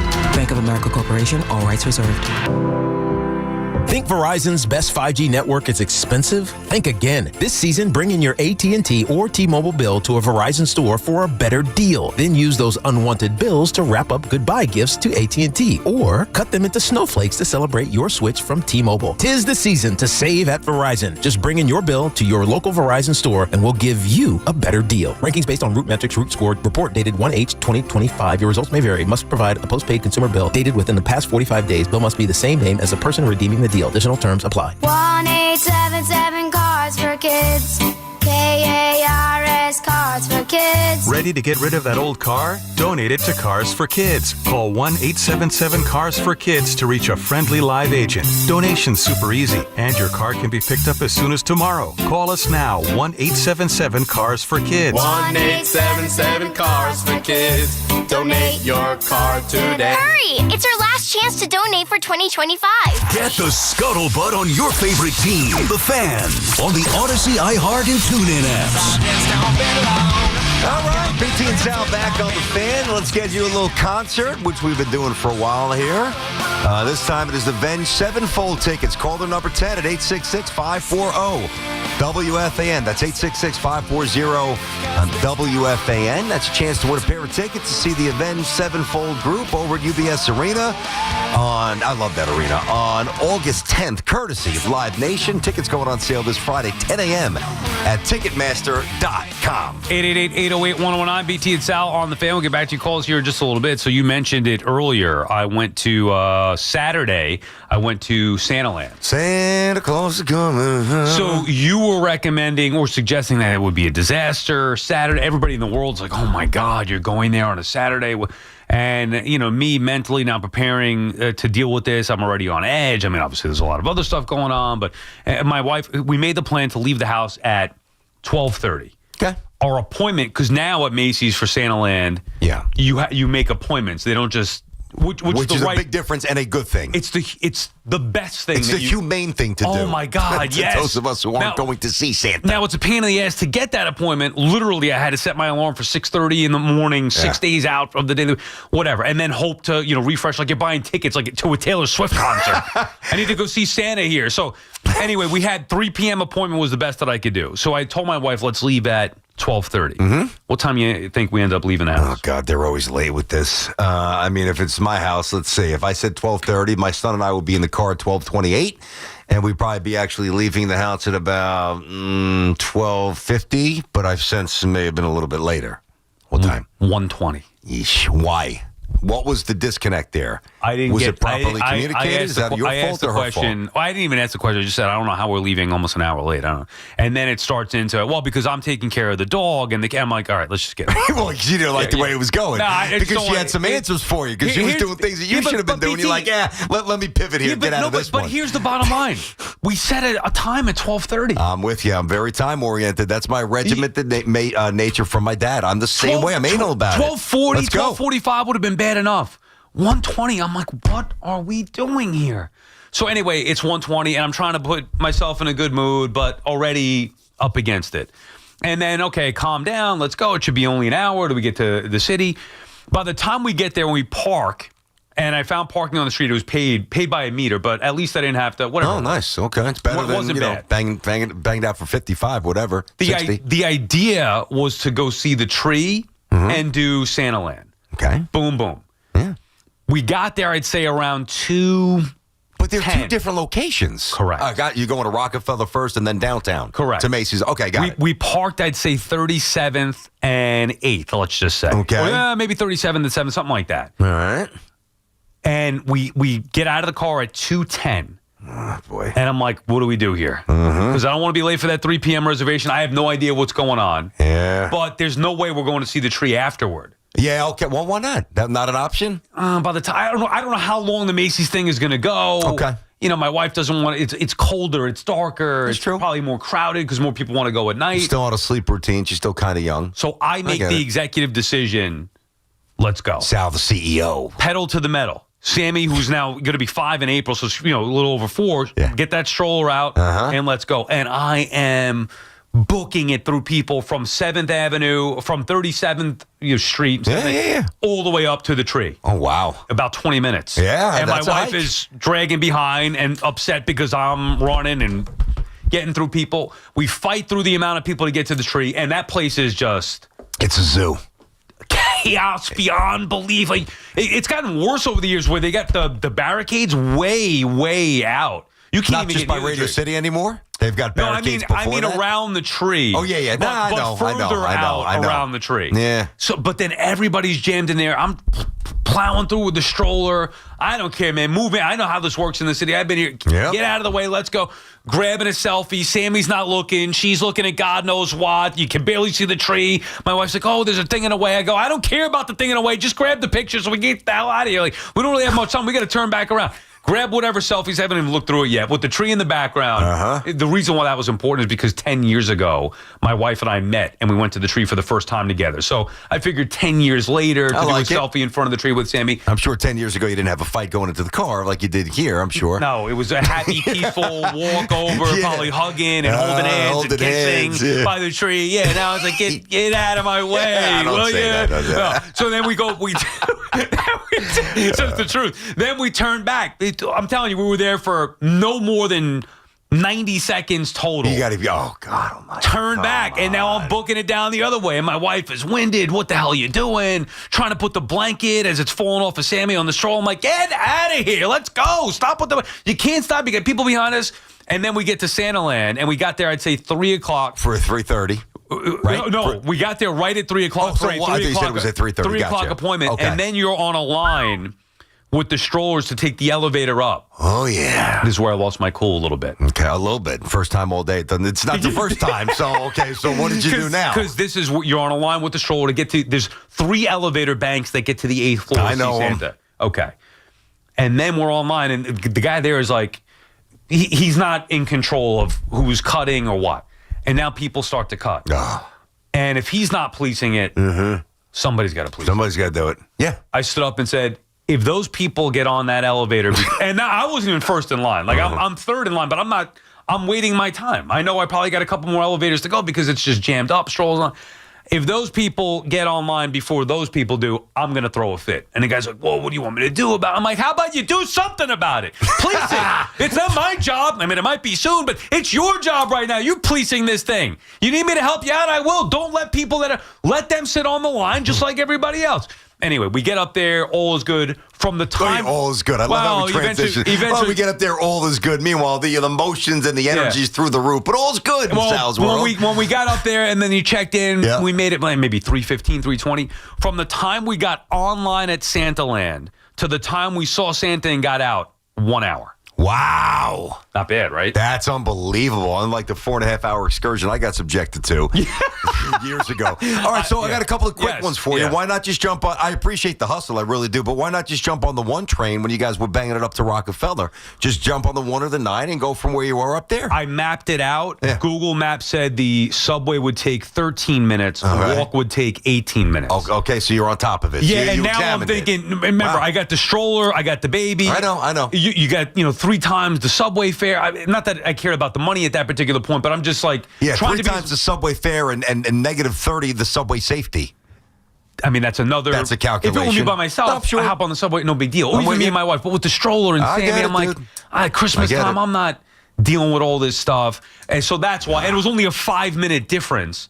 Okay. So that's why I figued that. What time did you get home? So right after Santa, you guys get in the car and you kind of head back out to Jersey? I wanted to get the hell out of there. Naturally, Sammy didn't want to eat during the whole thing. And then once she sees Santa, all is good. And by the way, she was great with him. Saw him, all good. Excited. Took a picture. Yeah, I want Zootopia figures. Zootopia figures. All right, we got it. Yeah, we saw Zootopia figures. And then she snacked afterwards. We're waiting there. I just want to get out of Macy's, get out of the city. And then my wife said, can we stop at Wendy's to get Sammy chicken nuggets? So I said, all right. So on the walk probably over, had something too, No, right? I didn't. You didn't? I waited till we got home. And then I devoured a chicken parm hero. Nice. Sunray Pizza. You ever go to Sunray Pizza? I have not. Dude, my word on this. Really? Chicken parm hero, one of the best I've ever had in my life.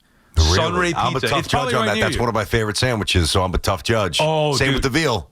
Please. Okay. Please do me a favor and at least try it. Yeah. It's known Is it for far Portnoy. No, that's right. I think it's Little Falls. Okay. Portnoy did a pizza review on Sunray Pizza for the Sicilian square slice. That's what made me go there. And then I got the chicken parm hero, and you could not find a better chicken parm hero. A lot of cheese?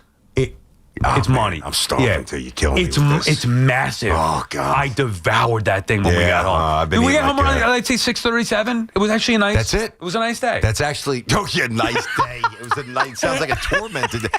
I mean, but the fact that you got through it, and here's the thing, like, it's off the checklist, too. Like, there's just, and, let's also be honest here. There's certain things that the wives take care of that as men we just wouldn't take care of, and that's one of them. Right. Like, I think I told you we had we had my daughter's soccer gala. This is about 3 weeks ago. And before that, my wife jammed in Christmas pictures for the family, right? I think I told you about this. And I'm like, that means I gotta wear one outfit because everybody's gonna match in the family picture. I know how it goes. So I gotta go do this. Then I gotta run back home. I gotta put on what I'm wearing to the gala. Then I've got to go to the gala. And I was looking forward to going to the gala. A lot of fun people, have a good time, hit the bar, get some good food. But, like, as much as I didn't really want to go and get the pictures, number one, I was surprisingly cordial throughout, like I'm learning. But I also learned if she didn't set it up, we don't have any pictures. Right. So, like, the things that they actually do, that even if they're a little late to get in the car or it's a little more expensive, honestly, without them doing that the woman stuff, not to genderize it, men can do that as well, but, like, the womanly mom things, we wouldn't do it, honestly. I set up Santaland, FYI. Look at this guy trying to look like the hero swooping in from the top of the skyscraper. Gender equality. And I was BT and Sal. Most of the other stuff then. I'm still waiting for the... feeding the dog, maybe taking care of Sammy, all right. But BT and Sal, the fan, 888-808-1019 is the number to call. We'll finish up on the phones. When we come back, BT and Sal on the fan. It's Evan and Kiki. Afternoons on the Fan, 1019 FM. Is it ultimately at some point going to be a time to change for Mike Tomlin in Pittsburgh? Sure. Get into the modern offense, let's call it, and a different play caller and schemes, etc. But you're never replacing the culture that Mike Tomlin had there. Listen to Evan and Kiki on demand on Apple Podcasts, Spotify, or wherever you get your podcasts. This is Andrew Perloff with an Odyssey Sports Minute. Going all in is great when it works. When it goes sideways, it can gut a franchise. The Indianapolis Colts made a bold move at the deadline, trading for star cornerback Sauce Gardner. Things have gone south since then. Yesterday, they lost quarterback Daniel Jones to an Achilles injury. Now they're looking at a future with uncertainty at quarterback, no first-round picks, and possibly nothing to show for it this season. I'm Andrew Perloff. This is the story of the one. As an HVAC technician, he and his digital multimeter are in high demand. So when a noisy office HVAC turns out to be a failing blower motor, he doesn't break a sweat. With Grainger's easy-to-use website and product information, he selects the product he needs to keep everything humming right along. Call 1-800-GRAINGER, click Grainger.com, or just stop by. Grainger, for the ones who get it done. It's RSV season. Is your baby protected? RSV is the #1 cause of hospitalization in all infants. Protect your baby from severe RSV with an immunization. I think he's having trouble breathing. A vaccine during pregnancy or preventive antibody is now available. Help prevent RSV before it happens. Learn more by visiting lung.org/RSV. Furnished by the American Lung Association. Now's the time to enroll in quality, affordable health insurance through Get Covered New Jersey. All plans provide free preventive care, coverage for prescriptions, emergency services, and more. Plus 8 in 10 get financial help. Enroll by December 31st for January 1st coverage at getcovered.nj.gov. Great news, Nick. Legacy boxes are still in stock. With Christmas just around the corner, there's still time to buy the best Christmas gift ever. Legacy Box. That's right, Adam. Order today and Legacy Box ships immediately. It'll arrive ready to wrap and place under the tree. Gather the family together this Christmas and collect all your old VHS and camcorder tapes, slides, pictures, and film reels. Then you can binge on the good old days. From fading over time to risks like fire and water damage, your memories aren't protected unless they're on a digital format. Legacy Box helps you replay those great moments from the past, from Christmas morning to your wedding day. Legacy Box is the world's largest digitizer of home movies and photos. All the work is done right here in the USA, and over 1 million customers have trusted Legacy Box. This Christmas is the time to digitize. Visit legacybox.com/value for exclusive holiday savings. That's legacybox.com/value for last-minute shopping. legacybox.com/value. Everybody knows Town Fair Tire is New England's largest name brand discount tire dealer, beating all the local competitors with our guaranteed lowest prices. And now, with over 120 stores throughout New England, we beat all the competition, including the warehouse clubs, the online sites, and the local dealers. Yes, we beat them all with the absolute guaranteed lowest price on name brand tires. Nobody beats Town Fair Tire. Nobody. Name brands at discount prices. Town Fair Tire. Talk New York sports on the Fan. Guys, thanks for helping me carry my Christmas tree. Zoe, this thing weighs a ton. Drewski, lift with your legs, man. Santa! Did you get my letter? He's talking to you, Bridges. I'm not. Of course he did. Right, Santa? You know, my elf Drewski here, he handles the nice list. An elf? I'm 6'3". What everyone wants is iPhone 17. And at T-Mobile, you can get it on them. That center stage front camera is amazing for group selfies. Right, Mrs. Claus? I'm Mrs. Claus's much younger sister. And at T-Mobile, there's no trade-in needed when you switch. So you can keep your old phone. Or give it as a gift. And the best part, you can make the switch to T-Mobile from your phone in just 15 minutes. Guys, my side of the tree is slipping. Timber! The holidays are better at T-Mobile. Switch in just 15 minutes and get iPhone 17 on us with no trade-in needed.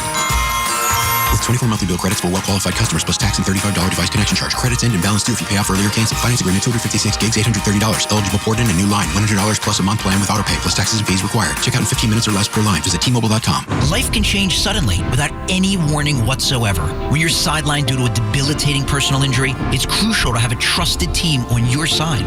The Rothenberg Law Firm has over 50 years of spectacular courtroom experience, ensuring that you're not facing those obstacles alone. Winning and collecting billions for our clients, we are committed to helping you recover whatever you deserve. The Rothenberg Law Firm, 1-800-624-8888. Big lawyer for injured ones, injurylawyer.com. I love elves. Hard workers, cheery bunch, but they can sure wreck a bathroom. Luckily, someone's always ready on short notice to save Christmas. The fine folks at Roto-Rooter. Coast is clear, Santa. Thank you. You may want to stick around. Santa needs to get in there. And away goes trouble down the drain. Roto-Rooter. Now get out of my bathroom.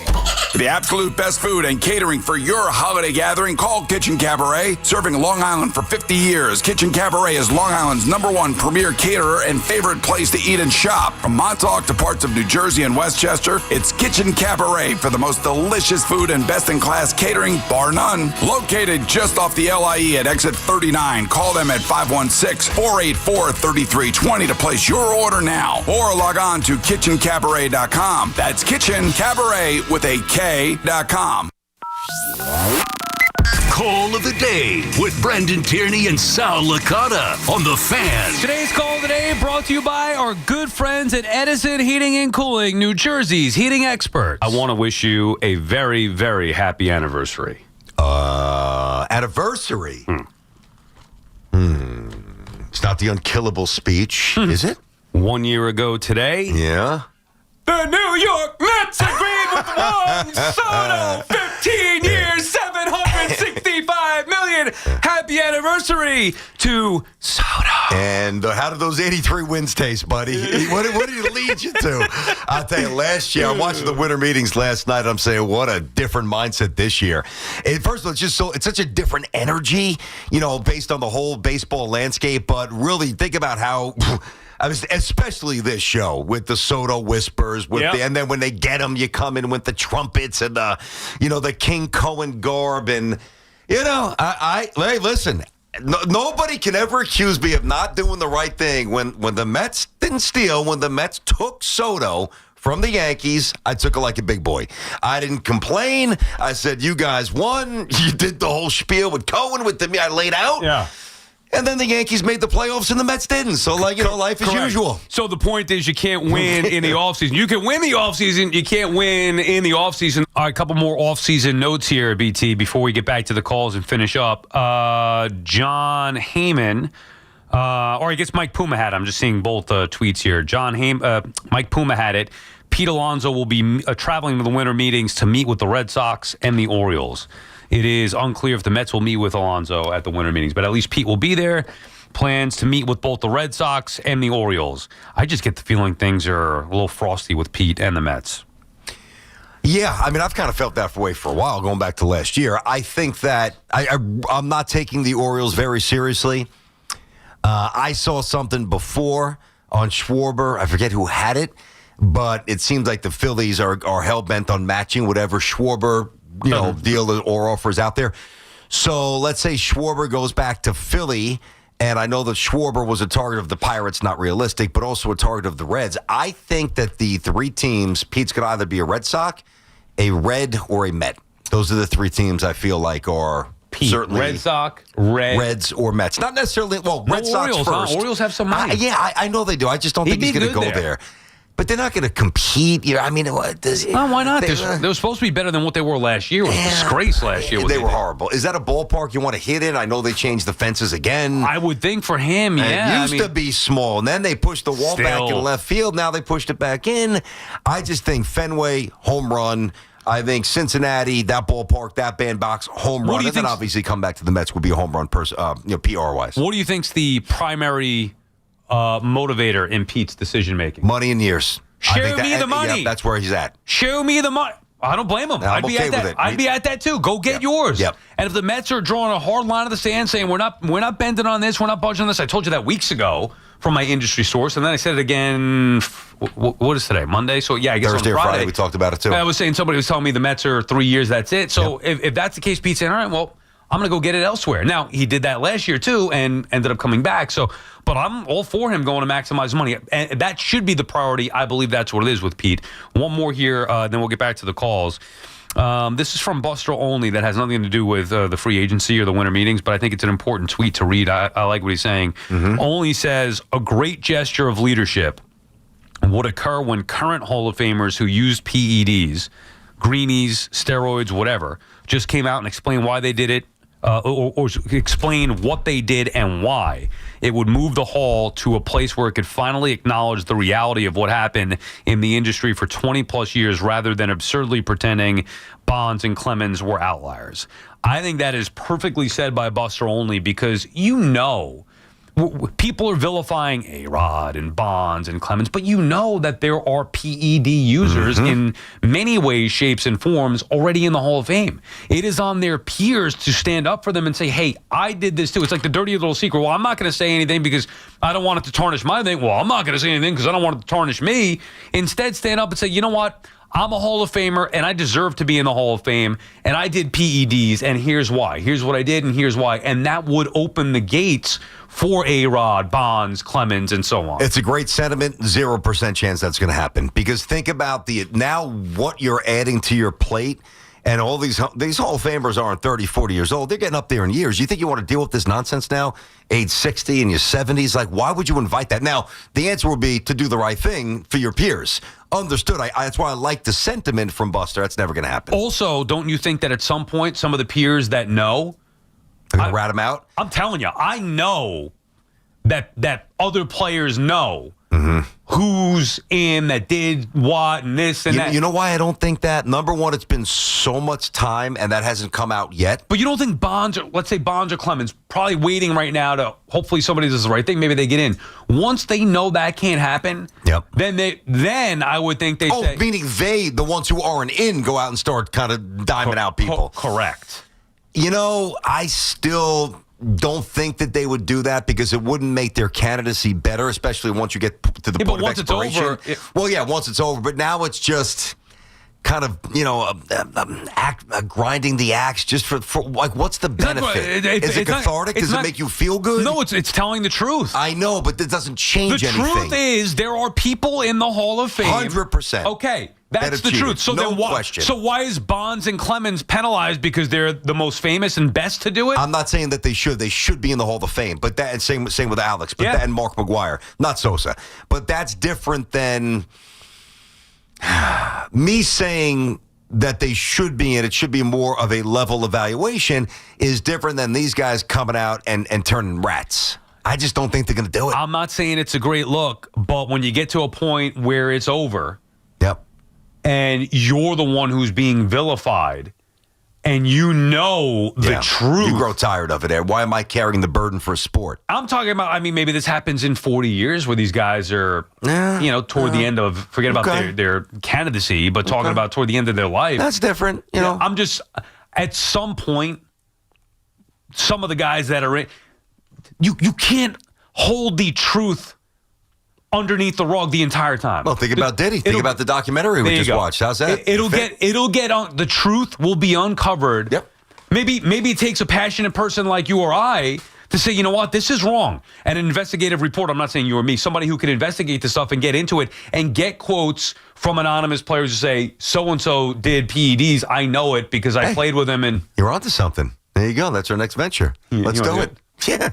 What's the Pablo Torre podcast? What's that called? I forget what it's called. He's been doing some good journalism. Speaks Out or something like that? Something like that. Yeah. BT and Sal speak out. Go ahead, Hoff. What'd you have? Well, I have a question because I saw Gary Sheffield make a comment. What did he say? That?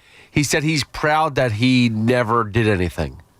He's been saying that for a while. But isn't that wasn't he caught with cream and all this other stuff back in the day? Yeah, the cream and the clear. Yeah, so he did use stuff. Hey, man.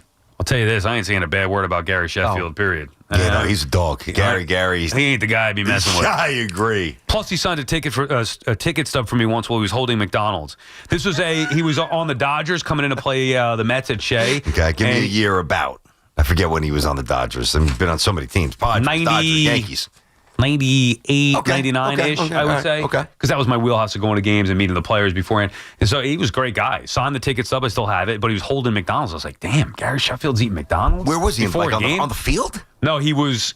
I don't know if he was he coming from the park? Well, he wouldn't have had the players. Did he have a cigar in his mouth? He's on the bus. Maybe he was getting off the bus. I don't know, somewhere back in that back lot, the old Shea parking lot where they would come in. Yeah. Either he drove in, maybe he got dropped off. I don't think he was taking the subway. But interesting. I parked in that Yankee player parking lot once. Really? One of my best friends, his dad, was the COO of Boulevard Watch. And if you remember, what's he up to these days?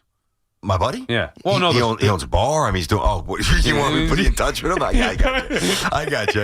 I might have to reach out Where's to him. that money at? Yeah. And so I don't know how he got it, but I do. They had just basically Boulevard and the Yankees had just solidified a deal. So he invited, obviously one of my best friends, Eddie took me and his ex-girlfriend. Then I went with the dad. Long story short, I'm working a day camp. This is a summer job, so I think I'm a junior or a senior in high school.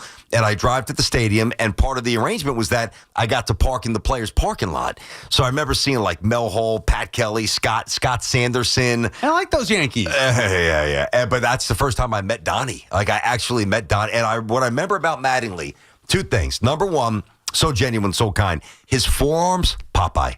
His forearms were massive, dude. Donnie? Oh, my God. Tom is in Roxbury, New Jersey. What's up, Tom? Hello, Tom. Come on with these phones, David man. is calling from the Bronx. David? Hey, guys. I'm sure he hung up because he felt that he was filibustered. No, I'm just kidding. I love the show. I think you guys are hilarious. Now you're kind of poking fun at yourselves, saying, what's next?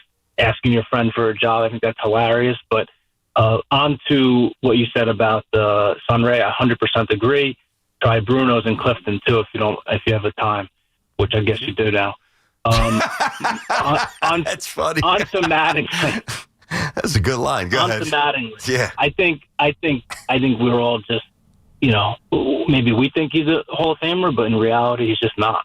If you look at the stats, you look at whatever he did. Did you watch him play, David?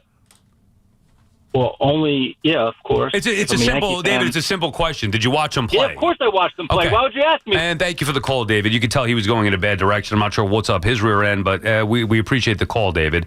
If you watch Don Mattingly play, he was clearly one of the best. He won the MVP for goodness sake. Yep. He was clearly one of the best players for that era. That's why he belongs in the Hall of Fame in many people's opinion.